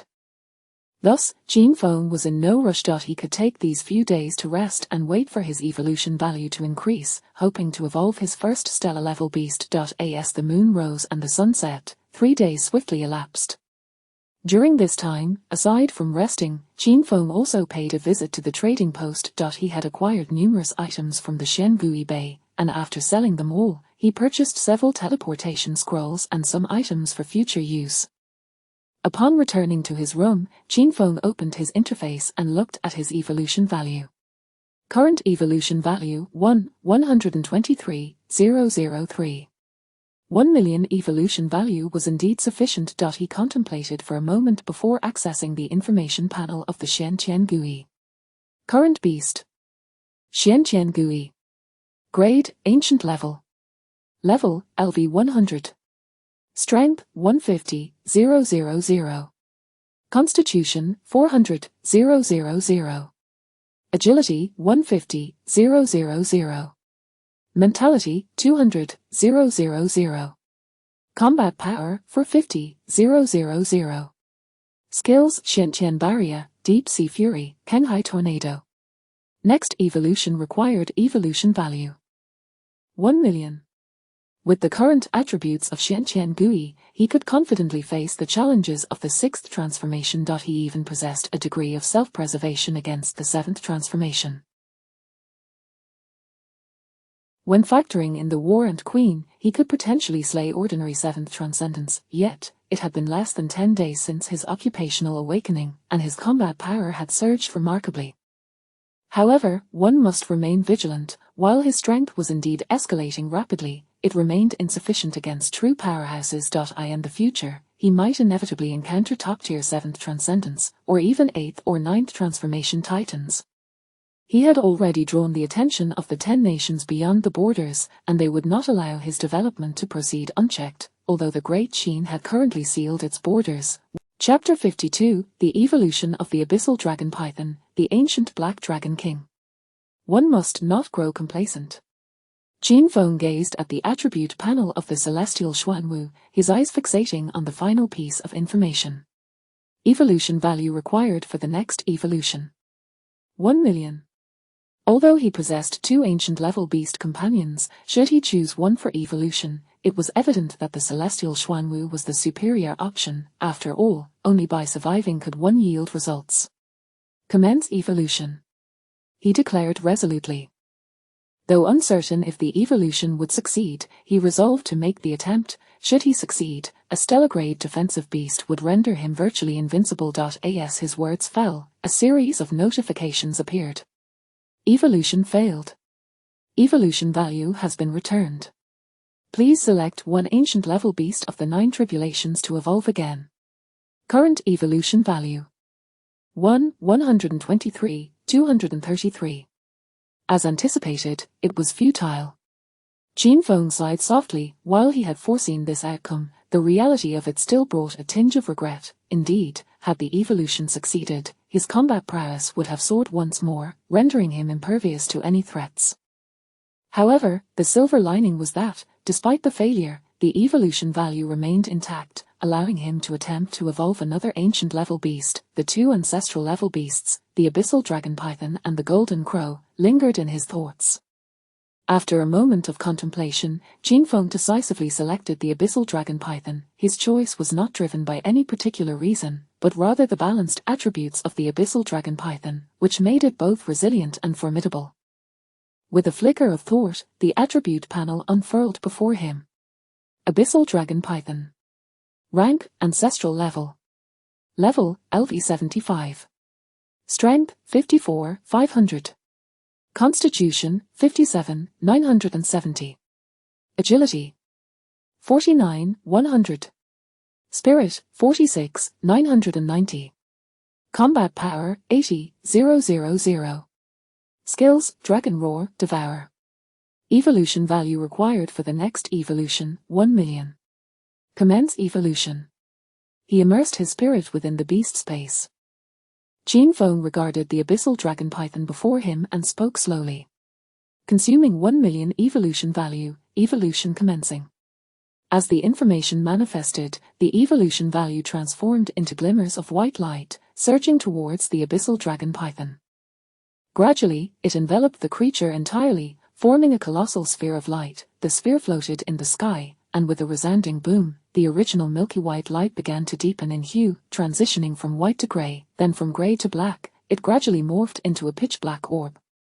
Simultaneously, vast expanses of dark clouds began to coalesce, shrouding the entire sky in a dense gloom. The clouds roared like dragons, the winds howled like tigers. As the heavens were completely cloaked in darkness, a resounding dragon's roar echoed forth. Roar. The obsidian sphere began to expand, gradually merging with the dark clouds. It then continued to diffuse until it became one with the clouds. Boom! Another thunderous clap resounded. Amidst the flickering lightning, a serpentine creature of indeterminate length could be seen weaving through the clouds. It writhed and danced, traversing all directions, before slowly revealing a colossal head. The aura of the dragon radiated, its fierce visage unmistakable. Evolution complete. Abyssal Dragon Python Black Dragon King. Current Beast Companion. Black Dragon King. Rank, Ancient Level. Level, LV75. Strength, 250, 000. Constitution, 225, 000. Agility, 185, 000. Spirit, 180, 000. Combat Power, 330, 000. Skills, Overwhelming Dragon Might, Annihilating Dragon Breath, Endless Abyss. Evolution value required for the next evolution. 1 million. Chapter 53, The Imperial Beasts in the Great Qin Treasury, Black Dragon King. After the evolution is complete, the skills have also undergone changes. Exiting the beast space, Qin Feng gazed at the newly displayed attributes of the Black Dragon King and his spirit sword. Although he could not evolve a first-tier stellar beast, acquiring an ancient-tier beast was still a commendable achievement. After all, one must not be overly hasty. Once the Celestial Tower mission concludes, he would complete his third transformation. Then, he could embark on the trials of beast evolution. It was estimated that the materials required at that time would be astronomical, necessitating a gradual accumulation. Nevertheless, the combat prowess of a 9-calamity ancient tier beast was already equivalent to that of a 9th-turn professional. What level of power would a stellar tier beast possess? Qin Feng pondered with curiosity. In truth, although stellar tier beasts had always been classified within the hierarchy of beasts, no one had truly comprehended their combat strength. Even in ancient times, there were no records concerning the stellar tier beasts. All the information humanity had gathered regarding beasts lacked any explanation of the stellar tier, only the acknowledgement of its existence, with no knowledge of its specific combat capabilities. However, ancient texts referred to ancient tier beasts as the strongest beings on the surface. Thus, could it be that stellar tier beasts transcended the surface? A stirring sensation welled up within Qin Feng as he raised his gaze, looking out of the window towards the sky. His sight seemed to pierce through the heavens, gazing beyond the cosmos. Countless extraterrestrial beings, comparable in size to planets, wandered through the cold, desolate expanse of the starry sky, leaving destruction in their wake as they devoured and obliterated celestial bodies. To them, a planet was merely a richly flavored chocolate truffle. Shaking his head, he dispelled the chaotic thoughts swirling in his mind. Not to think too much. When my strength is sufficient, knowledge will come naturally. Qin Feng refocused his mind. There is still time, and I can contract another beast. However, what type of beast to choose remains a question. While he could directly venture into the wilderness dungeon to forcibly enslave a beast using the mandate of beings, if it were a common type, it would hold little significance for him. The flying beast option included the golden crow, the balanced type was represented by the Black Dragon King, the defensive type was the celestial turtle, and the combat-oriented beast was the warlord and queen. If he were to select again, should he consider a support-type beast, or perhaps a control type or a stealth type? Qin Feng contemplated incessantly. Yet, where could one find such types of beasts?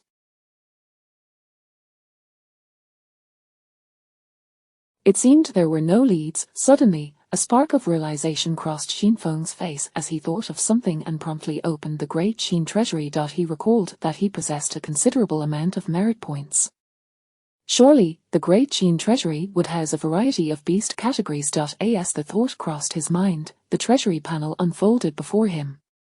Current merit points, 332,000. Over 330,000 merit points, perfectly sufficient. Xinfeng smiled and directly accessed the treasure classification of the Great Qin treasury, selecting the beast series.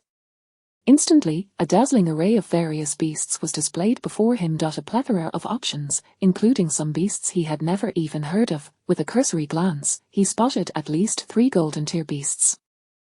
Interestingly, black iron tier beasts were the least represented in the Great Qin treasury, with only a couple available, and their prices were exceedingly low. Xinfeng casually clicked on one to take a look. Flame Demon tier. Black Iron. Skills none. Required merit 100. Chapter 54 The Restorative Beast, Qinglian. Flame Demon. Just by its name, it is presumably a fire attribute beast, although its price is modest, requiring merely 100 merit points. It holds little significance for Xinfeng. He swiftly bypassed this beast and continued his search. Icebearer rank, silver level. Skill, Ice Hammer. Required merit, 2000. Crimson Python rank, silver level. Skill. Crimson Flame. Required merit, 2000. Earth Bull rank, bronze level. Skill, none. Required merit, 500. Xinfeng perused the listings diligently. The majority of the beasts did not align with his desires. For instance, the Earth Bull appeared to be a defensive type beast, yet, even if it evolved to the ancient level, it could never rival the Celestial Tortoise. A mere trifle. He shook his head and continued his examination. Suddenly, one beast caught his attention. Qinglian rank, silver level. Skill, Restoration. Required merit, 3000. Restoration.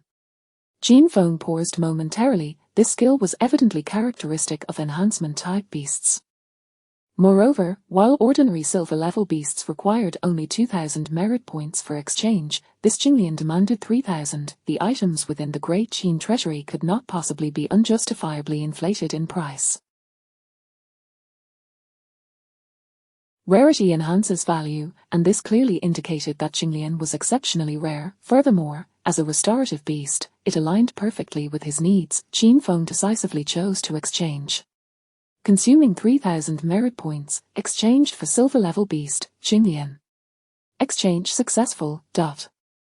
As the information panel appeared, a radiant glow enveloped the surroundings, revealing a crystal box before Xinfeng. Within the box lay a lotus flower emanating a gentle azure light, positioned elegantly at its center. The azure glow diffused around the lotus, presenting a visually captivating sight. Xinfeng extended a finger. Divine Mandate of Beasts. Activated, extraordinary runes converged in the realm, swiftly forming a decree radiating golden light. Subsequently, it enveloped the Qinglian. As the decree descended, the bond between Xinfeng and Qinglian deepened. Within mere seconds, Qinglian vanished entirely, materializing within the beast space. An additional message popped up on the panel. Contract successful. You have successfully contracted the silver-level beast, Qinglian. Current beast. Qinglian. Rank, silver level. Level, LV1. Strength, 100. Constitution, 100. Agility, 100. Spirit, 2000. Combat power, 5. Among the four-dimensional attributes, attack, constitution, and agility are all a mere 100, yet spirit soars to 2000. Observing the attribute panel before him, Xinfeng reflected momentarily before clicking to view the skill. Skill. Restoration. Effect, restores the target's injuries to their state 3 seconds prior, with a maximum recovery of 50,000 life points. Cooldown, 5 minutes. Restoring the target to their condition 3 seconds prior. A maximum recovery of 50,000 life points for a silver-level beast. Possessing such a skill is indeed remarkable. It is worth noting that the life points of the Larva Realm's boss, the Larva Lord, amount to only 100,000. This skill essentially allows for the restoration of half of the health. Of course, this skill is most effective when facing instantaneous damage. If the damage is dealt gradually, its utility becomes considerably limited. Chapter 55, Evolution, the fourth ancient grade, the Creation Green Lotus. Let us witness the effects of evolution, Qin Feng remarked, casting a glance at his remaining evolution points. Current evolution points: 124, 190. Converting silver to gold requires 20,000 evolution points, which is more than sufficient. Subsequently, Qin Feng's consciousness descended into the Beast Master space, and he slowly uttered, "Commence evolution." Consuming 20,000 evolution points. The Green Lotus begins to evolve. As the evolution points transformed into twinkling white lights that flowed into the Green Lotus, a burgeoning azure radiance enveloped it. The lotus petals swayed gracefully, dispersing the blue light into the surroundings.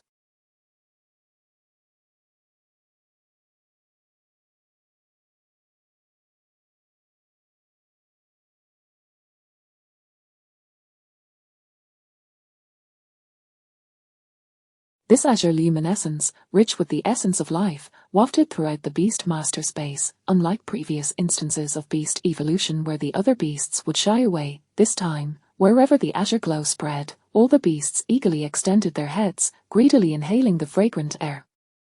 It seemed as though the azure light was a delectable feast or exquisite wine, irresistible to them. Qin Feng could sense the jubilant spirits of the beasts. They were exceptionally animated. As the azure light proliferated, the entire realm was engulfed in its brilliance. Qin Feng gazed at the Green Lotus, now obscured by the dense azure glow, rendering its form indistinguishable, yet he could feel an extraordinarily potent life force surging beneath that azure veil. Suddenly, a vibrant flash of azure light illuminated the surroundings. In that moment, a colossal ethereal image of the Green Lotus emerged, reaching up to the heavens and connecting with the earth, exuding an ineffable vitality. It unfurled its form, dancing gracefully in the breeze, akin to a celestial maiden in a mesmerizing waltz, while an overwhelming aura of life cascaded down with its movements. As time passed, the azure glow gradually dissipated. A Green Lotus, standing half a person tall, reappeared before Qin Feng. Simultaneously, a series of information materialized.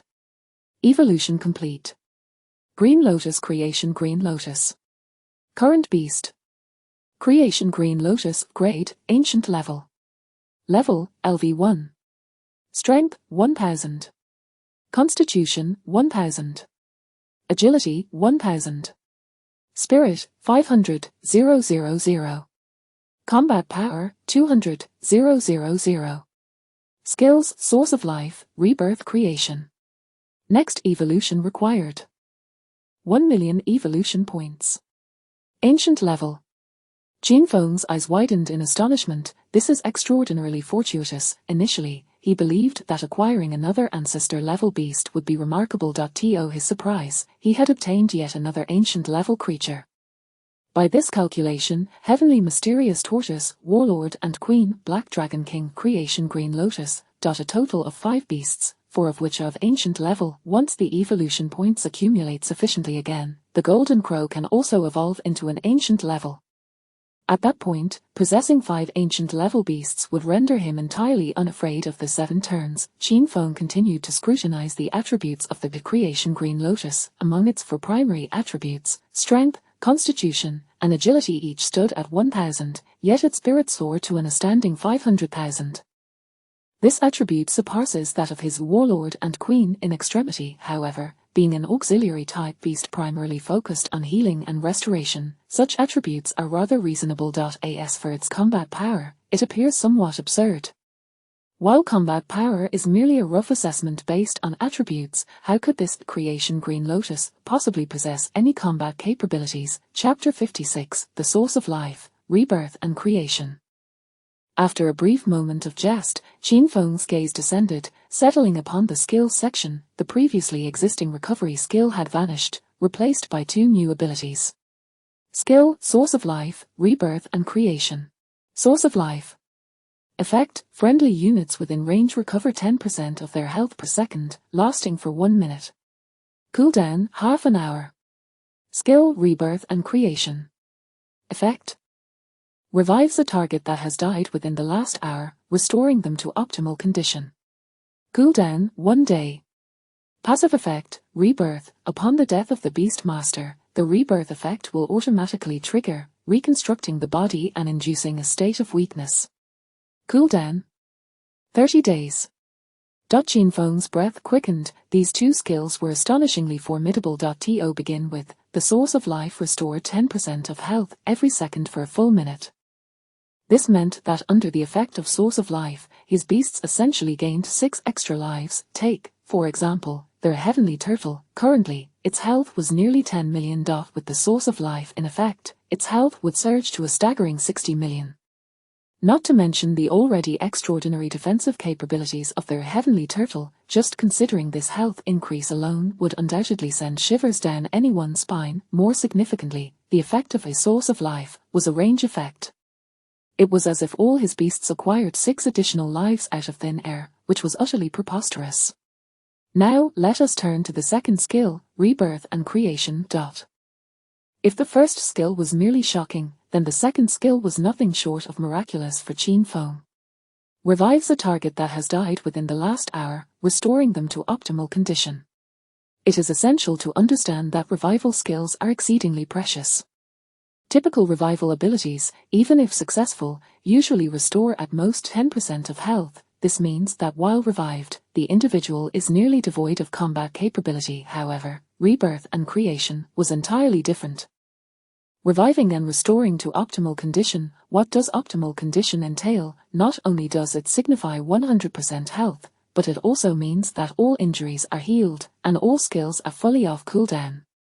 Upon revival, one could immediately re-enter the fray in peak condition, unleashing previously cast ultimate skills once again. Truly outrageous, yet what thrilled Qinfeng even more was not this alone. It was the passive effect of the rebirth and creation. Passive effect, rebirth. Upon the host's complete death, the rebirth effect will automatically trigger, randomly selecting a location for body reconstruction, leading to a state of weakness. It is noteworthy that all revival skills can only resurrect others and cannot be cast upon oneself. Once one is deceased, one must rely on others for salvation, yet this skill's function is to facilitate resurrection even when no one is available to revive you. Upon complete death, as one's body begins to dissipate, the data transformation occurs. The passive effect, rebirth, will then activate, randomly selecting a location to begin the process of reconstruction and revival. Under the influence of this skill, it implies that he need not fear death in the least. During the activation of this skill, he would be impervious to any threat. Of course, the specifics of the weakened state post-reconstruction remain uncertain. Naturally, one would not seek death when it is avoidable. Chapter 57, The Blessing of Life, Qiansheng's Astonishment. Incredible, absolutely incredible. Upon exiting the Beast Mastery space, Qinfeng found himself overwhelmed with exhilaration that he could scarcely contain. If, prior to acquiring their heavenly profound turtle, he harbored any trepidation regarding death, that apprehension vanished entirely the moment a green lotus evolved into the transformative green lotus. Henceforth, he could unabashedly showcase his prowess and enhance his strength at an unprecedented pace. Even if he were to be targeted once more, he would face it without fear. Let us not even consider whether those who sought him had the capability to eliminate him with their 4 ancient grade beasts. Even if they did, he possessed the skill rebirth of creation as his safeguard, rendering him utterly unafraid. Qianjing, the Chen family courtyard. A new divine power. Qiansheng sat cross-legged upon his bed, his eyes suddenly snapping open, a flicker of azure divine light flashing through them. He sensed a new divine power, one that was entirely distinct from the other. Lowering his gaze, he meticulously attuned himself to the divine revelations conveyed within his consciousness. In his mind, a vast expanse of azure light enveloped him, akin to a boundless azure mist. Surrounding his form, torrents of magnificent azure light surged and spiraled continuously. What a magnificent aura of life! Qiansheng felt a surge of astonishment within him. In his mind, the infinite azure mist began to solidify. As time progressed, the azure haze gradually transformed into radiant azure light, which then morphed into a swaying azure lotus. Qiansheng's breathing quickened, becoming increasingly rapid. With each breath, wisps of azure mist were expelled. Suddenly, Chen Sheng opened his eyes wide, now entirely consumed by azure radiance. A full minute passed before the azure glow gradually receded, restoring his eyes to their original state. The aura of life, a new divine power. Chen Sheng's eyes sparkled with joy. As of today, he had comprehended 5 types of divine power: the power of devouring, the power of divine fire, the power of transformation, the power of invulnerability, and now the power of life. Should he grasp yet another, he would complete the 4th transformation task and achieve the 5th. Each of these 5 divine powers possessed extraordinary strength. Although he could not fully unleash their potential, they were still sufficient to render him utterly invincible among peers of the same level, even granting him the capability to reverse-lay those of the 5th transformation at the 4th level. Each additional comprehension of divine power represented a qualitative enhancement of his strength. Chen Sheng rose to his feet, gazing at his status panel. A new skill emerged upon the screen. Skill: Blessing of Life. Effect: within 30 seconds, each time your health diminishes, it will automatically restore 50% of the reduced value.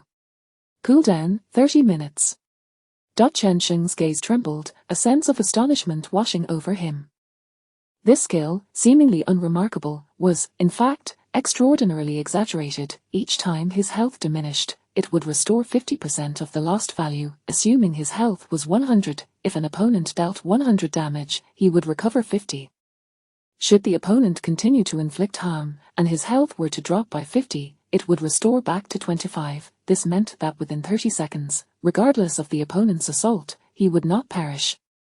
Although his health would continue to decline, it would never reach 0. While he would be left with exceedingly low health after the 30 seconds elapsed, during the duration of a blessing of life, he would exist as an invulnerable entity. A skill that maintains invincibility for 30 seconds. Chen Sheng's eyes widened in disbelief. Chapter 58, The Designated Individual of the Great Qin King. Chen Sheng's eyes widened in astonishment. Even with his composure, he could not help but feel a surge of excitement. Truly, it was divine power. Had he not been a messenger of the deities, it would have been improbable for him to encounter such a terrifying skill at merely the 4th transition. However, as Chen Sheng regained his composure, he recalled his grandfather Chen Qingyue's conjecture. Especially since his grandfather returned from the Qin King's palace, he had completely confirmed that hypothesis. The great Qin King indeed had a designated candidate. Even with his profession as a messenger of the deities, did the great Qin King still deem that individual superior to him, perhaps even vastly superior? Why, even during the first 2 years of his profession awakening, when he could not perceive any divine power, he still possessed combat prowess comparable to that of top-tier professions through sheer innate talent. And ever since he first sensed divine power a few days ago, his combat abilities had skyrocketed. He could now suppress top-tier professions. Recently, with the infusion of 5 types of divine power, the gap between top-tier professions and his own was akin to that between ordinary and top-tier professions. Even the top-tier profession of a Thunder Mage posed no challenge before him. He wielded absolute power to dominate top-tier professions, yet, in the eyes of the great Qin King, was that still insufficient? What profession could possibly hold such weight in the heart of the great Qin King? Chen Sheng found himself perplexed, utterly unable to comprehend. His mind was engulfed in turmoil, his expression betraying a hint of bewilderment. Half a minute passed. Chen Sheng took a deep breath, suppressing the chaotic emotions within him, and his gaze regained its determination. Enough? No matter how extraordinary the talent, the Tower of the Prodigies will reveal all. I hope you will not disappoint the great Qin King. And do not disappoint my expectations. Time slipped by like a fleeting shadow. At noon, the sun blazed fiercely in the sky. The 7th day has arrived. The elder with white brows lifted a cup of tea to his lips, savoring it with a thoughtful smirk. The fragrance of fresh tea is delightful. He gazed at the sea-viewing tower across from him and suddenly shook his head. This lad certainly possesses patience. Today marks the final day for the Tower of the Prodigies to open. If you do not make your move, I shall have to go up there and fetch you myself. The elder spoke slowly, his expression tinged with a hint of helplessness. His gaze swept across the streets of Shanghai City. Since the great Qin King announced the cleanse plan, the various pests accumulated within the borders of the great Qin had been largely eradicated. Although they had hidden well, practitioners merely needed to assemble a high-level I-technique practitioner to expose most invaders. At the very least, he had not encountered any sign of invaders in Shanghai City recently. Of course, it was evident that complete eradication was impossible. Some remnants undoubtedly remained. Moreover, these remaining remnants would likely not wait idly for their demise. Now, their divine scripture wanderer had calculated the detailed information regarding the divine seed. The seers of the 10 kingdoms would likely not be far off from their divine scripture wanderer. In due course, these lingering remnants might pose a threat to the divine seed. However, a glimmer of murderous intent passed through the elder's eyes. If these remnants chose to hide quietly, it would be well and good. But should they dare to show themselves, he would not hesitate to send that pack of rats to meet their deity. The elder swallowed the tea in his mouth, a breath of energy surged into the sky, and the clouds were instantly parted by a vast gash, as if a long blade had ruthlessly sliced through the firmament. The imposing aura of the 9 transition giant was unmistakable. Chapter 59, Journey to the Tower of the Exceptional. It's time to depart. Qin Feng stretched languidly. Today marked the final day at the Tower of the Exceptional, and it was time to make his way there. The distance from Shanghai City to the Tower of the Exceptional was considerable. Traveling by Golden Crow would consume quite a bit of time. Fortunately, there existed a dedicated teleportation array in Shanghai City that could be utilized. Stepping out of the ocean viewing pavilion, Qin Feng basked in the intense sunlight overhead and took a deep breath. That he had spent 7 days in the ocean viewing pavilion, a staggering expenditure of 14 million alliance coins, a price indeed exorbitant. Thankfully, he had managed to sell some items he acquired at the Xiangui Bay along the way, which alleviated his financial strain and spared him from dire straits. The teleportation array was situated at the heart of Shanghai City, not far from the ocean viewing pavilion. Qin Feng ambled along, casually grabbing a bite to eat before arriving at the teleportation stone tablet. The ancient stone tablet emanated an air of antiquity, standing majestically upon a circular platform. At that moment, numerous individuals were stepping into the teleportation stone. En route to the Tower of the Exceptional, Qin Feng approached, joining the throng, and stepped inside. To his astonishment, the teleportation stone required no fee whatsoever. It was entirely free of charge. One must understand that the maintenance of the teleportation stone incurs regular expenses, each upkeep representing a significant cost. Was this initiative intended to ensure that every practitioner could participate in the Tower of the Exceptional? The teleportation fees are typically substantial, and for impoverished practitioners, such costs might extinguish any aspirations they harbored of competing for a place on the exceptional leaderboard, Qin Feng mused.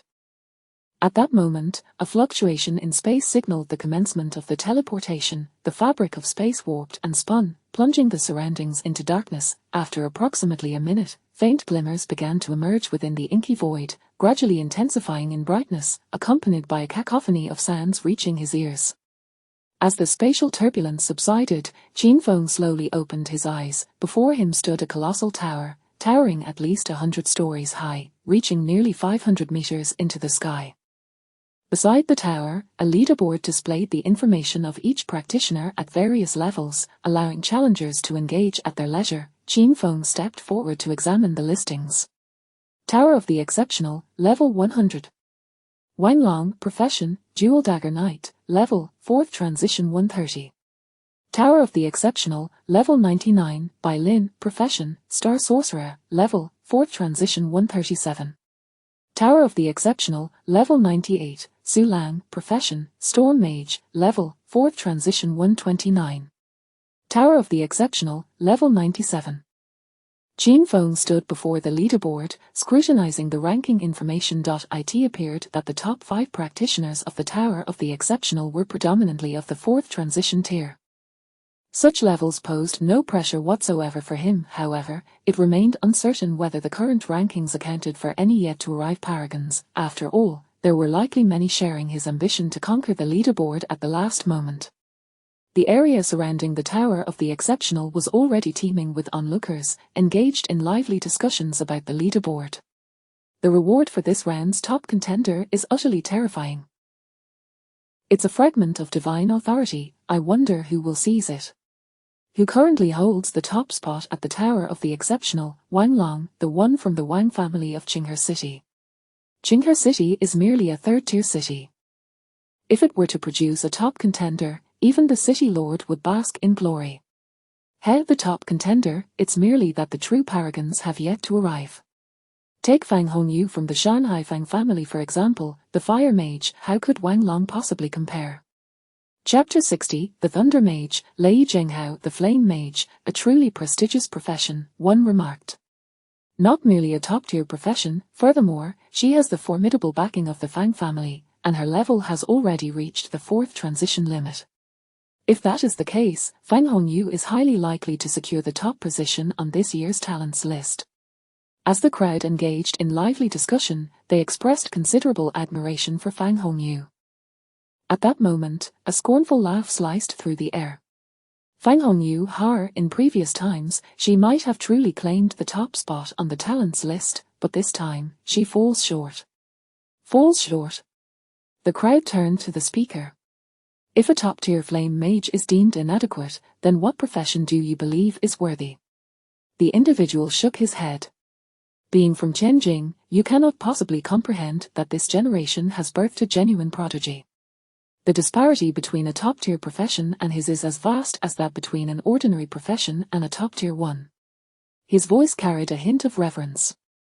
Among those hailing from Tianjing, the name Chenxing loomed like an immovable mountain, pressing down upon them, rendering them powerless to break free. A prodigious individual. The gap between a top-tier profession and his is as immense as that between an ordinary profession and a top-tier one.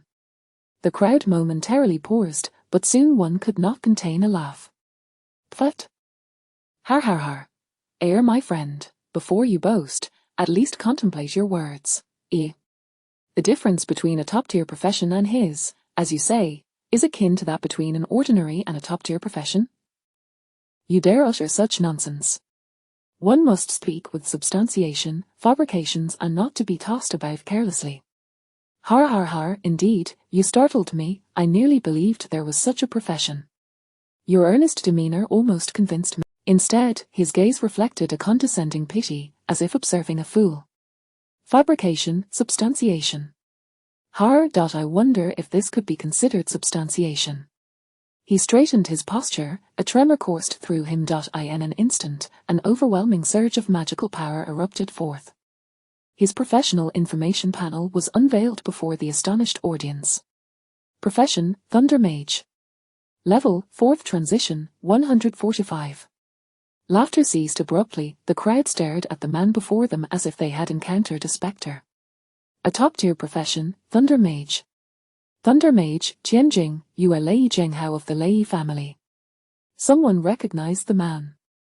Instantly, an eerie silence enveloped the scene. Substantiation, Lei Zhenghao's identity was the finest evidence. Both the Thunder Mage and Flame Mage belonged to the echelon of top-tier professions. His words could not have been mere bluster or idle fabrication. This meant that what Lei Zhenghao had asserted could very well be true. The disparity between a top-tier profession and his was indeed as vast as that between an ordinary profession and a top-tier one.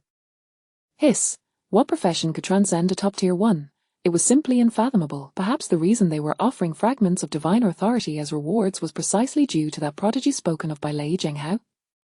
Had the first place they yearned to claim already been predetermined by that prodigy? Chapter 61, The Arrival of Chenxing, is he not the one chosen? Listening to the murmurs around him, Qin Feng raised an eyebrow. A profession that surpasses the pinnacle of careers? Intriguing. I wonder what their true combat prowess is like. As these thoughts swirled in Qin Feng's mind, the nearby teleportation stone tablet flickered, and a figure emerged from within. This individual sported a man'e of fiery red, slightly curled long hair, a delicate visage, and an elegant stature, exuding an undeniable aura as they walked. It's Fang Hongyu, someone spoke up. Fang Hongyu approached, her gaze landing on Lei Zhenghao, who stood nearby. I've heard that a prodigy has emerged from Tianjing, is that correct? She inquired directly, clearly already informed of the situation. Lei Zhenghao scoffed lightly.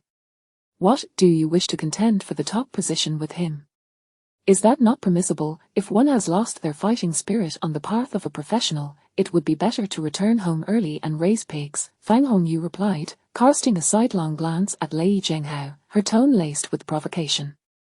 It was evident she intended to mock Lei Zhenghao's apparent timidity in the presence of that individual. Lei Zhenghao's expression shifted momentarily but quickly returned to normal, unaffected by Fang Hongyu's words. Ignorance breeds fearlessness, Fang Hongyu. Should you encounter him, you will realize that even among the talented, there exists a disparity. Har. All I know is that before me, there will always be no mountain that cannot be shattered. With a cold huff, Fang Hongyu ceased the argument and stepped directly into the Tower of Prodigies. Just as Fang Hongyu set foot inside the tower, the teleportation stone tablet trembled once more. A short-haired man emerged from it. Chen Sheng. Lei Zhenghao's voice dropped, his gaze fixed on the man. Chen Sheng approached, nodding slightly at Lei Zhenghao in acknowledgement. His mind was currently preoccupied with the so-called Chosen One, scanning the surroundings for that potential individual. Meanwhile, Lei Zhenghao regarded Chen Sheng with a sneer. Hey. Chen Sheng, why must you make things so complicated? Is it to tempt us with the fragments of divine authority placed within the Tower of Prodigies by the great Qin King? If I'm not mistaken, the reason the great Qin King has offered this fragment is because of you, isn't he it? In this generation, who could possibly rival you, Chen Sheng? As the Chosen One, do you not find this maneuver distasteful? Lei Zhenghao looked at Chen Sheng with disdain. The profession of a divine envoy surely had no rivals for him. The fragments of divine authority were a private reward from the great Qin King. Why bother pretending to engage in fair competition, as if the rest lacked the strength? Bar disgusting. Just as he arrived, Chen Sheng found himself bombarded by Lei Zhenghao's scornful remarks, leaving him somewhat bewildered. Chosen, he murmured. After a brief moment, realization struck him. Lei Zhenghao had mistaken him for the Chosen One of the great Qin King. Chen Sheng let out a bitter laugh and shook his head. You are mistaken, I am not the Chosen One. Not you. Lei Zhenghao was taken aback, momentarily stunned. Then who could it be? He was well aware of Chen Sheng's character. If Chen Sheng were indeed the Chosen One, he would never deny it. After all, being chosen signifies being valued by the great Qin King, an unparalleled honor. Though he spoke of disgust, it was merely because the Chosen One was not him. Had he been the Chosen One, he would have rejoiced more than anyone else, perhaps even opening a new page in his family genealogy to honor himself. Chapter 62. Is there another hidden genius? Chen Sheng shook his head, gazing at the sky, a hint of bitterness in his tone as he remarked, I do not know. How is that possible? Lei Zhenghao still found it hard to believe. In this generation, who could possibly rival you, Chen Sheng? If there is indeed another designated contender, who could surpass you in the Tower of Elites? Could it be that the King of Qin wishes for you to hold back? Impossible, the King of Qin would never stoop to such tactics. Lei Zhenghao resolutely dismissed his own thoughts. The King of Qin is a figure of immense stature. Not only would he never engage in such base actions, but even if he did, if Chen Sheng were to hold back, what about him? With his strength, who besides Chen Sheng could guarantee a victory over him? Even Fang Hongyu, a fellow top-tier professional, would find it difficult to determine a clear victor between them. Chen Sheng remained silent, equally perplexed. Observing Chen Sheng's demeanor, Lei Zhenghao ceased his inquiries. Very well, after today, the truth shall be revealed. I am eager to see who possesses strength surpassing that of you, Chen Sheng. With that, Lei Zhenghao turned and strode into the Tower of Elites. Once Lei Zhenghao entered, Chen Sheng cast a glance at the elite rankings. Tower of Elites, Level 100, Wanlong, Profession, Dual Blade Knight, Level 4 Transfer, 131. Tower of Elites, Level 99. Bai Lin, Profession, Star Sorceress, Level 4 Transfer, 137. Tower of Elites, Level 98, Su Lang, Profession, Storm Mage, Level 4 Transfer, 129. Fang Hongyu, Lei Zhenghao. Tower of Elites, Level 33, Fang Hongyu, Profession, Fire Mage, Level 4 Transfer, 148. Tower of Elites, Level 1, Lei Zhenghao, Profession, Thunder Mage, Level 4 Transfer, 145. Chen Sheng shook his head. There was only Fang Hongyu among the challengers. The current leader was Wanlong, whom he recognized, and he could not possibly be the designated contender of the King of Qin.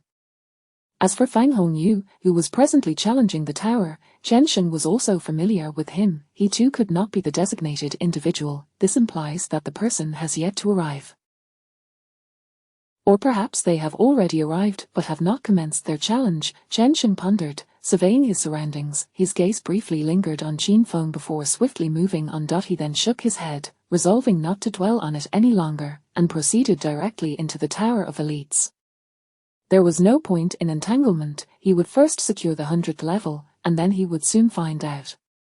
Once both Lei Zhenghao and Chen Sheng entered the Tower of Elites, the crowd, which had been silent for some time, began to murmur once again. A designated contender. Does this mean that the King of Qin has already anticipated who would seize the top position in this Tower of Elites? The fragments of divine authority are meant for that individual. And that person just now must be the genius Lei Zhenghao spoke of, right? A professional surpassing the top tier. What profession could that be? However, he claims he is not the designated contender. Who could it possibly be? So, there is someone even stronger than him. Wow, is this for real? This Tower of Elites is truly extraordinary. Typically, the top-tier professionals are already at their limits. Now, not only do we have one genius emerging, but there is also another hidden genius. Chapter 63, Beast Tamer. It turns out to be merely a participant vying for consolation prizes. A designated individual. A hint of perplexity flickered in Qin Feng's gaze. No wonder the Tower of Elites offered fragments of divine authority as rewards.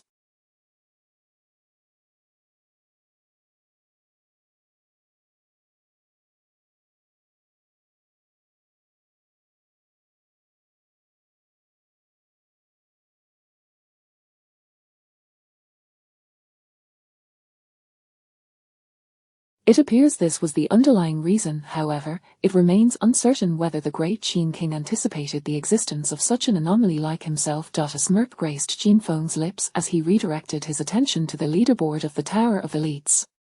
Current challengers: Fang Hongyu, Lei Zhenghao, Chen Sheng. Tower of Elites, Floor 41, Fang Hongyu, Profession, Fire Mage, Level 148, 4th Transition.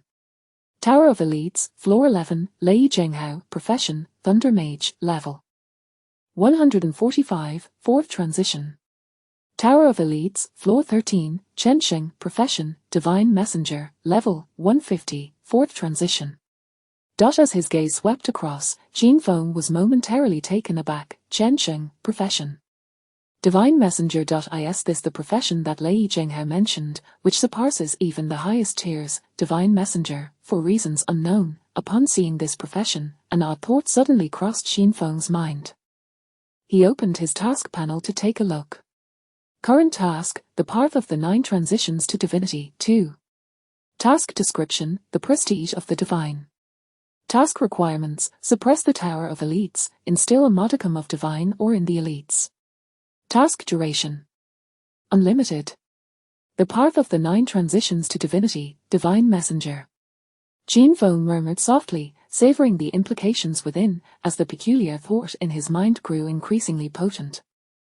Surely, this profession has no connection to me. After all, one is a task oriented towards ascension to divinity, the path of divinity, while the other is a profession, a divine messenger.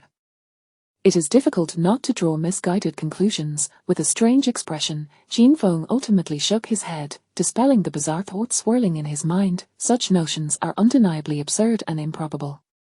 Observing the rapid progress of the 3 individuals on the leaderboard, Qin Feng waited a moment longer, noticing the teleportation array remained still, and no one else had ventured into the Tower of Elites. He then set forth, stepping into the Tower of Elites. As Qin Feng entered the tower, information regarding him simultaneously appeared on the leaderboard. Yet another individual has entered. Which clan does this prodigy belong to? Wait, that's odd. They are not a prodigy. Upon seeing Qin Feng's entrance, some hurriedly glanced at the leaderboard. They were greeted by the emergence of a new name. Current challengers: Fang Hongyu, Lei Zhenghao, Chen Sheng. Tower of Elites, Floor 43. Fang Hongyu, Profession, Fire Mage, Level 148, 4th Transition. Tower of Elites, Floor 15, Lei Zhenghao, Profession, Thunder Mage, Level 145, 4th Transition. Tower of Elites, Floor 20, Chen Sheng, Profession. Divine Messenger, Level 150, 4th Transition. Tower of Elites, Floor 1, Qin Feng, Profession, Beast Tamer, Level 90, 2nd Transition. Level 90, 2nd Transition, Beast Tamer. I thought this was some prodigy. Turns out they are merely vying for a consolation prize. Even those on the first floor of the Tower of Elites should be at least a 3rd transition, a 2nd transition Beast Tamer should exit promptly. One wonders when that designated individual mentioned by Lei Zhenghao will make an appearance. I am truly curious to see what kind of profession could garner such favor from the great Qin King. Chapter 64, Come summon your most potent beast. Inside the Tower of Prodigies, upon a circular mirror radiating a gentle ripple reminiscent of water, a series of information is reflected. Name: Qin Feng, Profession, Beastmaster, Level, 2nd Transition, Level 90. This is the primordial mirror, capable of manifesting the information of practitioners. Qin Feng gazes at the wall before him, the mirror flowing like liquid waves. However, my current profession should rightly be a divine sovereign of beings. Is it true that the primordial mirror can only manifest the profession granted by this realm at the moment of awakening? Qin Feng murmurs softly. No, certain professions can be enhanced and altered through special artifacts, and they too can be revealed by the primordial mirror. As Qin Feng ponders, he recalls the King Dragon on the 100th floor of the Tower of Prodigies. To his knowledge, that King Dragon's Jewel Blade Knight was not its initial profession but had evolved and strengthened from the warrior profession through a special artifact. The Jewel Blade Knight had been exemplified by a teacher during vocational lessons. Could it be that due to the evolution points, the primordial mirror manifests my profession as a beast master?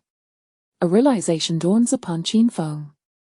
The alteration of his profession was initially triggered by evolution points from a first transition task. It appears his evolution points are an unexpected anomaly, not belonging to this realm. Nevertheless, presenting himself as a beast master suits him perfectly.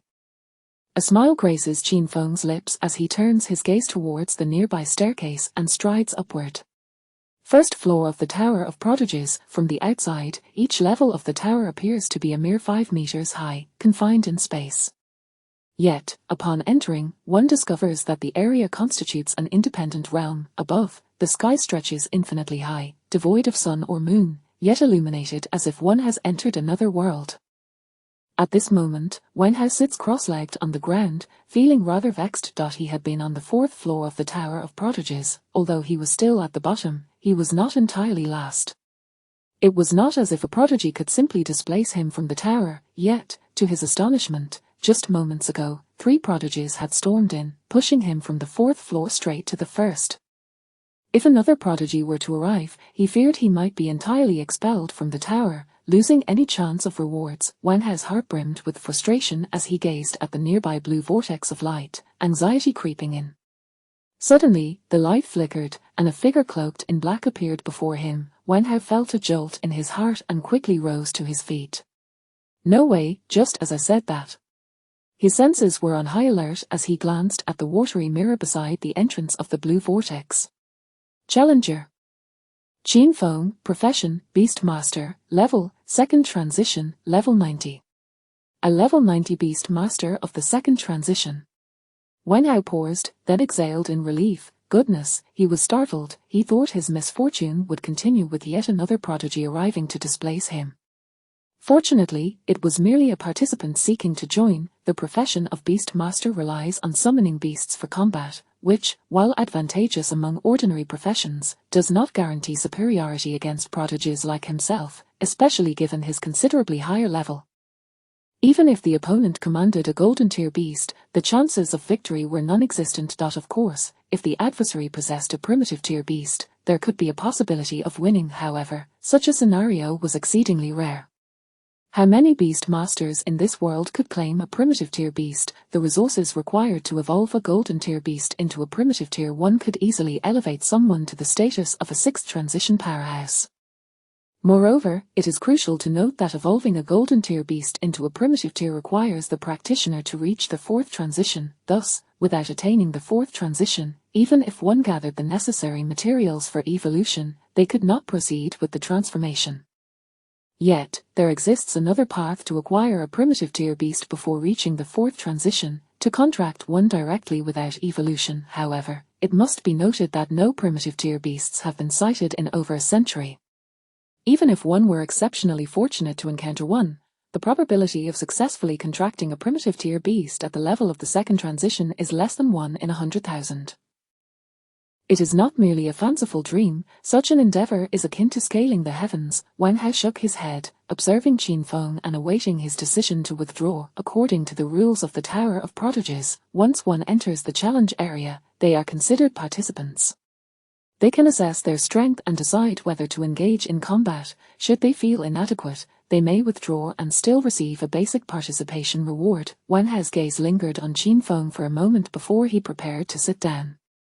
His profession was a great sword fighter. While not the pinnacle of professions, it was certainly respectable. Furthermore, his level had already reached a third transition, level 112. He assumed Qin Feng would choose to forfeit and exit the Tower of Prodigies.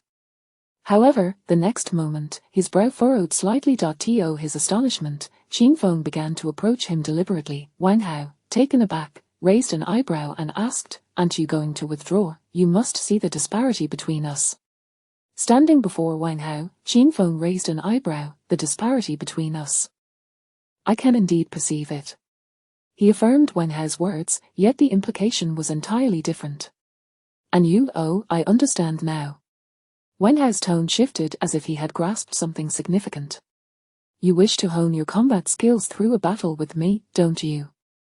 After all, outside of the Tower of Prodigies, it is quite rare to find a practitioner whose combat prowess vastly exceeds your own, yet poses no threat to your life. Very well, I shall oblige you." With that, he suddenly emanated a powerful aura. A massive greatsword materialized in his hand, and he slightly turned to the side, gripping the sword with both hands. The overwhelming pressure from a third transition practitioner filled the space. "Rest assured, I shall not hold back. As a mark of respect, I will give my all, allowing you to fully comprehend the gulf between us." Wang Hao's gaze fixated on Qin Feng, his aura surging. As a greatsword fighter, the moment he grasped the sword with both hands, he began to accumulate power, waiting for the opponent to draw near to unleash a strike imbued with incomparable might. This strike would be one that even ordinary fourth transition practitioners would hesitate to meet head-on. Wang Hao's voice boomed as he shouted, "Come, summon your beast. Summon your most formidable beast." Chapter 65. I wager that the first place on the talented ones list is 100 floors. Come forth, summon your beast. Summon your strongest beast. As this thunderous shout echoed in his ears, Qin Feng felt the surging aura that enveloped Wang Hao, causing him to momentarily freeze in astonishment.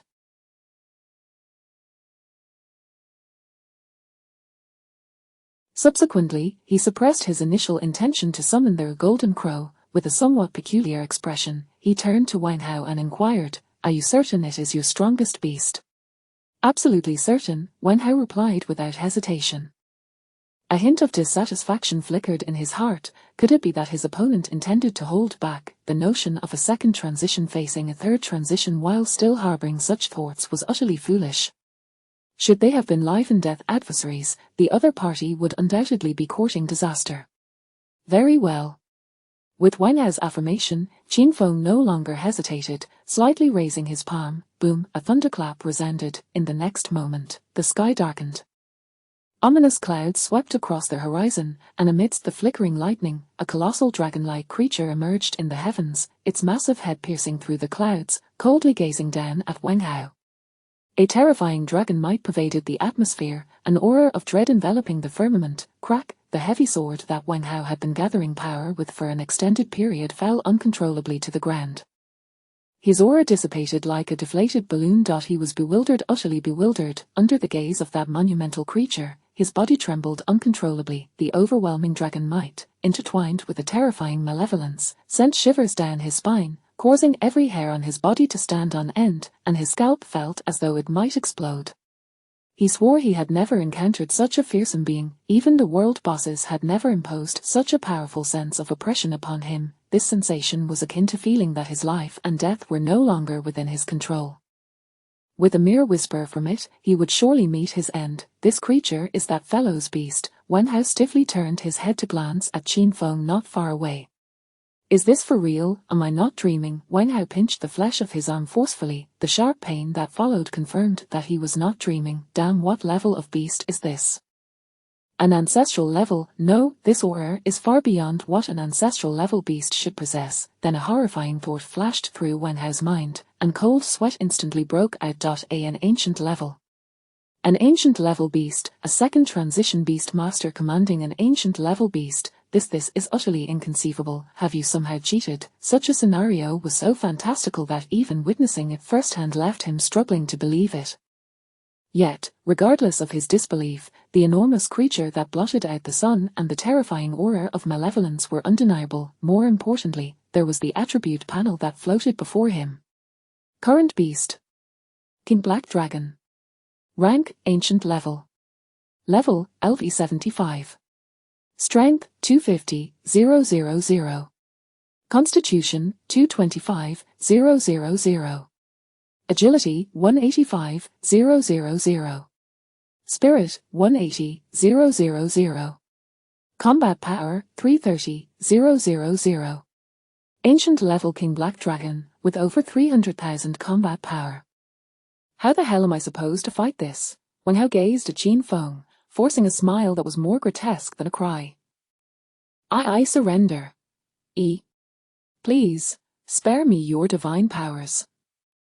Wang Hao's voice trembled slightly. It suddenly dawned on him why Qin Feng had reiterated those two phrases. The gap between us, I can truly perceive. Are you certain it is your strongest beast? What you mean is, there exists a vast chasm between us. Damn, had you mentioned that you commanded an ancient level beast earlier, I would have withdrawn immediately. There would have been no need for you to exert such effort. Summoning an ancient level beast, what right do I have? Wang Hao's gaze toward Qin Feng suddenly became tinged with a hint of resentment, and he felt utterly defeated. Seeing that Wen Hao had surrendered, Qin Feng no longer hesitated, gently waving his hand. The King Black Dragon was instantly retracted into the beast space. Simultaneously, a beam of light dispelled the darkness. As the ominous clouds gradually dispersed, the sky regained its brightness. The oppressive feeling brought by the King Black Dragon vanished, and Wang Hao, who had been barely maintaining his composure, completely lost control of his body. With a thud, he collapsed to the ground, his legs weak and his entire being drenched in cold sweat. His face was pale, and he gasped for air, looking at Qin Feng as if he had seen a ghost. A full minute passed before he finally regained his composure, slowly propping himself up to stand. He regarded Qin Feng, his eyes still reflecting lingering terror, his lips pale. After a moment's hesitation, he asked, "May I inquire if that truly is an ancient level beast?" Although he had already reached a conclusion in his heart, he still sought a definitive answer from Qin Feng. Qin Feng looked at him and nodded. Indeed, it is an ancient level beast, the King Black Dragon. He did not deny it. Now that it had been summoned, Qin Feng had no intention of concealing it any further. Upon hearing Qin Feng's response, Wen Hao's lips curled into a dry smile as he cupped his fists in salute to Qin Feng and decisively exited the Talented One's tower. He understood that it would not be long before all the prodigies within the Talented One's tower would be astounded by this beast master. Outside the Talented One's tower, someone is coming out. A keen-eyed individual was the first to spot a figure emerging from the Talented One's tower. Is that the Beast Master? After all, he is only at the second transition, merely a participant, so it is quite normal for him to come out. No, it is not that Beast Master, it is Wang Hao from the first layer of the Talented One's list. When Wang Hao fully stepped out of the Talented One's tower, his figure clearly visible before the crowd, some individuals widened their eyes in astonishment. What? Wang Hao? What is happening? How can it be Wang Hao? He is a third transition level 112 heavy sword fighter. How could he be forced out of the Talented One's tower by a mere second transition beast master? Indeed, what is going on? Even if that beast master has contracted 2 golden level beasts, he should not be able to contend with Wang Hao. The onlookers exchanged glances, unable to comprehend the situation. Could it be that he was let off lightly? Did the other party promise Wen Hao some benefits? That seems plausible. Otherwise, it makes no sense. The crowd buzzed with speculation. Just as Wen Hao approached, one person suddenly asked, "Wen Hao, what kind of benefits did the other party promise you to make you willingly forfeit your ranking?" It should be noted that the rankings of the Talented Ones Tower not only held task rewards but also conferred glory. For the top 100 young talents, securing such a title would facilitate joining certain factions, making it far from a trivial matter. Thus, it was evident that the benefits promised by the other party must have been substantial. Benefits. However, upon hearing the question, Wen Hao, whose face still bore traces of pallor, momentarily froze. Yet soon, he grasped the implication. Were they suspecting him of throwing the match? He chuckled softly, glancing at the ranking board of the Talented Ones Tower, and suddenly proposed, "How about we make a bet?" A bet? What are we betting on? The inquirer seemed momentarily taken aback, and the spectators wore expressions of confusion. Wen Hao pointed toward the ranking list of the Talented Ones Tower. "Aren't you all doubting that I threw the match? Let us bet on how far this beast master can reach." The inquirer finally understood. "Har har har, so that is your wager. Splendid, I wonder what you, Wen Hao, are implying." Seeing that he had agreed, a smile broke across Wen Hao's face as he slowly extended a finger. "I wager, the first in the Talented Ones Tower. 100 floors." Chapter 66. "I feel rather embarrassed for making you spend so much. I bet on the first level of the Tower of Elites. 100 floors." As soon as Wen Hao uttered these words, the venue was. The onlookers exchanged glances, regarding Wen Hao as if he were a fool. 1 second, 2 seconds, 3 seconds, but, har har har, a burst of laughter erupted, and the atmosphere was immediately filled with a cacophony of mirth. "Har har har, what did he just say? I must have misheard. The first level of the Tower of Elites, 100 floors, har har har har, a mere second-tier beastmaster dares to dream of conquering the Tower of Elites. Does he take us for fools? Forget about 100 floors. I doubt he can even pass the second level. Indeed, the one who occupies the second level is Xu Bin, known for his unyielding character. There's no way he could be bribed." Exactly, Wen Hao can't possibly think others would be as easily swayed by short-term gains as he is. Amidst the scornful remarks, Wen Hao remained unfazed, his smile only growing brighter, the pallor of his face gradually fading. "Since you all are so confident, why not engage in a grand wager? Oh. I wonder what kind of stakes you, Wen Hao, can offer." From the crowd emerged a young man with a mole on his chin, his tone laced with arrogance. His name was Li Shan, the very individual who first questioned Wen Hao's integrity. Wen Hao raised an eyebrow, a flicker of joy igniting within him. He had taken the bait. He slowly extended a finger, declaring, 10 million alliance coins. I bet he will conquer the 100 floors of the Tower of Elites. Though I am not a top-tier figure, I have managed to accumulate some wealth, so I am willing to play along. What do you say?" Upon hearing this, Li Shan burst into laughter. 10 million alliance coins, Wen Hao, is this what you call a grand wager? What significance does such a sum hold? I propose 100 million. How about that? Surely you, Wen Hao, can afford that, can't you? Li Shan's words dripped with provocation. In his estimation, 100 million would be the absolute limit for Wen Hao. Even if he could manage to produce it, it would undoubtedly come at a great cost to him. Sharing the same secondary city with Wen Hao and having clashed since childhood, he would not miss the opportunity to strip Wen Hao of his resources, especially when Wen Hao had so willingly offered it up.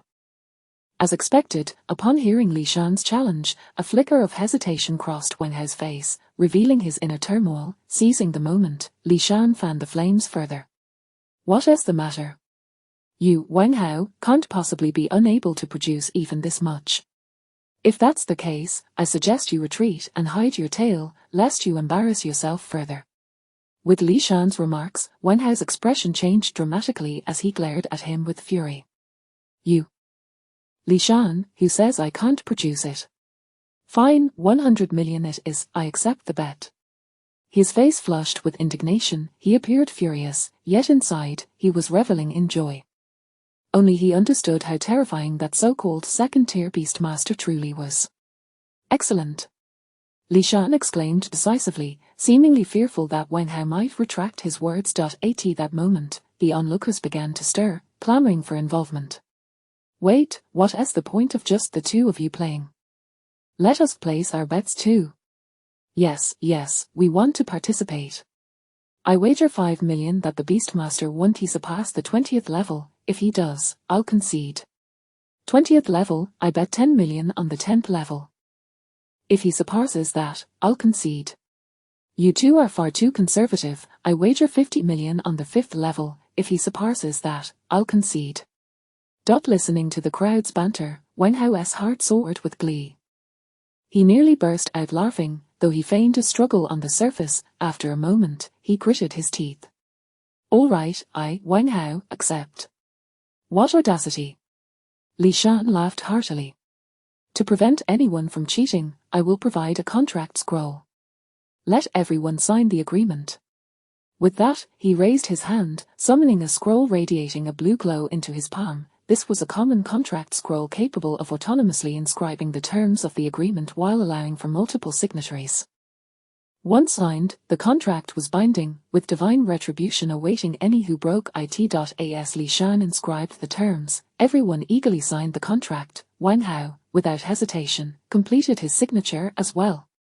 In the next moment, the contract scroll shattered, transforming into shimmering blue light that melded into the bodies of each signatory. Har, the pact is sealed, Wang Hao, it seems you will be spending quite a bit this time. Li Shan laughed joyously, utterly delighted. 100 million was no small sum, even for him. More importantly, with the wagers from the others, the total would amount to at least 200 million alliance coins. Wang Hao would not merely lose a layer of skin. He would likely require the support of his family to settle the debt. He approached Wang Hao, intending to pat him on the shoulder and savor the sight of his despondent and enraged expression. However, as he halted, he found Wang Hao looking up at him, yet, instead of despair and anger, there was a glint of mockery in his eyes. It felt as if he were gazing at a capering jester. A jester. Li Shan was momentarily taken aback, followed by a wave of confusion. Why was he regarding me with such disdain? Why did he think he had the right to look at me like that? He should be feeling angry and humiliated. What do you mean by that look? Li Shan inquired. Oh, nothing, Wang Hao chuckled, raising his hand to pat Li Shan's shoulder. I just feel rather sorry for you for having to spend so much. Sorry for me? You think I should feel sorry? Li Shan could hardly contain his laughter, furious yet amused. You can't be serious in believing that this Beastmaster can reach the 100th floor of the Tower of Elites, can you?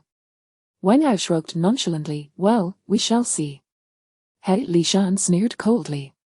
I hope you can still maintain that bravado later. With that, he decisively turned away, refocusing on the leaderboard. Just then, his pupils abruptly constricted, as if he had witnessed something utterly astonishing. The leaderboard prominently displayed. Current challengers: Fang Hongyu, Lei Zhenghao, Chen Sheng, Qin Feng. Tower of Elites, 57th floor. Fang Hongyu, occupation, Fire Mage, level, 4th transition, 148. Tower of Elites, 35th floor, Lei Zhenghao, occupation, Thunder Mage, level, 4th transition, 145. Tower of Elites, 32nd floor, Chen Sheng, occupation, Divine Envoy, level, 4th transition, 150. Tower of Elites, 11th floor, Qin Feng, occupation, Beastmaster, level, 2nd transition, 90. Chapter 67, The Ancient Class Catastrophe, Is It Merely Talk? What on earth? Am I seeing things? When did he rush to the 11th level? Isn't that so, old Zhao? Please help me check if my eyes are failing. A second-tier Beastmaster. The 11th level of the Tower of Elites. How can I not comprehend this combination of terms? Damn, old Zhao, you've gone mad. Why are you swinging your sword at me? It's nothing, I was just testing whether I'm dreaming, and it seems I am not. The onlookers were utterly dumbfounded, questioning their own eyesight. They had only looked away for a moment, and this Beastmaster had already reached the 11th level. Is this real? It's simply outrageous. Just as the crowd remained in shock, suddenly, one person cried out in despair. No way, my money. He was the one who had bet 10 million, wagering on the 10th level, intending to make a profit to purchase equipment. Who would have thought that just as it began, he had already lost. His profession was ordinary, and at present, he had barely reached the 2nd tier. 10 million was his entire fortune. Now, it could be said that he had returned to square one overnight. How could he not weep? As he wiped away his tears, someone patted him on the shoulder, expressionless. Brother, stop crying. You've only lost 10 million. I've lost 50 million. Of that, 30 million was borrowed money, which I had intended to use for marrying a wife. My talent is mediocre. My father-in-law demanded I present 50 million as a bride price before he would allow me to wed his daughter. Now, it's all gone. His voice was calm, devoid of fluctuation. Damn. Upon hearing this, the man instantly stopped crying. Brother, you are truly a person of great fortitude. Taking out a loan to marry, and now losing the money yet remaining so composed, how do you manage it? It's nothing. Once a person is dead inside, they find peace. His eyes were vacant, and after speaking, he wandered off towards a distant river. Damn, brother, calm down. Several people shook their heads, filled with pity as they stopped the despondent man from seeking his demise and turned their attention back to the Tower of Elites. Fortunately, I bet on the 50th level. I am completely at ease. Indeed, reaching the 10th level should be the limit. Hey, I'm glad I didn't overestimate myself. I bet on levels below 100. Damn it, I bet on the 20th level, but it should be fine, right? By the way, what level are we at now? As he spoke, he glanced at the Tower of Elites again, and his body suddenly jolted. He saw the display above. Tower of Elites, 23rd level. Qin Feng, profession, Beastmaster, level, 2nd tier, 90 level. I damn. He was also left speechless. Li Shan's expression darkened as he looked toward Wang Hao, who sat leisurely and contentedly nearby. The broad smile and relaxed demeanor deeply irritated his nerves. Don't celebrate too soon. Wang Hao, I understand why you are so confident that a mere 2nd-tier Beastmaster can claim the top of the Tower of Elites. If I'm not mistaken, he must have employed some means to contract a primitive class beast, right? While this is hard to believe, it is not entirely impossible. With a top-tier opportunity coupled with extraordinary luck, it is indeed feasible for a 2nd-tier Beastmaster to successfully control a primitive class beast. His voice was low, and then he shifted his tone. Unfortunately, you are unaware that this time, a practitioner has emerged in the Tower of Elites who surpasses even the top-tier professions. While primitive class beasts are formidable, a 2nd-tier cannot undergo the beast tribulation. They are not top-tier primitive classes. Certainly, even so, he still has a chance against top-tier combat professionals of the 4th tier. However, as he spoke, his gaze fixed upon the name on the Tower of Elites. Chen Sheng, profession. Divine Messenger, level, 4th tier, 150 level. Compared to this individual, even a primitive class beast can only face defeat. He looked at Wang Hao, his voice resolute and filled with confidence. However, contrary to his expectations, there was no change in Wang Hao's expression. He merely yawned and dug at his ear with his finger. Are you done? Wang Hao curled his lip, showing no signs of panic, not even glancing at the Tower of Elites. What a joke, although he indeed did not know that a practitioner who surpassed top-tier professionals had appeared this time. What did that matter? Regardless of the profession, in front of the Black Dragon King, there was only one outcome. Kneel obediently. The ancient class catastrophe is not merely torque. Li Shan clenched his fists tightly, feeling as though he had struck a cotton ball, utterly ineffective. And no matter what he said, the other party remained entirely unconcerned, as if firmly convinced that the Beastmaster would surely win. Li Shan, filled with fury, fixed his gaze on Wang Hao. When you see the outcome, you will realize how naive your thoughts are. At that moment, he intended to humiliate Wang Hao thoroughly, to rub his face into the ground in utter disgrace. Time passed slowly. Within the Tower of Elites, the 97th level, after yet another opponent conceded defeat, Qin Feng stood still. The Tower of Elites had automatically restored his body to its optimal state. Within this tower, to ensure fairness, a powerful feature was implemented. After each battle, the Tower of Elites would automatically restore both participants to their peak condition, facilitating the next battle. This optimal state encompassed not only stamina but also included all aspects such as skill cooldowns. Under this feature, each battle allowed both sides to exert their full strength without holding back. When one party's health reached zero, the Tower of Elites would automatically apply healing effects and intervene to end the battle. However, throughout these more than 90 levels, Qin Feng had not experienced the thrill of combat at all. As soon as he summoned the Black Dragon King, his opponents automatically conceded defeat, with no exceptions. Although this process was dull, it saved him considerable effort. After all, these so-called elites could not compel him to take the fight seriously. The Black Dragon King could easily destroy a whole area with a single breath. Who will be next? He mused softly, recalling the three individuals outside. Qin Feng had glanced at the Tower of Elites and remembered their names. Fang Hongyu, profession. Fire Mage, level, 4th tier, 148 level. Lei Zhenghao, profession, Thunder Mage, level, 4th tier, 145 level. Chen Sheng, profession, Divine Messenger, level, 4th tier, 150 level. If all goes as expected, it should not be that Chen Sheng. As for whether it will be Fang Hongyu or Lei Zhenghao, that remains to be seen. With a gentle smile, Qin Feng approached the entrance and stepped inside. Chapter 68. I have no habit of holding back. Be careful outside the Tower of Heroes. The professionals who had been vigilantly monitoring the hero rankings widened their eyes, breaths quickening. At this moment, the wealth they had lost was far from their minds. They were fixated on the leaderboard, their faces etched with astonishment. The rankings on the hero rankings were clearly laid out before them. Tower of Heroes, level 100. Chen Sheng, profession, Divine Envoy, level 150, 4th transition. Tower of Heroes, level 99, Fang Hongyu, profession, Fire Mage, level 148, 4th transition.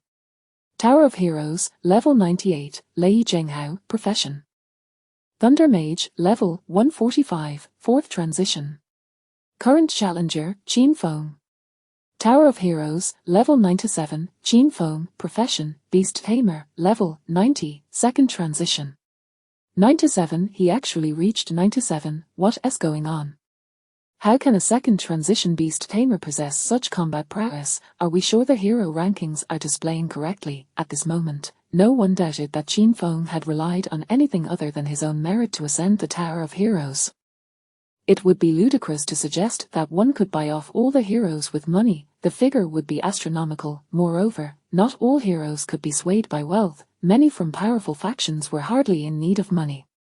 Could it truly be as Li Shan suggested, that this beast tamer has contracted a primordial beast? What a remarkable stroke of fortune. The next level up is Lei Zhenghao from the Lei family of Qianjing, a top-tier 4th transition Thunder Mage. I wonder how this beast tamer will fare against him. A 4th transition Thunder Mage at level 145, a master of combat. His true fighting capacity likely rivals some 5th transition professionals. However, if he indeed possesses a primordial beast, it's hard to predict the outcome. Either could emerge victorious. The crowd gazed at the leaderboard, engaged in fervent discussions. At this juncture, Li Shan also spoke up. The Thunder Mage is renowned for his combat strength, and given that Lei Zhenghao hails from the Qianjing Lei family, his family has arranged various combat training for him since his awakening. While a primordial beast is undoubtedly formidable, I believe Lei Zhenghao has the greater odds of winning. That makes sense. Lei Zhenghao's inherent combat ability is already impressive. Coupled with his extensive combat experience, he stands at least a 70% chance.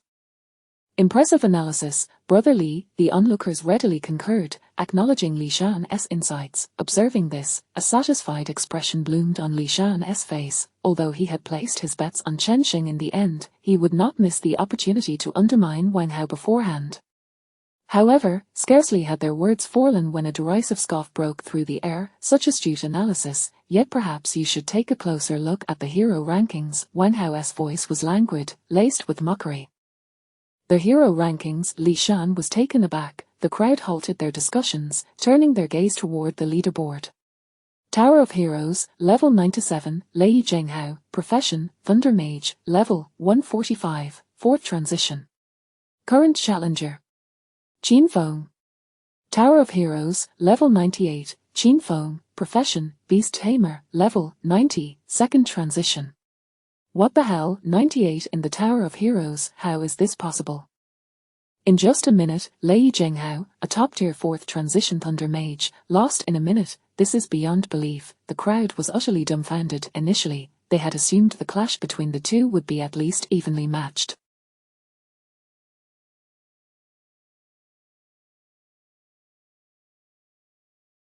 Even if Lei Zhenghao were to lose, it should have taken at least half an hour. You would have thought the battle would conclude in merely a minute. That Beast Tamer, could he possibly be controlling 2 primordial beasts? Suddenly, one individual's voice trembled as he uttered a highly audacious conjecture. 2 primordial beasts, that some attempted to refute, but words failed them. It is known that in this era, only Zhu Fu, the president of the Beast Tamer Association, could simultaneously command 2 primordial beasts. Even 5th transition beast tamers would exert tremendous effort to secure their first primordial beast. Now, to suggest that a mere 2nd transition beast tamer could command 2, how could anyone believe such a claim? Yet, if they did not believe it, how could they explain the ability to dispatch a top-tier 4th transition Thunder Mage in just a minute? 1 primordial beast already marks one as a child of destiny.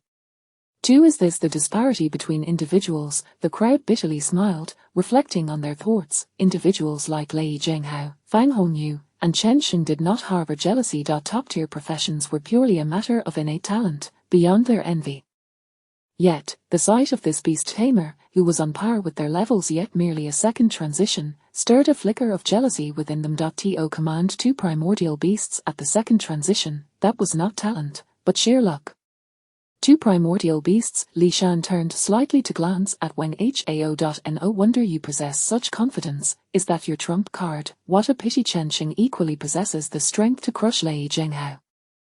2 primordial beasts may not be invincible. With that, Li Shan ceased further commentary, quietly observing the hero rankings, awaiting the outcome. Wang Hao listened to the crowd's speculations, shaking his head. 2 primordial beasts were indeed the utmost limit of their imagination, yet they had still underestimated that individual. Tower of Heroes, level 98, Lei Zhenghao furrowed his brow, watching the man approach him step by step. 2nd transition, level 90, Beast Tamer, he murmured, a hint of confusion in his eyes. To have come this far, surely you are a person of great fortune. Have you tamed a primordial beast? In an instant, he formed a hypothesis, then, a smile crept onto his lips. This is rather intriguing. Although there are beast tamers arranged by my family for combat training, facing a primordial beast is a first for me. Coincidentally, I also possess a skill that can transform into lightning. Let us see how you fare against me. Come, do not disappoint me. As his words fell, Lei Zhenghao suddenly pointed to the sky. Boom! His internal mana surged, instantly transforming into a violet lightning bolt shooting skyward, without the need for incantation. A colossal lightning python, shimmering with purple light, materialized in the heavens. This was a skill he had mastered through countless uses, now executed with instantaneous precision. Standing atop the lightning python, Lei Zhenghao slowly advanced toward Qin Feng, a grin spreading across his face. What do you think of my lightning python? Come, summon your primordial beast. Do not let me down. Primordial beast. Qin Feng shook his head, chuckling. I fear I may disappoint you. Upon hearing this, Lei Zhenghao was momentarily stunned, wondering if he had misjudged, but without a primordial beast, how could one reach this level?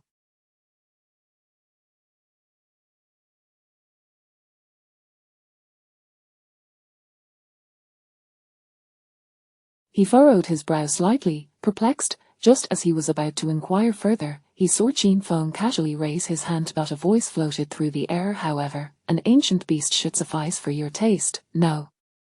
In the next moment, the world shifted. Boom! Dark clouds enshrouded the sky, obscuring all light. Amidst the flickering lightning, a massive dragon's head gradually emerged from the clouds. Cold, indifferent vertical pupils drew near the lightning python, locking gazes with Lei Zhenghao. In that instant, Lei Zhenghao's complexion changed dramatically, fear gripping him to the core. Compared to the colossal dragon head emerging from the dark clouds, the lightning python beneath him seemed no larger than a mere worm. Moreover, the lightning python trembled beneath him, its form of condensed lightning showing signs of disintegration. Was it a suppression of rank? Lei Zhenghao's mouth fell agape, his body subtly trembling. An ancient beast, the Black Dragon King, a monster, had entered the Tower of Heroes this time. I concede, a hoarse voice escaped from Lei Zhenghao's lips. Qin Feng nodded, retracting the Black Dragon King. The dark clouds dispersed, and life returned. The lightning dragon beneath Lei Zhenghao also disintegrated, and he staggered a few steps before gradually sitting down on the ground. Har har har har har har har. Suddenly, he supported himself on the ground, erupting into a fit of wild laughter.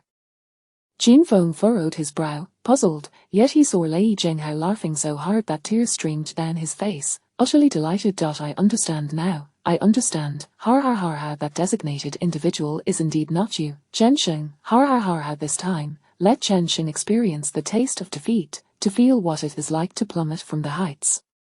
Har har har har har har har. He continued to laugh, tears streaming down his face, yet he showed no signs of stopping. It was only when the Tower of Heroes announced his defeat that a flash of light enveloped Lei Zhenghao, transporting him from level 98 back to level 97, and only then did his laughter fade from Qin Feng's ears.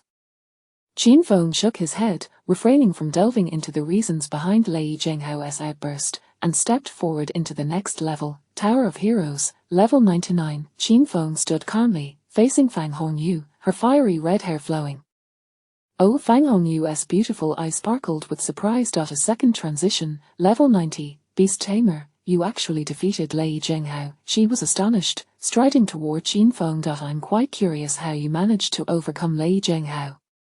Even for me, defeating Lei Zhenghao is exceedingly challenging, with a significant risk of failure. Even if you command a primordial beast, overcoming him would still be quite difficult. As she spoke, Fang Hongyu had all. She leaned closer, her gaze filled with intense curiosity. With her proximity, Qin Feng could distinctly perceive a fragrant aroma wafting into his nostrils. He instinctively considered retreating a step, yet Fang Hongyu advanced even closer. I am on par with Lei Zhenghao. If you can defeat him, you should be able to defeat me. However, I do not have a habit of holding back. Be careful now. The final three words had scarcely escaped her lips when suddenly, Qin Feng's expression shifted. He saw that Fang Hongyu, who had been so close, exuding a fragrance, suddenly erupted in a blaze of intense flames, and then, with a swift motion, struck Qin Feng. Chapter 69, Extinguishing Celestial Fire, Damage Reduced by 1. Boom, a terrifying inferno surged forth, enveloping Qin Feng entirely. Simultaneously, Fang Hongyu swiftly retreated, chanting incantations under her breath, preparing to cast her spell. 3 seconds later, a colossal fireball manifested in the sky. Fang Hongyu pointed a finger, and the immense fireball hurtled towards Qin Feng with alarming speed. Boom, boom, boom, it descended like a meteorite. The sound of explosions echoed, illuminating the heavens and the earth with fiery brilliance. Qin Feng's figure was entirely swallowed by the flames. Is it possible that even summoning a familiar is beyond him?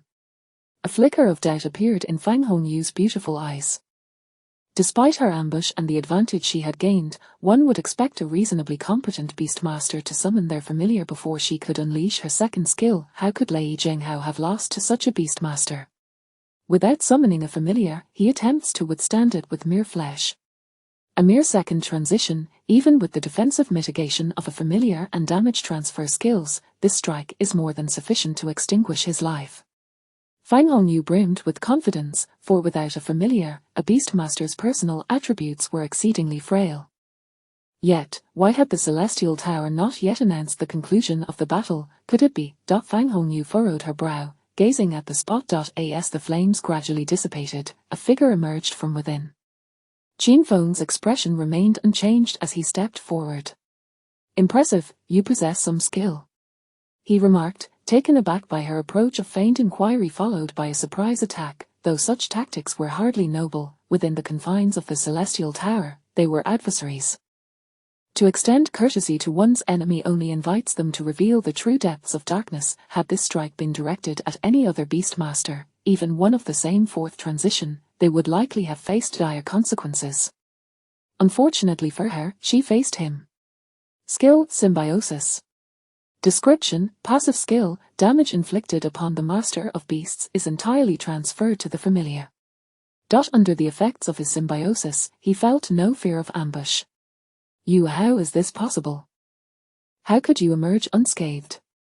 Fang Hongyu was rendered speechless, utterly perplexed. Even a fourth transition knight, renowned for their defense, would not have remained unscathed after enduring her two skills. No haste. Qin Feng waved his hand, offering no explanation. The skill you just employed cannot possibly be your strongest, can it? I can grant you another opportunity. I am aware that the more powerful a mage skill, the longer the incantation required. I shall give you time. Within 3 minutes, unleash your attacks freely. If you can injure me, I shall concede. Qin Feng raised an eyebrow, regarding Fang Hongyu with a calm gaze. While her ambush had failed to harm him, it had nonetheless left him somewhat displeased. Moreover, he was eager to witness the might of a fourth transition elite's ultimate attack, curious to see if it could breach the defenses of his celestial turtle. You dare underestimate me? Fang Hongyu's delicate face revealed a hint of anger, her silver teeth clenched tightly. Even if you command a top-tier ancestral familiar of the defense class, you have no right to act so arrogantly before me. Flames flickered within her beautiful eyes. Though I am unaware of how you accomplished that earlier feat, rest assured, you shall regret your arrogance. With that, Fang Hongyu extended her arms, a low chant escaping her lips. In an instant, the air grew arid, as if all moisture in the world had been evaporated. The fire elements drifting through the atmosphere gradually coalesced. Countless burning fire elements floated between heaven and earth, myriad and boundless, igniting the very realm itself. The next moment, this infinite conflagration seemed to respond to some summons, converging towards Fang Hongyu, enveloping her entirely. As the flames clung to her, they intensified, and with a resounding boom, she was engulfed in a roaring inferno, transforming her into a colossal figure of fire.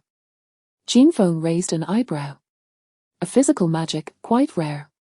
Typically, a mage's spells are designed for ranged combat, avoiding close encounters, as mags are at a disadvantage compared to other professions. However, this physical magic defied convention, binding the magic to her own body, with each strike resembling a powerful spell released.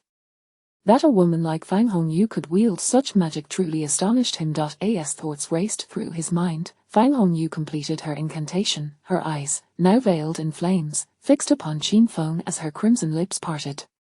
I shall obliterate you. With that, she stomped forcefully, causing the ground to collapse as if struck by a meteor, creating a fiery pit. Simultaneously, Fang Hongyu's flaming form soared forth, delivering a powerful punch straight to Qin Feng's face. Boom! The force of the blow was tremendous, accompanied by fierce flames, yet upon striking Qin Feng, it merely caused him to tilt slightly, leaving not even a scratch. Fang Hongyu's pupils widened in disbelief. However, she did not dwell on her astonishment, pivoting to deliver another kick towards Qin Feng. Boom, boom, boom, boom, a relentless barrage of attacks descended upon him like a tempest. Each strike rivaled that of an ordinary fifth transition professional, yet with each blow, her trepidation grew. Despite her continuous assault, Qin Feng remained utterly unyielding, not even summoning a familiar. He stood there like an indomitable shield, impervious to all her attempts to harm him. How is this possible? How can this be? Fang Hongyu retreated a few steps, breathing heavily, her eyes wide with shock. It was as if she were on the verge of overflow. Regardless of Qin Feng's status as a beastmaster, she began to suspect that he was a fifth transition knight. Indeed, even a fifth transition knight would struggle to replicate Qin Feng's current resilience. This was an unyielding defense against all her attacks. It was nothing short of terrifying. I refuse to believe I cannot harm you. The flames enveloping Fang Hongyu began to dissipate as she glared at him, commencing another incantation. The complex tones of her chant echoed forth, time slipped away, and this incantation took longer than the previous two. The sky glowed a vivid red, as though something were descending from the heavens. Fang Hongyu's chanting grew increasingly frantic, her complexion paling. After a full minute, her spell finally reached completion, a weary smile gracing her lips. Skill, extinguishing celestial fire. The next moment, boom. The sky ignited in a blaze. A dark purple dragon-shaped flame materialized in the firmament. The entire expanse of the heavens was engulfed in purple fire, the very fabric of space seeming to warp under the unbearable heat. Qin Feng observed with keen interest, a look of surprise upon his face. This strike rivaled the Golden Crow flame, perhaps even surpassing it. This time, I refuse to believe I cannot harm you. Fang Hongyu's voice rang out. Instantly, the purple dragon in the sky, exuding overwhelming might, dove down towards Qin Feng, crashing directly into him. Boom, boom, boom, the sound of explosions resounded ceaselessly. As the purple dragon descended, wherever the purple flames touched, everything ignited. The searing heat had begun to approach the threshold of igniting space itself. Beneath the explosions, even the formidable defenses of the celestial turtle suffered damage. Qin Feng was astonished, but Fang Hongyu was even more taken aback. This was the most powerful skill she could wield, taking a full minute to chant, yet when extinguishing celestial fire struck Qin Feng, it indeed made contact, but the damage it inflicted left her utterly flabbergasted. -1. Reduced by 1. Fang Hongyu's mouth fell agape, nearly questioning her own eyesight. After preparing for a minute to unleash her ultimate magic, she was now told it had caused but a single point of damage. Was this some kind of joke? What manner of creature was he? Fang Hongyu was left dumbfounded. Such insurmountable defenses rendered her utterly helpless. The crux of the matter was that extinguishing celestial fire was not a one-time damage skill, yet upon impact, it had only inflicted a minuscule amount of damage, with subsequent effects entirely failing to penetrate his defenses. I concede. Fang Hongyu surrendered completely, plopping down onto the ground, her beautiful eyes locked onto Qin Feng. Her gaze held equal parts curiosity, astonishment, and disbelief. How on earth did you achieve this? She inquired. Chapter 70, The Celestial Black Tortoise. Mayflies shaking the tree. Amidst the flames of purple fire, Qin Feng emerged slowly. His garments fluttered gracefully, his expression relaxed, and not a speck of dust clung to him. Indeed, the ability to breach defenses suggests that this strike is likely on par with the full-force assault of a fifth-tier practitioner. Yet, you are clearly only a second tier. Fang Hongyu gazed quizzically at Qin Feng as he stepped from the flames. Second tier. You are correct. Qin Feng nodded. However, you must understand that tier level is not the primary determinant of a Beastmaster's combat strength. Fang Hongyu frowned. A Beastmaster's power derives from their beasts. Even if you command a defensive ancestral-grade beast, it should not be capable of such feats. Hearing this, a smile crept onto Qin Feng's lips as he regarded Fang Hongyu and gently replied, but when did I ever claim to control an ancestral-grade beast? Boom. Upon uttering those words, Fang Hongyu felt as if a thunderclap reverberated through her mind. She instantly turned her head, mouth agape, staring at Qin Feng. What did you say? Qin Feng offered no response, merely smiling, and said softly, come. With a crash. A sudden clear sound of crashing waves, seemingly from nowhere, filled the air. The atmosphere grew damp, and the once burning purple flames extinguished entirely. An indescribable pressure enveloped her being, and in that moment, Fang Hongyu felt as though she were submerged in the ocean. The weighty water battered against her body, making it difficult to breathe. She could even hear the roaring waves crashing beside her. Terror flickered in her eyes. Was she already rendered immobile by mere pressure? Boom! Before her astonishment could fade, a tremendous sound erupted. Before them arose an incomprehensibly massive creature, towering tens of thousands of meters high. It bore the form of a tortoise, its limbs sprawled on the ground, each colossal foot resembling a pillar of heaven, exuding an immense power, while its dark shell radiated an immortal sheen. Coiled atop its shell was a massive black serpent, its eyes brimming with fierce malice, gazing down at Fang Hongyu from above. Celestial Black Tortoise. Rank? Ancient. Level, LV 100. Strength, 150, 000. Constitution, 400, 000. Agility, 150, 000. Spirit, 200, 000. Combat power, 450, 000. Skills, Celestial Barrier, Deep Sea Fury, Oceanic Tornado. Ancient. Celestial Black Tortoise.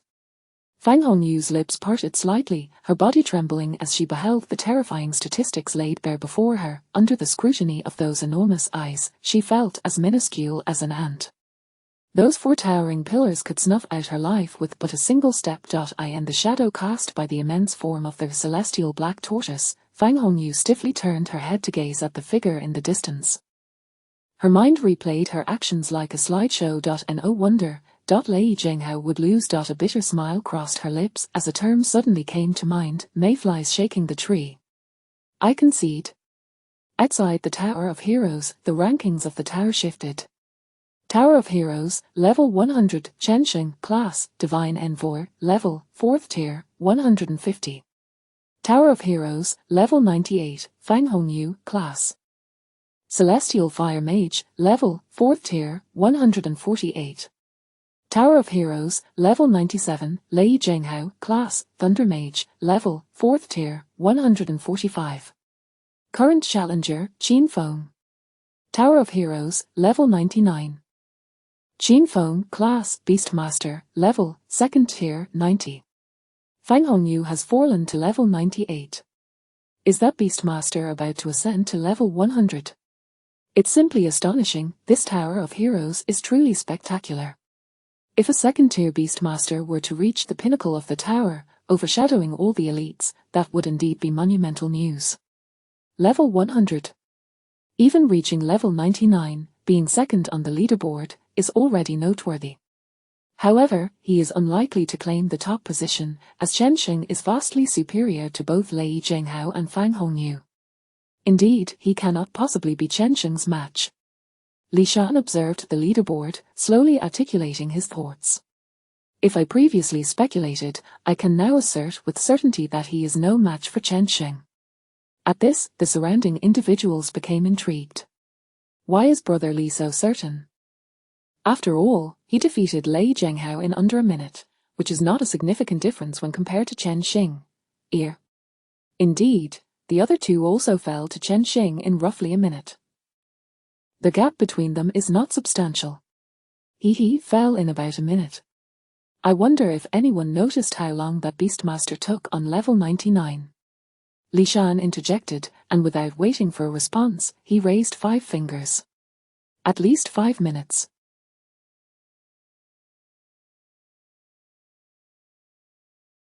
Compared to his encounter with Lei Jinghao, that's over a 5-fold difference in time. And is there a considerable disparity between Lei Jinghao and Fang Hongyu's strengths? Not really, they are fairly evenly matched, with only slight differences. Yet it is precisely this slight difference that resulted in a 5-fold time disparity. What do you think is the reason? Upon hearing this, the onlookers fell into a contemplative silence. Indeed, the combat strength between Lei Jinghao and Fang Hongyu is not vastly different. How could there be such a pronounced time gap? Exactly, when facing Chenxing, Lei Jinghao is exceedingly proud and, with his innate arrogance, would never allow such a thing. Brother Li, what are your thoughts? Someone inquired of Li Shan. Li Shan raised his head, a knowing expression on his face, and said, the brother who spoke earlier is correct. It is utterly impossible for Lei Jinghao to hold back. However, while he would not intentionally allow a loss, he might grow complacent due to the Beastmaster's tier.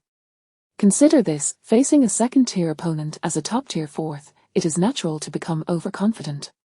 That Beastmaster likely took advantage of this, summoning an ancestral-grade beast for a surprise attack, allowing him to defeat Lei Jinghao in under a minute. But when he faced Fang Hongyu, the memory of Lei Jinghao's defeat instilled a sense of caution in her, which is why it took that Beastmaster significantly longer to secure victory. Once Li Shan concluded, the surrounding crowd displayed expressions of understanding. While this explanation might seem somewhat tenuous, it nevertheless presented a relatively reasonable rationale. I see, Brother Li's analysis is astute. So, even if that Beastmaster truly commands 2 ancestral-grade beasts, enabling him to triumph over Lei Jinghao and Fang Hongyu, his actual combat strength still pales in comparison to Chenxing. Precisely, so there is no need for concern. Those betting on level 100 are assuredly safe. Thank you, Brother Li. While I may not care for such trifles, it is always pleasant to earn a little. Chapter 71, Having seen the divine, why do you not bow?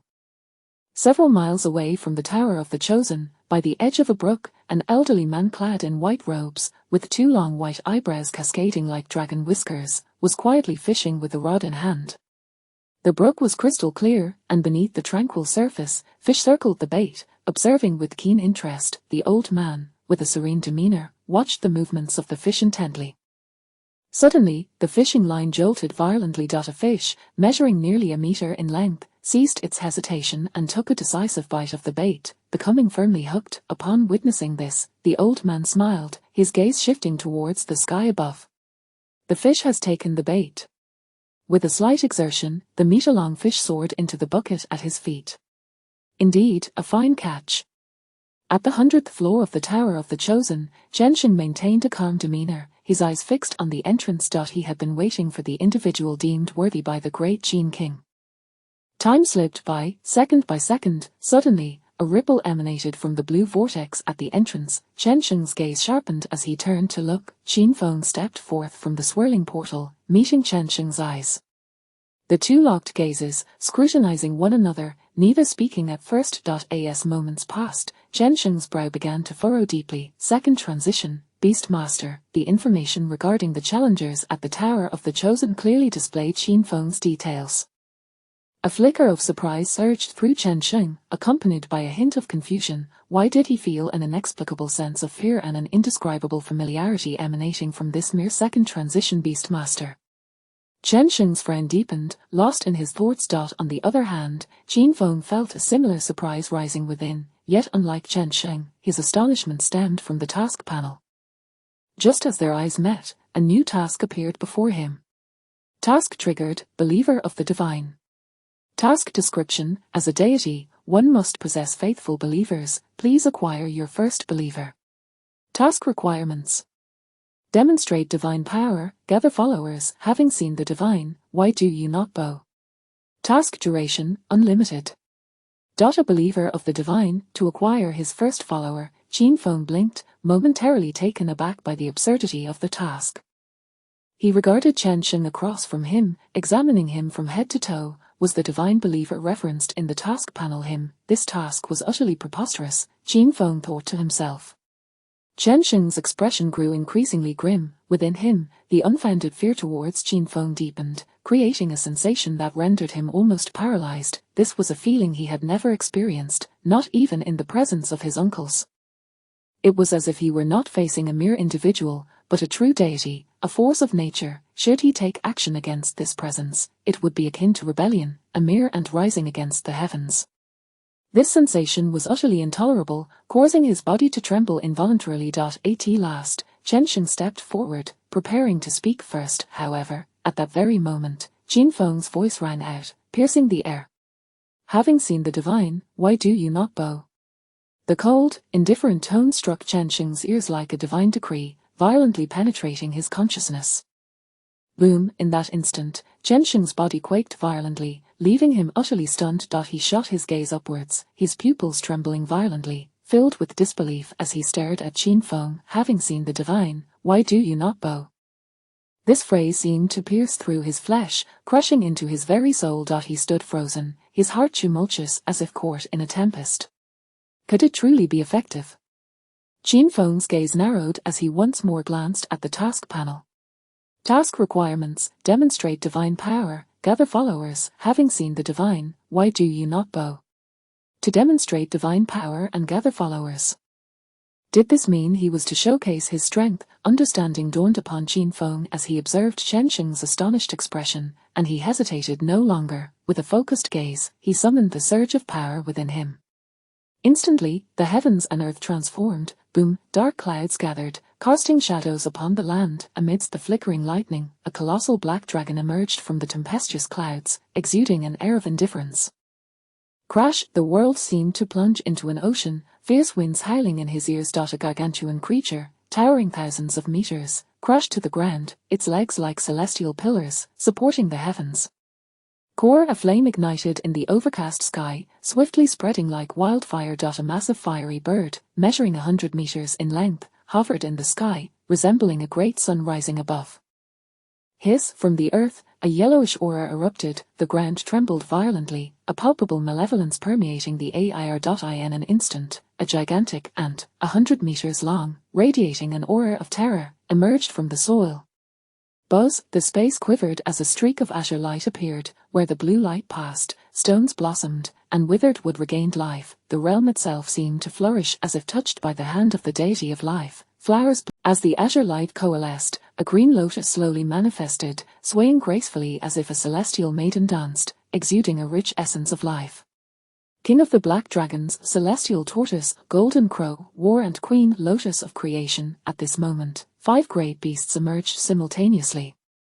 This was Qin Feng's first time summoning all 5 beasts at once. The pressure from one ancestral level and 4 ancient level beasts was overwhelming, causing the Tower of the Chosen to tremble faintly, with cracks appearing in the very fabric of space.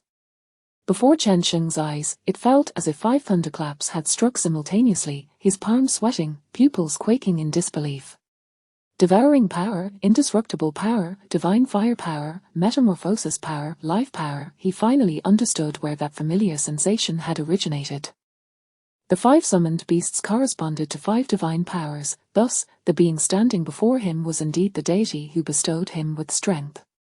Having seen the divine, why do you not bow? This phrase echoed incessantly in his mind. Chen Sheng forced a bitter smile, struggling to swallow, his complexion pale, his body trembling as if he had lost all strength, and with a resounding thud, he knelt before Qin Feng, bowing in reverence. Chapter 72, the first of the talented rankings. Qin Feng strolled leisurely to the front of Chen Sheng. Behind him, the 5 great beast masters loomed, their presence overwhelming, casting shadows that obscured the sky and emanating an aura of terror. Chen Sheng knelt on the ground, slowly lifting his gaze, his eyes reflecting the grandeur of divinity. Outside the Tower of the Talented, 10 minutes have passed. That beast master managed to endure for 10 minutes under Chen Sheng's prowess. Incredible. Does he truly believe he can surpass Chen Sheng? It's hard to say, controlling 2 ancestral-grade beasts, it may not be impossible for him to outshine Chen Sheng. The crowd buzzed with speculation. Li Shan's expression had grown increasingly grim. In his estimation, the Beastmaster would succumb within 2 minutes before Chen Sheng, perhaps lasting a maximum of 5. Yet now, a full 10 minutes had elapsed. 10 minutes was indicative of an astonishing parity in their combat capabilities, perhaps even an equal footing. He clenched his fists, cold sweat beginning to bead on his palms. He had wagered 100 million alliance coins. Should Chen Sheng falter, it would spell a devastating loss for him. Li Shan's anxious gaze remained fixed on the talented rankings, awaiting the outcome. At that moment, the talented rankings finally shifted. The onlookers' faces tightened, their eyes converging on the display. Tower of the Talented, Level 100, Qin Feng, Profession, Beastmaster, Level, Second Transition, Level 90. Tower of the Talented, Level 99. Chen Sheng, Profession, Divine Messenger, Level, 4th Transition, Level 150. Tower of the Talented, Level 98, Fang Hongyu, Profession, Celestial Fire Mage, Level, 4th Transition, Level 148. Tower of the Talented, Level 97. Lei Zhenghao, Profession, Thunder Mage, Level, 4th Transition, Level 145. The rankings updated, presenting clear data before the crowd. In an instant, an unprecedented silence enveloped the scene. The spectators exchanged stunned glances, their expressions a tapestry of disbelief. Despite prior conjectures, the actualization of this result was almost unfathomable. Level 100 of the Tower of the Talented, the Beastmaster truly ascended to the 100th level. Even Chen Sheng could not rival him. Impossible. How can this be? Li Shan appeared almost deranged, collapsing to the ground, his eyes ablaze with fury. What is impossible? Wen Hao approached with a smirk, looking down at Li Shan with condescension. Surely, you can afford to lose a mere 100 million alliance coins, can you not? You. Li Shan fixed his glare on Wen Hao, his teeth clenched tightly. Wen Hao, do not celebrate prematurely. The time has yet to expire, and the rankings are not finalized. I have not yet lost. Oh, is that so? Do you truly believe anyone else will ascend the tower to reach the 100th level? Wen Hao shook his head, chuckling softly. Indeed. Li Shan, as if grasping at a lifeline, spoke earnestly. There is another designated individual, a predetermined contender. Once that individual arrives, they will undoubtedly conquer the Tower of the Talented, securing the 100th level. A designated individual. Wen Hao furrowed his brow in confusion upon hearing this. The onlookers suddenly seemed to recollect something, voices rising in unison. Yes, there is indeed the individual mentioned by Lei Zhenghao. Exactly, how could we have forgotten him?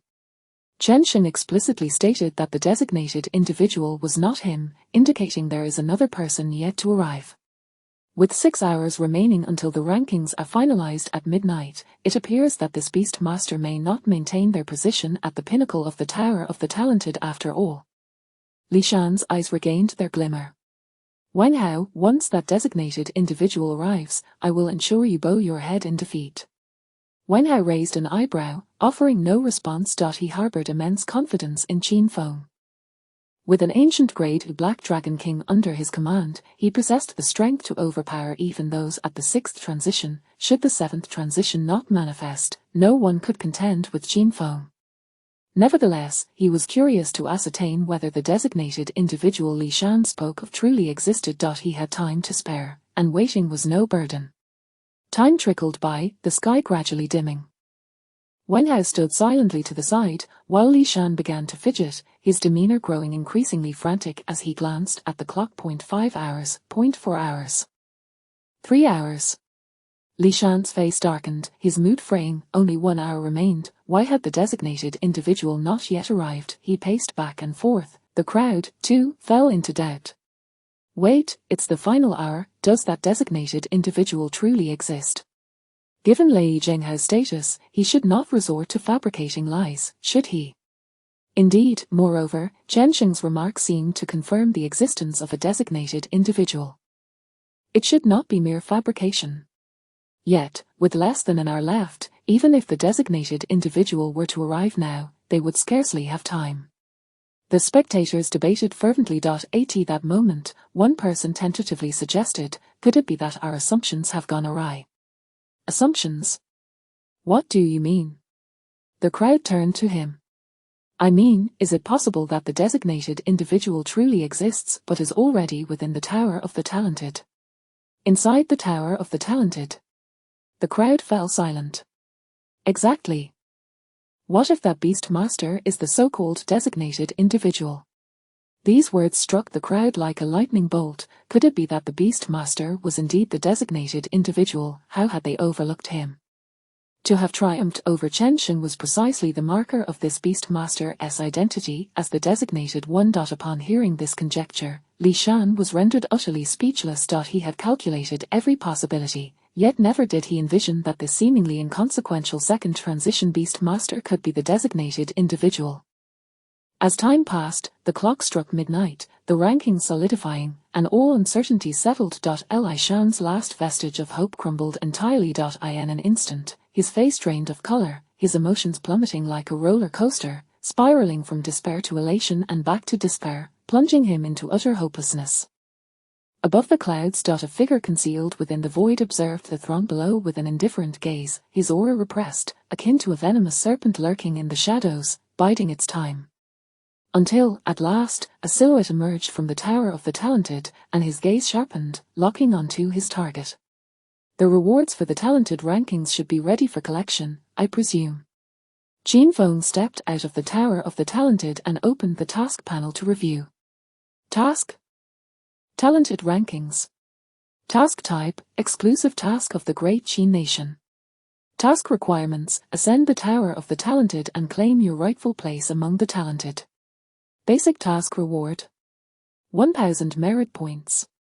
Ranking rewards, ranks 50 to 100, reward, ranks 30 to 49, reward, ranks 20 to 29, reward, Second place reward, 500,000 merit points, profession-specific epic set, profession-specific talent skill book. First place reward, 1 million merit points, profession-specific legendary set, profession-specific talent skill book, fragments of divine authority.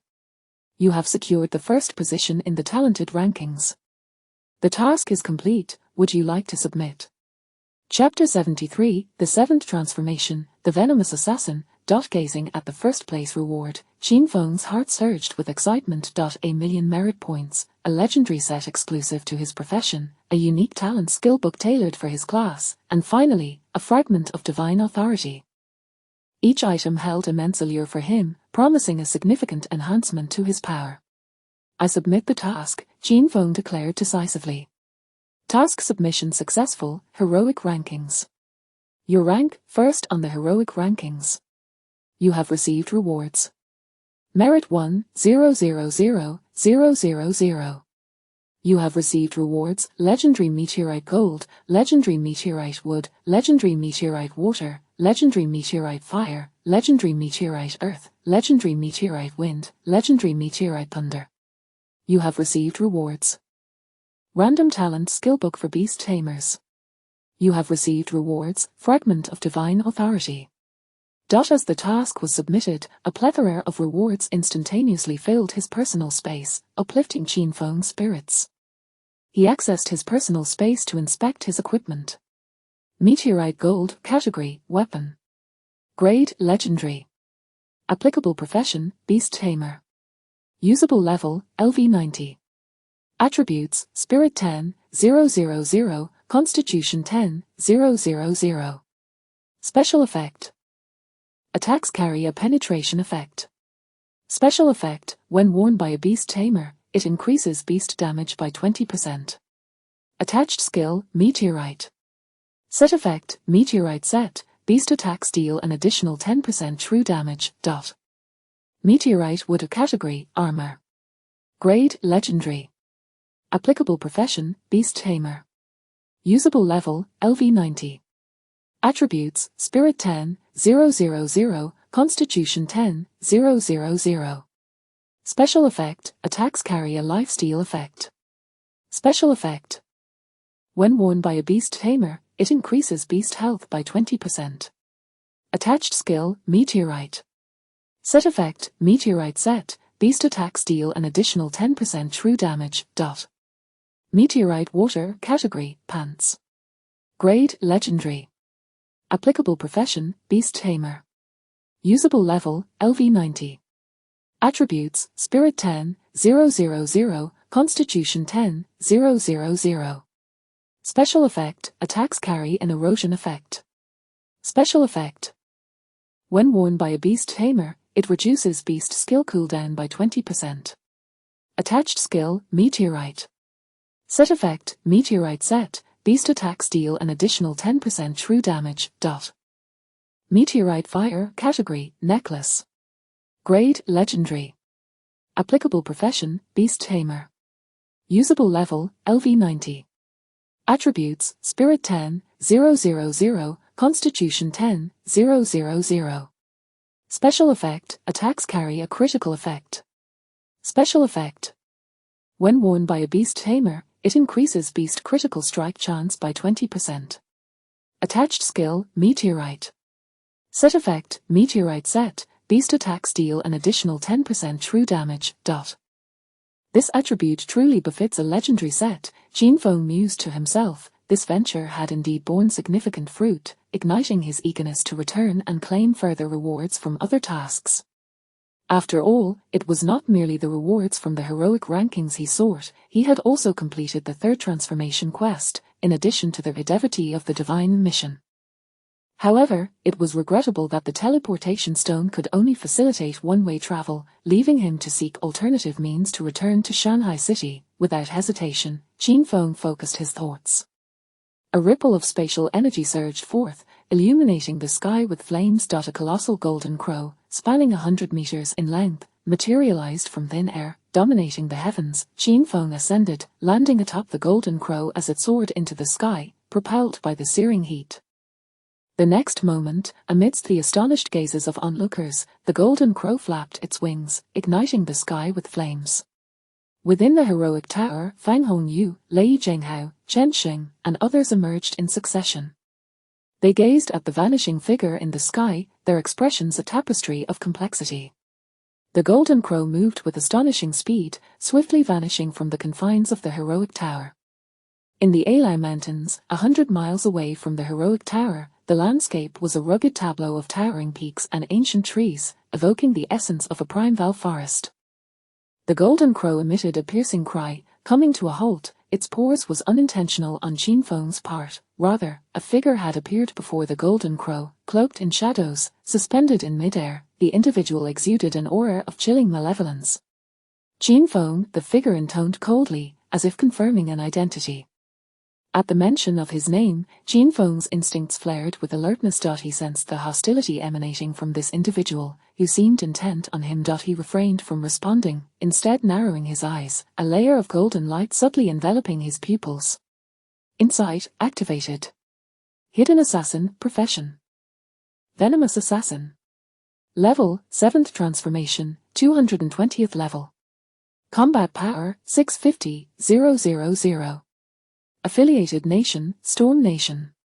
A clear data panel materialized before him. Qin Feng's expression shifted. A 7th Transformation Venomous Assassin wielding a combat power of 650,000. An invader from the Storm Nation, yet, why had this individual set their sights on him? Was it to hunt down the hero, or were there other motives at play? Just as Qin Feng pondered, the hidden assassin nodded slightly. Although the panel information is concealed, the aura is unmistakable. It is indeed you. His voice was calm as he regarded Qin Feng. No sooner had he spoken, than he vanished in an instant. In that fleeting moment, Qin Feng felt an overwhelming sense of peril wash over him. Before he could react, a blade struck him with precision. The damage value instantly materialized. 125,000. You have entered a poison state, losing health, 12,500 per second. Damage transfer has been activated. The damage you received is automatically transferred to your beast, Skyward Xuanwu. A series of notifications flashed across the panel. Qin Feng's brow furrowed deeply. This strike had confirmed that the assailant harbored lethal intent. The 7th Transformation truly regarded him with high esteem. Under such strength, he would likely need to unleash all his beasts to have even a glimmer of hope. Yet, Qin Feng found himself perplexed as to why he was the target of such intense scrutiny. First the Celestial Abyss, and now the 7th Transformation. Were they all intent on extinguishing his life? Chapter 74, Spatial Lockdown. The semi-divine town Steely. In the depths of night, just as Qin Feng found himself engulfed in perplexity, his opponent had already struck and retreated, standing poised in midair, observing him with keen interest. A mere second-tier strength, yet you survive my blow, truly worthy of being a seed of the divine. No wonder the divine envoy is determined to eliminate you. Should you grow, the great Qin may indeed have a chance to quell the 10 nations. As he spoke, Kengbing shook his head lightly. Alas, today you shall surely find your grave here. Is that so? Upon hearing this, Qin Feng's gaze sharpened slightly.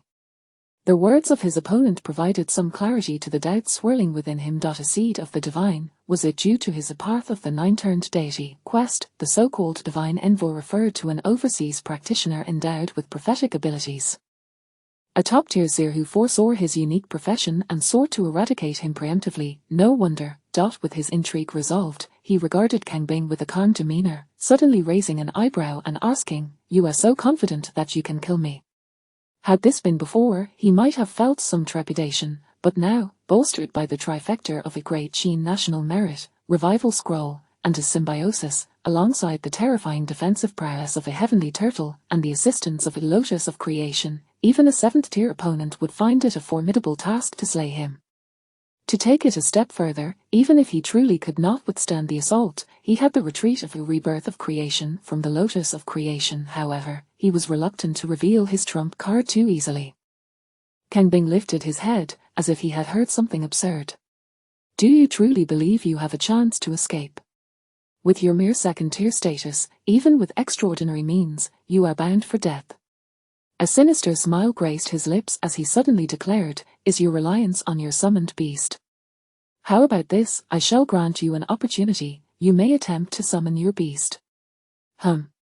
Upon hearing this, Qin Feng's expression shifted. Though he was unaware of the trickery at play, he hesitated not, allowing his internal energy to surge as he commanded, "Come."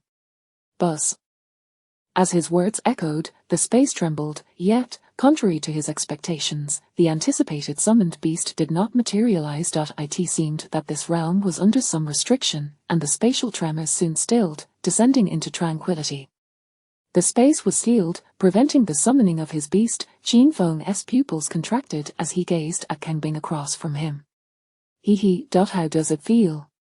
In the void, Kang Bing stood with arms crossed, a cold laugh escaping his lips. In the next moment, the space before him twisted slightly, and a stone tablet materialized out of thin air, slowly rotating in the void. The tablet, no larger than a palm, was entirely black, inscribed with the character Dot.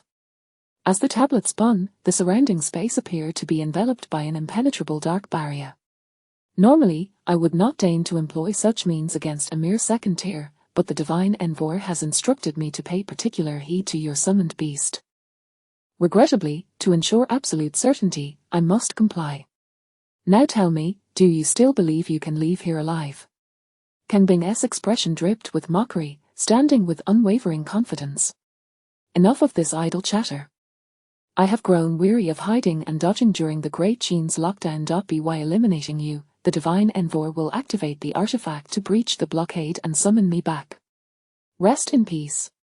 With the final words uttered, he raised his hand, preparing to strike. Just as he was about to make his move, he noticed Qin Feng let out a soft sigh. A 7th-tier practitioner, yet you still resort to sealing the space to prevent me from summoning my beast. Your efforts to kill me are truly excessive. Qin Feng shook his head slightly. However, I possess another method, one that may rival my summoned beast. This will be my first attempt, though I am unsure of its efficacy. I refuse to sit idly by. With that, Qin Feng directed his gaze toward his skill panel. Control of the 4 directions, skill description.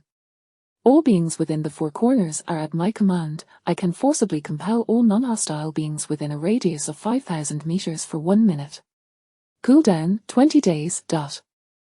As his level increased, the skill had undergone some modifications. The cooldown period had diminished, and the range had expanded from an initial 1,000 meters to 5,000. Qin Feng's gaze fell, and he did not rush to unleash it. As he mentioned, control of the 4 directions was a skill he was using for the first time, and its specific effects remained unknown to him. With the space sealed and his ability to summon beasts hindered, he had but one opportunity. Thus, he aimed to maximize the skill's effectiveness. He raised his hand to grasp, and a staff radiating a soft luminescence materialized in his palm in an instant. Starfall Gold, Category. Weapon. Grade, Legendary. Applicable Profession, Beastmaster. Required Level, LV 90. Attributes, Spirit 10,000, Physique 10,000. Special Effect, Attack carries Penetration Effect. Special Effect, when worn by a Beastmaster, beast damage increases by 20%. Accompanying Skill. Meteor. Set Effect, Starfall Set, beast attacks will inflict an additional 10% true damage.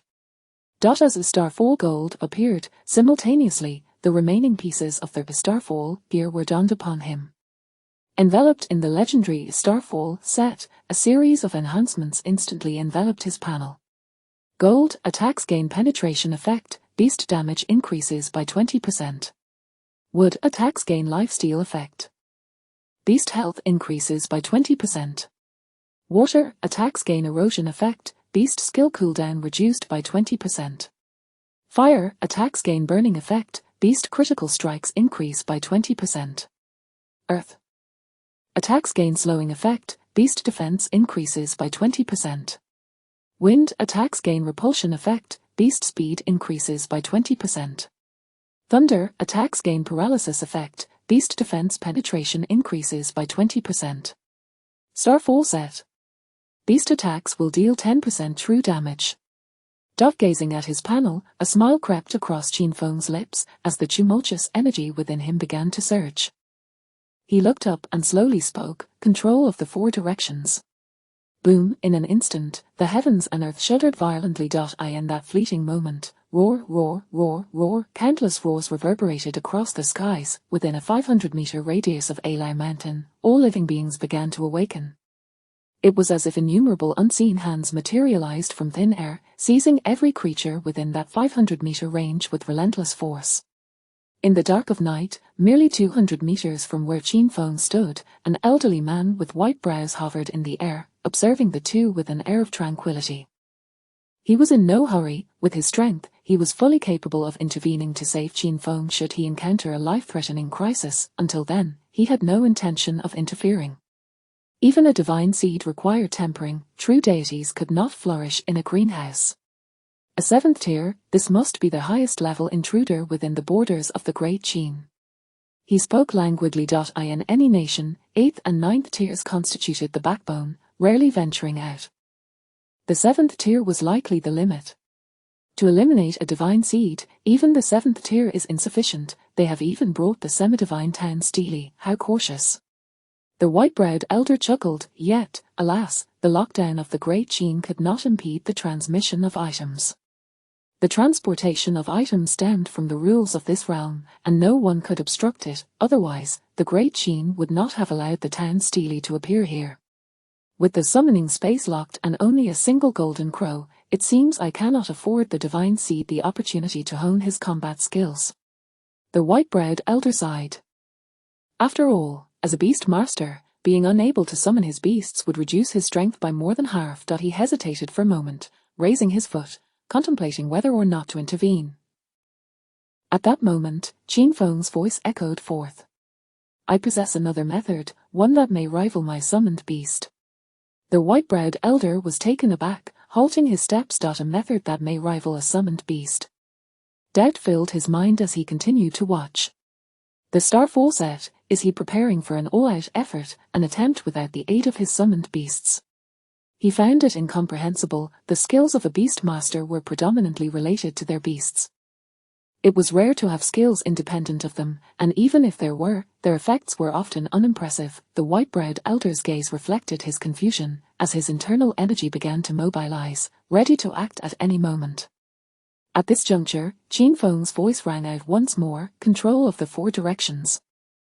Chapter 75 Sad Smiley Dominion of the Four Corners. The beings of the Four Corners are all at my command. Dominion of the Four Corners. As this voice resonated, it seemed to have triggered some celestial law. The heavens and the earth trembled violently. Immediately thereafter, roars echoed from the vicinity of Mount Alau, one after another, like thunder.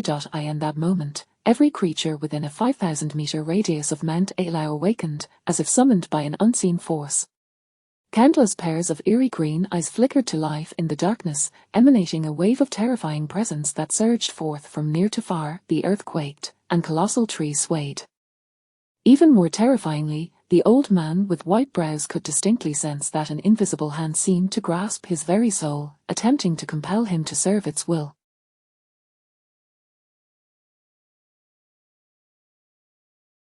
This sensation was overwhelmingly terrifying. At the moment the hand tightened its grip, he felt as though he had become a mere puppet, devoid of control over his own actions. It was a state difficult to articulate, akin to being transformed into a beast under the command of a beast master. Every action dictated by another. The white-browed elder's expression morphed wildly, utterly unimaginable. Were it not for the insufficient strength of that great hand, would he himself be subjected to its control? What sort of celestial skill was this? His eyes widened, the two white brows resembling dragon whiskers swaying in the wind, and he could no longer maintain his composure. At this juncture, Kengbing's countenance had also shifted dramatically, his expression rife with terror. Following the utterance of Dominion of the Four Corners, he clearly sensed that everything around him had undergone a cataclysmic transformation. Even the very fabric of this realm appeared to reject him. Within the confines of Mount Alau, countless eyes were fixed upon him, brimming with intense hostility. 10,000-year wood spirit level. LV 150. Combat power 130,000. Storm Eagle level LV 200. Combat power 330,000. Pan Mountain Dragon Python level LV 230. Combat power 470,000. Mountain Moving Ape level LV 270. Combat power 600,000. Mount Alau was an exceedingly formidable wilderness dungeon, each being within its realm possessed staggering combat power. With a mere glance, countless panels of information flooded his vision, revealing that even the weakest among them possessed a combat power of at least 130,000. The mountain-moving ape, the mightiest of them all, boasted a terrifying combat power of 600,000. Such strength, coupled with their sheer numbers, rendered him utterly incapable of resistance. What nonsense is this? Kang Bing felt the hair on his body stand on end, rendered speechless. In the Mount Alau region, all beings are neutral. As long as one does not initiate an attack, there should be no cause for hostility. Why, then, did it feel as if these creatures were on the verge of tearing him apart at any moment? His face twitched as he glanced at Qin Feng. What the hell is this? What kind of method is this? The apparent target of these beings was clearly him, seemingly indifferent to Qin Feng. At this moment, Qin Feng was also experiencing considerable distress. The skill dominion of the Four Corners exerted immense mental strain. In contrast to controlling merely a handful of beasts, this skill commanded at least thousands simultaneously. Furthermore, the more powerful the beings, the greater the mental pressure he endured. Although the description of a dominion of the Four Corners stated it could control beings for 1 minute, he estimated that at most 30 seconds would pass before several beings slipped from his grasp. And this was with the enhancement of the legendary Falling Star set. Without the Falling Star set, he feared he would lose control within merely 10 seconds. In fact, at the onset of the skill, he had sensed an extraordinarily powerful being within a 5,000-meter radius. This being surpassed the combined strength of all the creatures he currently commanded. Its terrifying presence was several times more formidable than any creature he had encountered. He had attempted to exert control over this being through a dominion of the Four Corners, but it had merely struggled once, effortlessly breaking free from his influence, rendering him incapable of manipulation. Otherwise, it would not have required the myriad beings within the vicinity of Mount Alau. Even controlling this singular being for just a second would have sufficed to obliterate the invading 7th-tier professional before him. Mount Alau harbored great terrors. Qin Feng's gaze sharpened. Although failing to control that most powerful being was a pity, it did not alter the outcome. The creatures within the realm of Mount Alau were already sufficient to shred this intruder to pieces. He raised his head. Kang Bing was now staring at him intently, his eyes bloodshot, veins protruding. How is this possible? How could you possess such power? The divine message must be erroneous. You are certainly not a 2nd-tier professional. Ordinary beast masters cannot wield such capabilities. How have you achieved this? His voice was hoarse, disbelief etched across his features. Such a capacity to command thousands of beings was unprecedented in his experience. No, not merely seen, he had never even heard of such a thing. This power was too extraordinary. It should not belong to a mere professional. Those who are dead do not require to know so much. Qin Feng's gaze was frigid, offering no reply to Kang Bing's inquiries. 10 seconds had already elapsed. He could not unleash a dominion of the Four Corners again. Time was of the essence, and he could not afford to waste it. Kill. As soon as Qin Feng uttered this command, the multitude of beings in Mount Alau focused their gaze upon Kang Bing. Kang Bing's expression changed drastically. Just as he attempted to flee, several branches ensnared his form. Subsequently, the LV-270 mountain-moving ape sprang forth, its fist like a small mountain crashing down, sending Kang Bing hurtling into the depths of Mount Alau. Countless beings roared, charging forward with unrestrained fury. Chapter 76, The Celestial Shift. One escapes.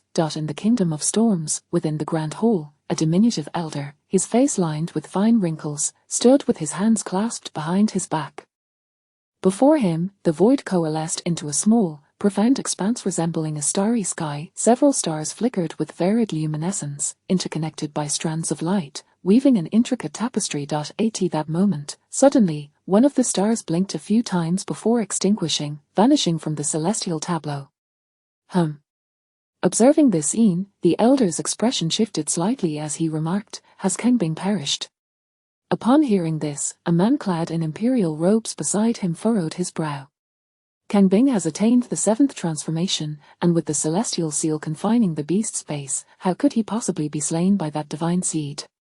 The elder surveyed the starry imagery before him, his own perplexity mounting. The celestial signs indicate that the divine seed has indeed not reached the 3rd transformation. With the celestial seal in place, he should have had no chance of survival. What could have gone awry? Does the divine seed possess capabilities I have not accounted for? The elder scrutinized the celestial signs, his hands moving within, seeking further information, yet he gleaned nothing. As a 9 transformation astrological diviner, it was exceedingly rare for him to miscalculate. Could another have intervened? Inquired the man in imperial robes. No, according to the information, Kang Bing indeed met his end at the hands of the divine seed. The elder shook his head, dismissing this conjecture. This is indeed troublesome. At this, the man in imperial robes waved his sleeve.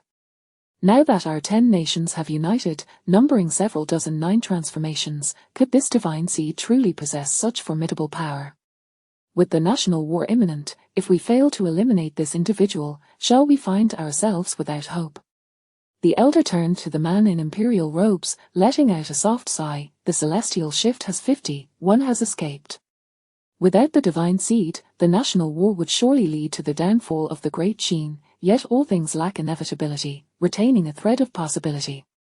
And the divine seed is that one who has escaped, the sole glimmer of hope for the great Qin.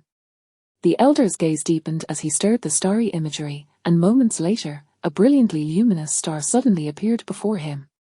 Fortunately, there remains a contingency. This time, the divine seed shall have no escape. The means left behind by the 100 years of the morning state can still be put to use. On Mount Alao.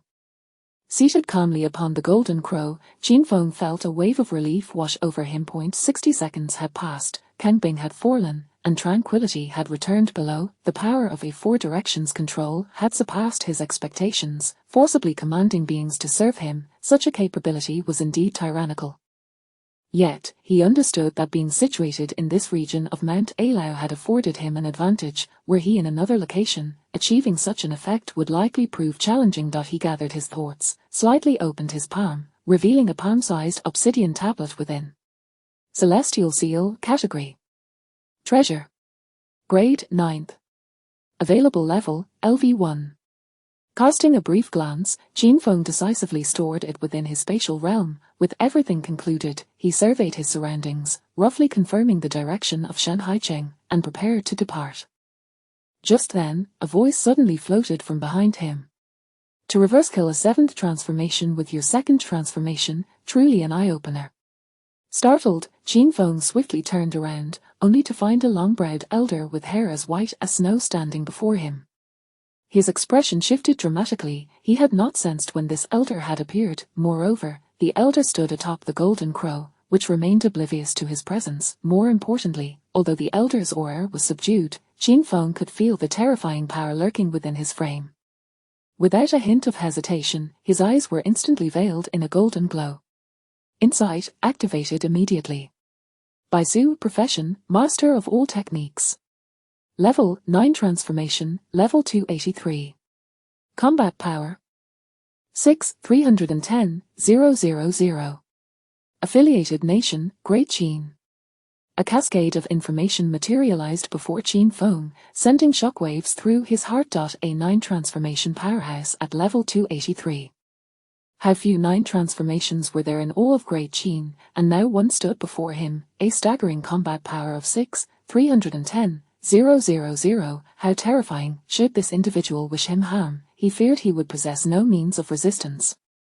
Even if he were to unleash 4 directions control once more, it would be akin to a mayfly attempting to shake a tree.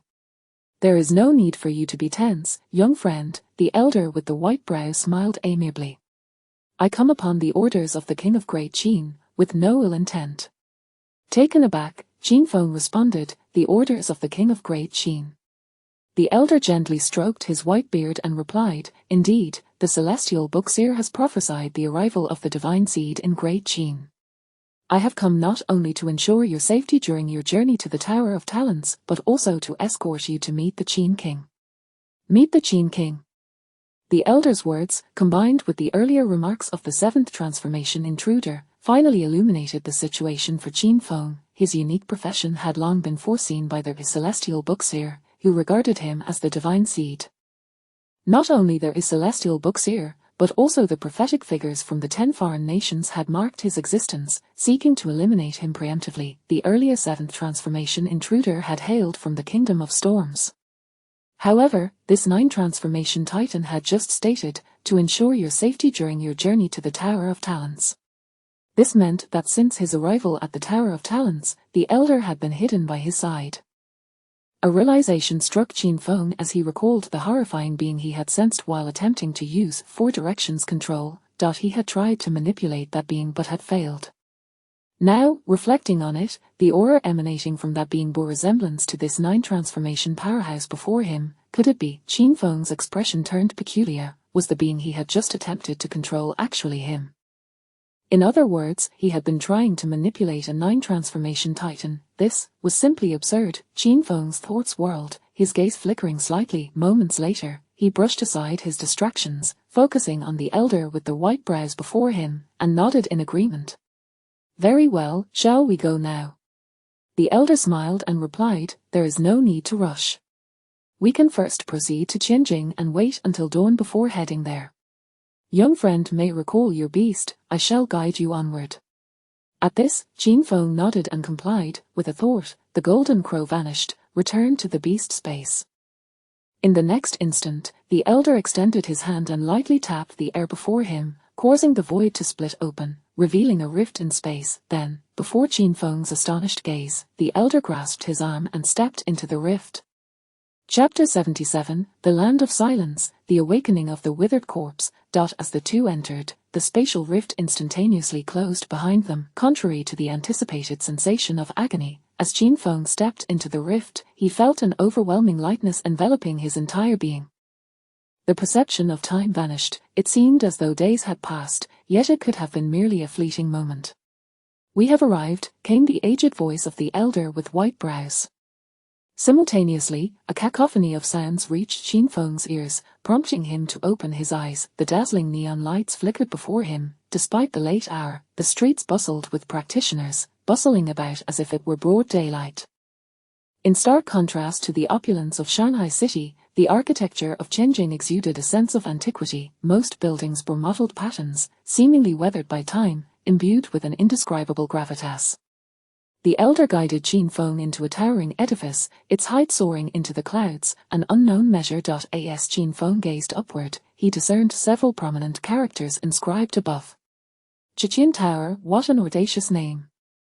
Qin Feng could not help but marvel inwardly.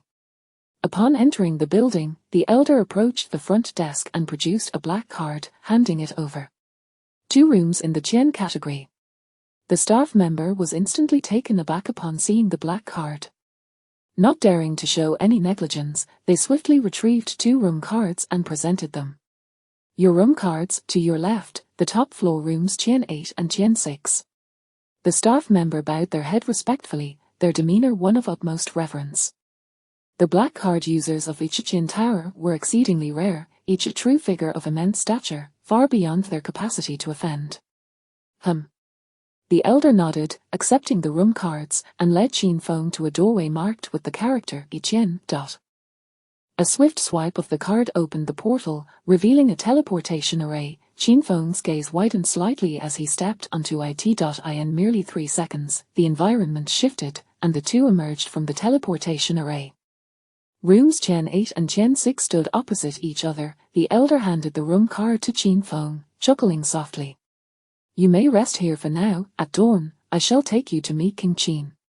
Qin Feng nodded in acknowledgement, then entered his room.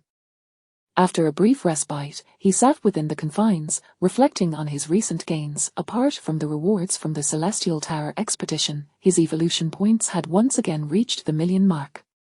He opened his panel to take a look. Current evolution points: 1, 188, 566. The other 4 summoned beasts have all attained the ancient level. The summoned beasts were his primary source of combat strength, hence evolving the Golden Crow was of utmost priority. Lowering his gaze, he plunged his consciousness into the realm of summoned beasts and accessed the attribute panel of the Golden Crow. Current summoned beast: Golden Crow. Grade: Ancestral level. Level: LV81. Strength: 60, 900. Constitution: 52, 100. Agility: 60, 500. Spirit: 56, 000. Combat power: 90, 000. Skills: Celestial Fire Meteor, Flames of the Golden Crow. Evolution points required for next evolution. 1 million. Gazing at the panel before him, Qin Feng slowly declared, "Commence evolution." Consuming 1 million evolution points, the Golden Crow begins its evolution. As their words fell, the million evolution points transformed into a radiant white light, merging entirely with the Golden Crow's form.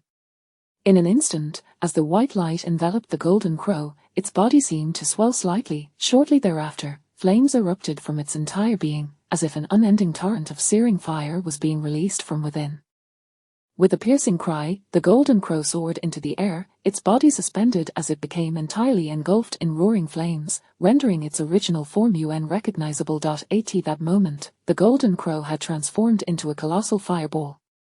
The fireball continued to expand, igniting the sky above. A dense crimson hue enveloped the heavens, casting the realm of summoned beasts into a fiery domain. Finally, after what felt like an eternity, the fireball appeared to reach its limits. In that instant, the immense fireball that shrouded the world erupted with a resounding boom. Simultaneously, a being of intense luminosity, ablaze with divine flames, emerged before Qin Feng. Evolution complete. Golden Crow, Great Sun, Golden Crow. Current summoned beast, Great Sun, Golden Crow. Grade: Ancient Level. Level: LV81.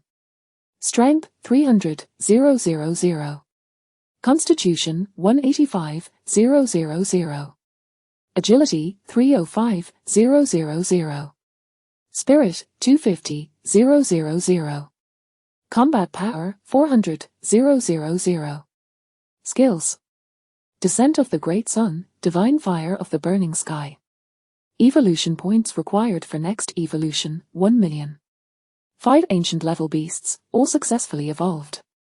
Qin Feng took a deep breath. The next step was to focus on one of them to swiftly meet the conditions for evolution to the stellar level. Once he achieved his first stellar level beast, he would no longer need to fear even the 9-turned titans. At this moment, in the land of silence, a putrid atmosphere pervaded this desolate region. Trees stood withered, life extinguished, and decay permeated the air. Malicious crows flitted about, emitting sharp cries that added an air of lifelessness to the area. A grave mound lay here, strewn with desiccated branches. The soil of the grave had been thoroughly tainted by the abyssal aura of this land, taking on a sordid black hue. Suddenly, this long-forgotten grave began to tremble. And the next moment, with a sharp whoosh, a withered arm burst forth from within. This arm was covered in bluish-black corpse spots. In the following moment, the arm began to move, awkwardly pressing against the grave mound. Then, with a forceful push, a figure, emaciated and skeletal, gradually rose from the grave. Its body was devoid of color, skin shriveled, and covered in corpse spots, appearing utterly lifeless.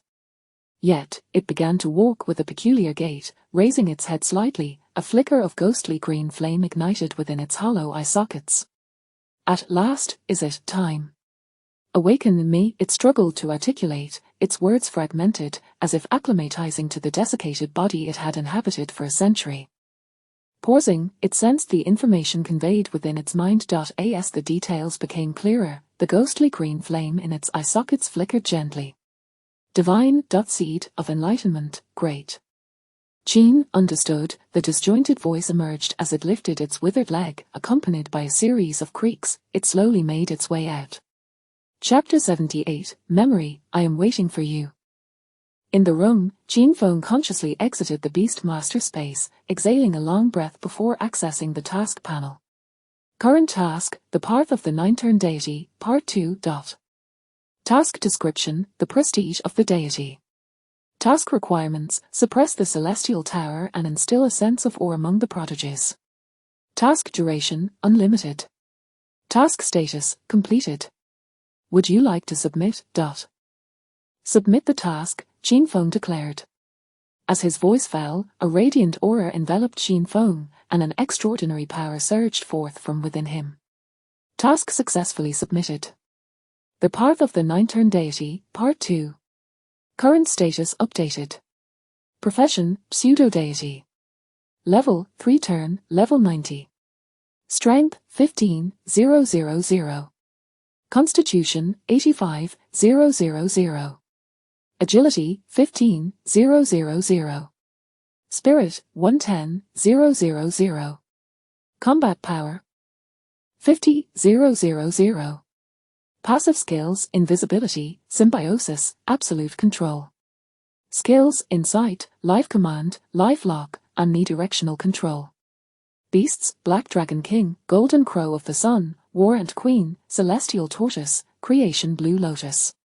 Evolution points: 189,887. 189,891. The evolution points have increased again, rising from 3 points per second to 4. And the profession has changed as well, pseudo-deity. Qin Feng's gaze sharpened. The increase in evolution points was anticipated and not of particular concern, however. The designation of a pseudo-deity startled him slightly since his profession awakening. Although his title had changed with each transfer, this pseudo-deity clearly transcended the boundaries of conventional professions. Was this title an indication of a transformation towards divinity? Pseudo-deity, what then will the next profession be? A deity, perhaps. Qin Feng murmured softly, a flicker of anticipation igniting within him. This transition, apart from the enhancement in attributes, also bore an exceedingly peculiar phenomenon. Upon completion of the transfer, a chaotic torrent of memories violently surged into his mind. These memories intertwined like intricate threads, jumbled and convoluted, rendering them nearly impossible to untangle. After a moment's hesitation, Qin Feng's consciousness reached out to probe this segment of memory. Yet, at the instant his awareness made contact, the vast and intricate memories erupted like a wildfire within his mind. An indescribable surge of pain flooded his brain, causing Qin Feng's pupils to dilate as he involuntarily cried out in agony. The conflagration spread rapidly, threatening to engulf his original consciousness in its wake. Despite his swift attempt to sever the connection, the pain persisted for a full minute before gradually subsiding. Phew, Qin Feng lay back on the ground, his pupils constricted, gasping for breath. The intricacy and enormity of the memory had been overwhelming. Upon contact, it had surged forth like a raging inferno, threatening to obliterate his very essence. Had he not acted promptly to disconnect, he might have been rendered utterly mindless. As he struggled to breathe, a sense of dread gripped his heart. Nevertheless, this encounter was not entirely fruitless.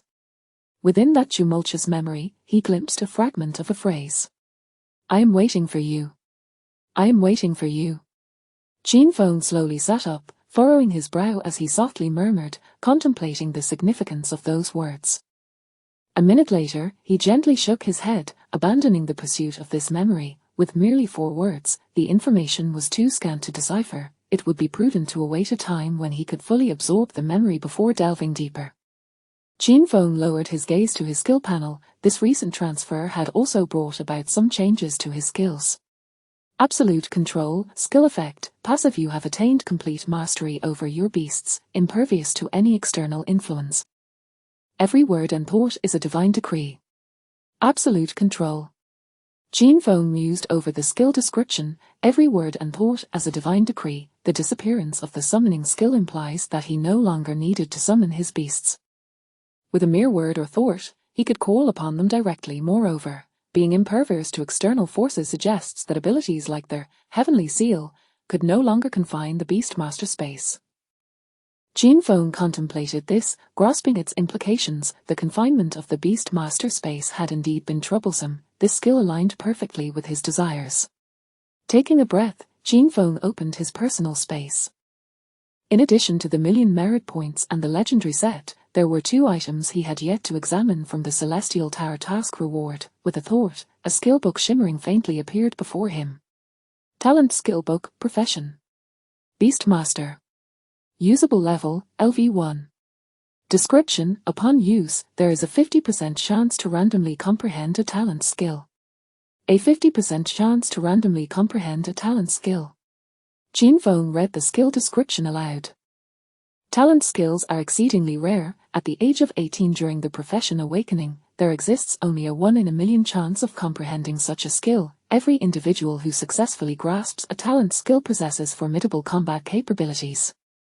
Even with an ordinary profession, one can rival top-tier classes through the utilization of a talent skill. Typically, the opportunity to grasp a talent's skill arises solely during the initial profession awakening. Once the awakening is complete, the chance to independently comprehend a talent's skill vanishes, leaving external aid as the only recourse. The talent skill book serves as that external aid. However, talent skill books are exceedingly scarce. Despite the 50% probability, their market price remains exorbitantly high. With a firm grip, Qin Feng hesitated not for a moment and resolutely chose to use it. The talent skill book instantly dissolved, merging into his being like a flowing stream. Soon, a cascade of information appeared on his panel. You have used the talent skill book. Your luck is exceptional. Congratulations, you have comprehended the talent skill, breaking limits. Talent skill. Breaking limits. Skill effect, you have shattered the barriers of profession, allowing you to learn skills from other professions. As he gazed at the skill description, Qin Feng initially froze in surprise, but soon comprehension dawned. The ability to learn skills from other professions. At first glance, this skill may seem somewhat lackluster, yet upon deeper reflection, it possesses considerable utility. As a beast master, he need not engage in direct combat with others. However, through this talent, he could learn skills from auxiliary professions to enhance his beast's capabilities. Alternatively, acquiring stealth skills from assassins to conceal himself would also be a commendable choice. Chapter 79 Sat Smiley The arrival, she is female. The comprehension of the innate skill was complete, and Qin Feng reopened his spatial dimension, retrieving the final item. It was a palm-sized, diamond-shaped fragment, radiating a kaleidoscope of colors, imbued with an otherworldly aura. Fragment of Divine Authority Category. Divine Artifact. Usable Level, LV1.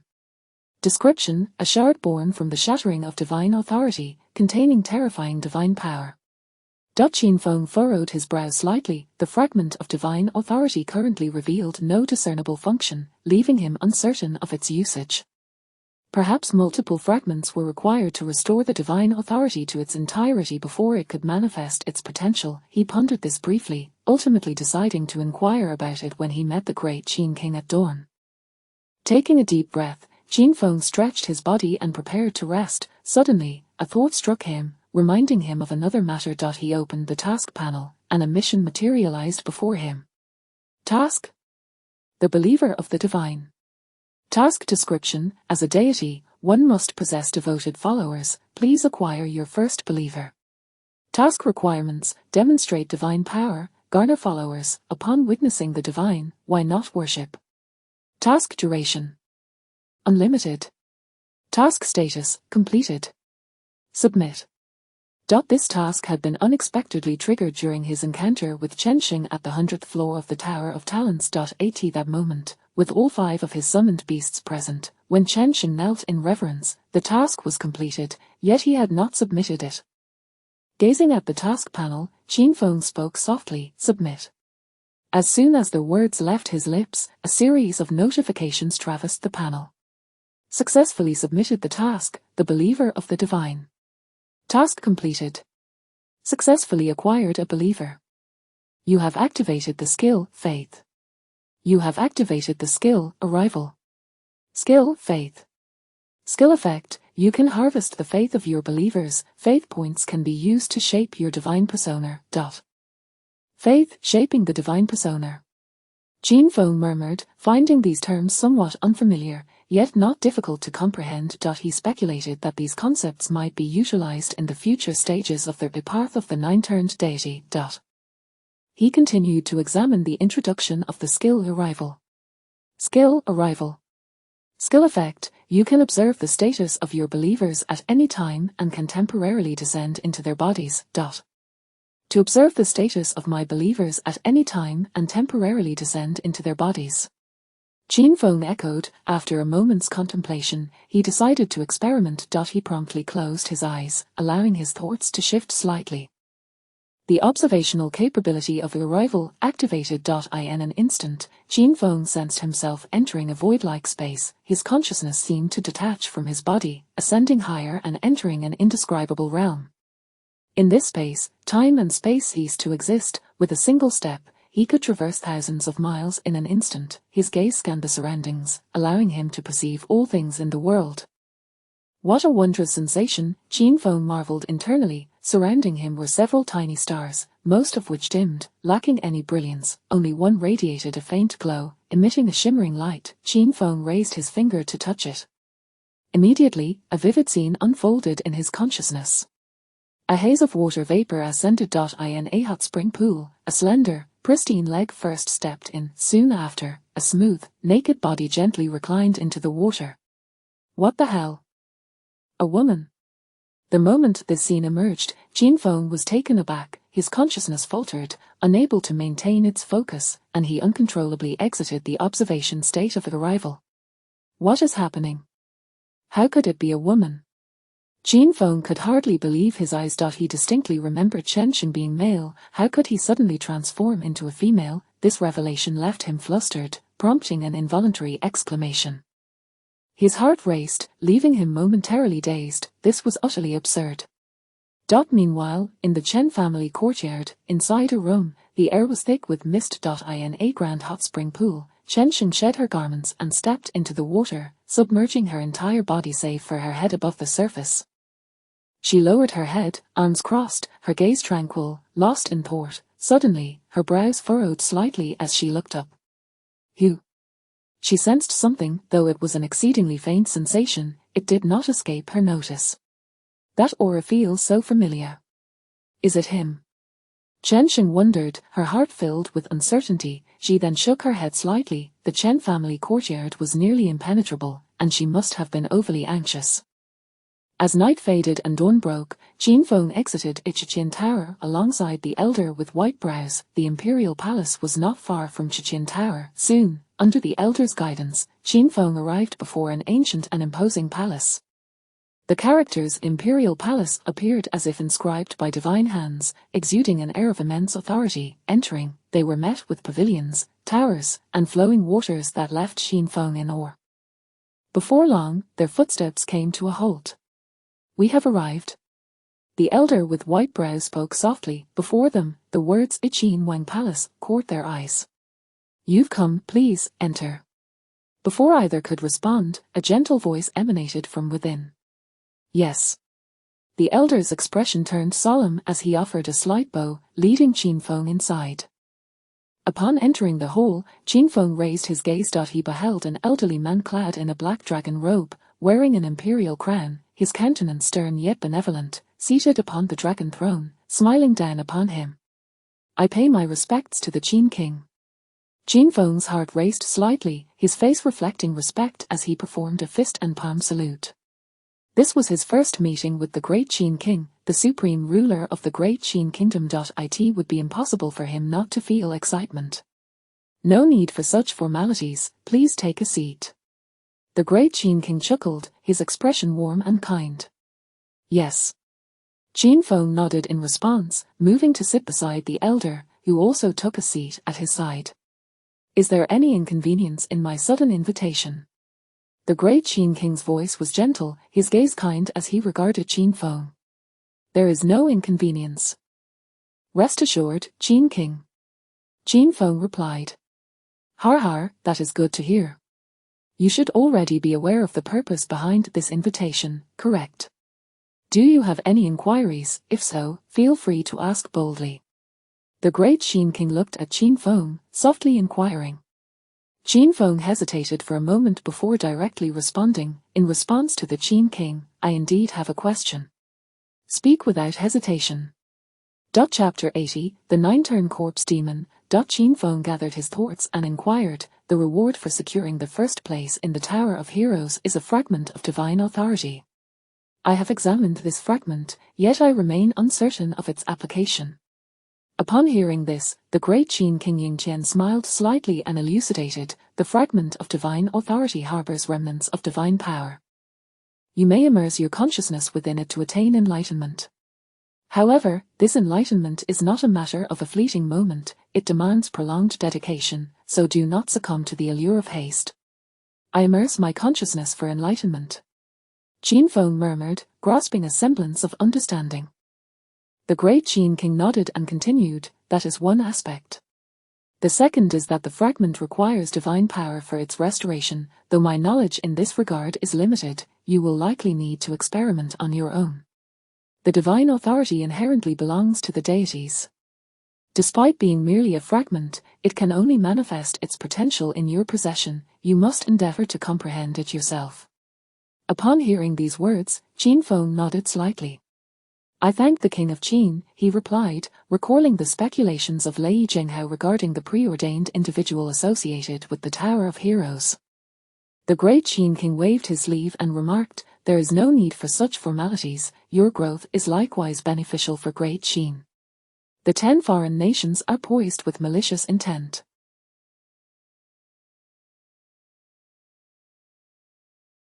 Great Qin has little time left.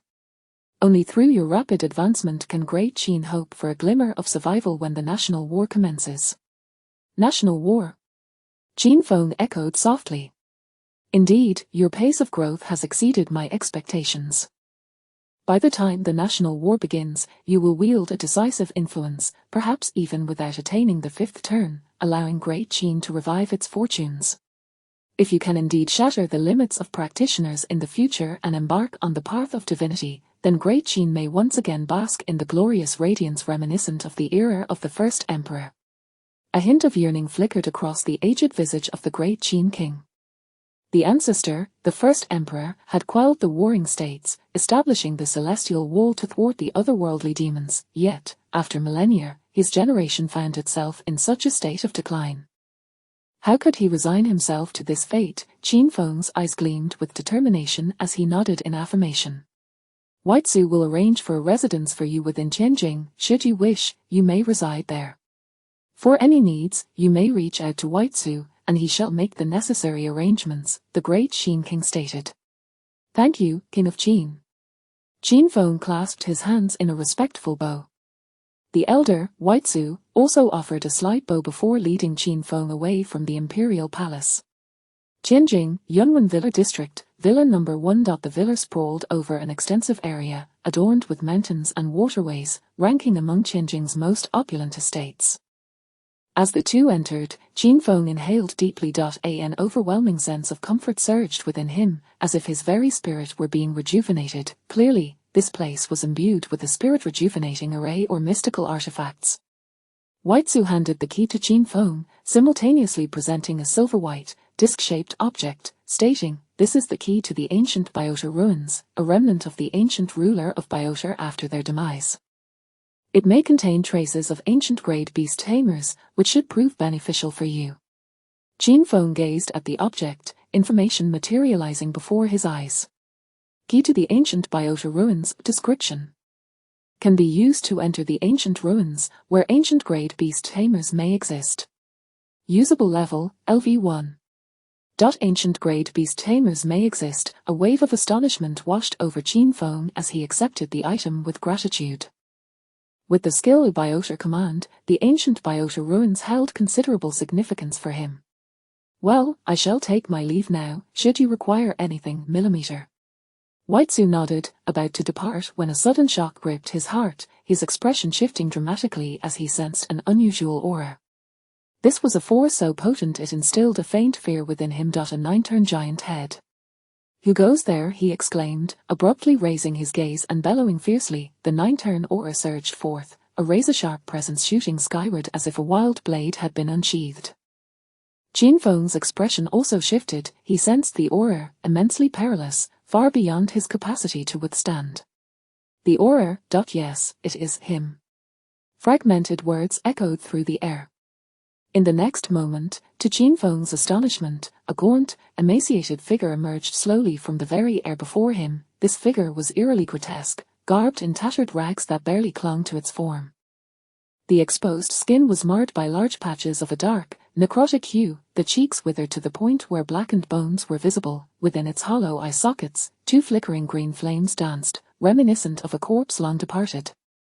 A dense miasma of death suffused the space, enveloping it entirely. In Qin Feng's eyes, golden specks of light began to shimmer. Was activated immediately. Name: Village Lurker. Occupation: Corpse Demon. Level: 9 turn, level 290. Combat power: 5 million. Affiliated nation: KK Nation. A 9-turn corpse demon, combat power of 7.5 million. Qin Feng's gaze darkened, his heart filled with dread. In stark contrast to Qin Feng, Huaizu's trepidation was even greater. How could a 9-turn corpse demon appear within the borders of Great Qin? Under the state of isolation, the 10 foreign nations could not possibly have the means to infiltrate Great Qin unnoticed with such a being. Damn it! Huaizu's expression turned grim as he immediately transmitted the information to the Great Qin king.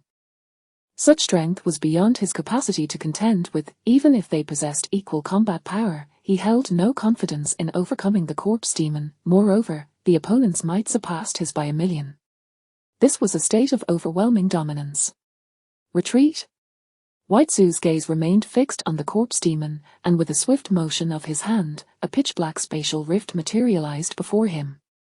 He exerted forceful intent to push Qin Feng into the rift, seeking to transport them away from this perilous location. However, just as he made his move, a wave of potent death energy surged forth instantaneously. Under the suffocating weight of the dense grey miasma, the spatial rift collapsed in an instant. Simultaneously, Qin Feng felt his body growing rigid, rendered immobile, his magical energy, blood, even his heartbeat began to falter. Not only him, Huaizu fared no better. As the primary target of the potent death energy, his body was similarly paralyzed. The blade energy within him erupted, striving to sever the control of the death energy, but it was utterly futile. Divine Seed, the withered corpse demon spoke again, its green flames within the eye sockets intensifying as it approached Qin Feng.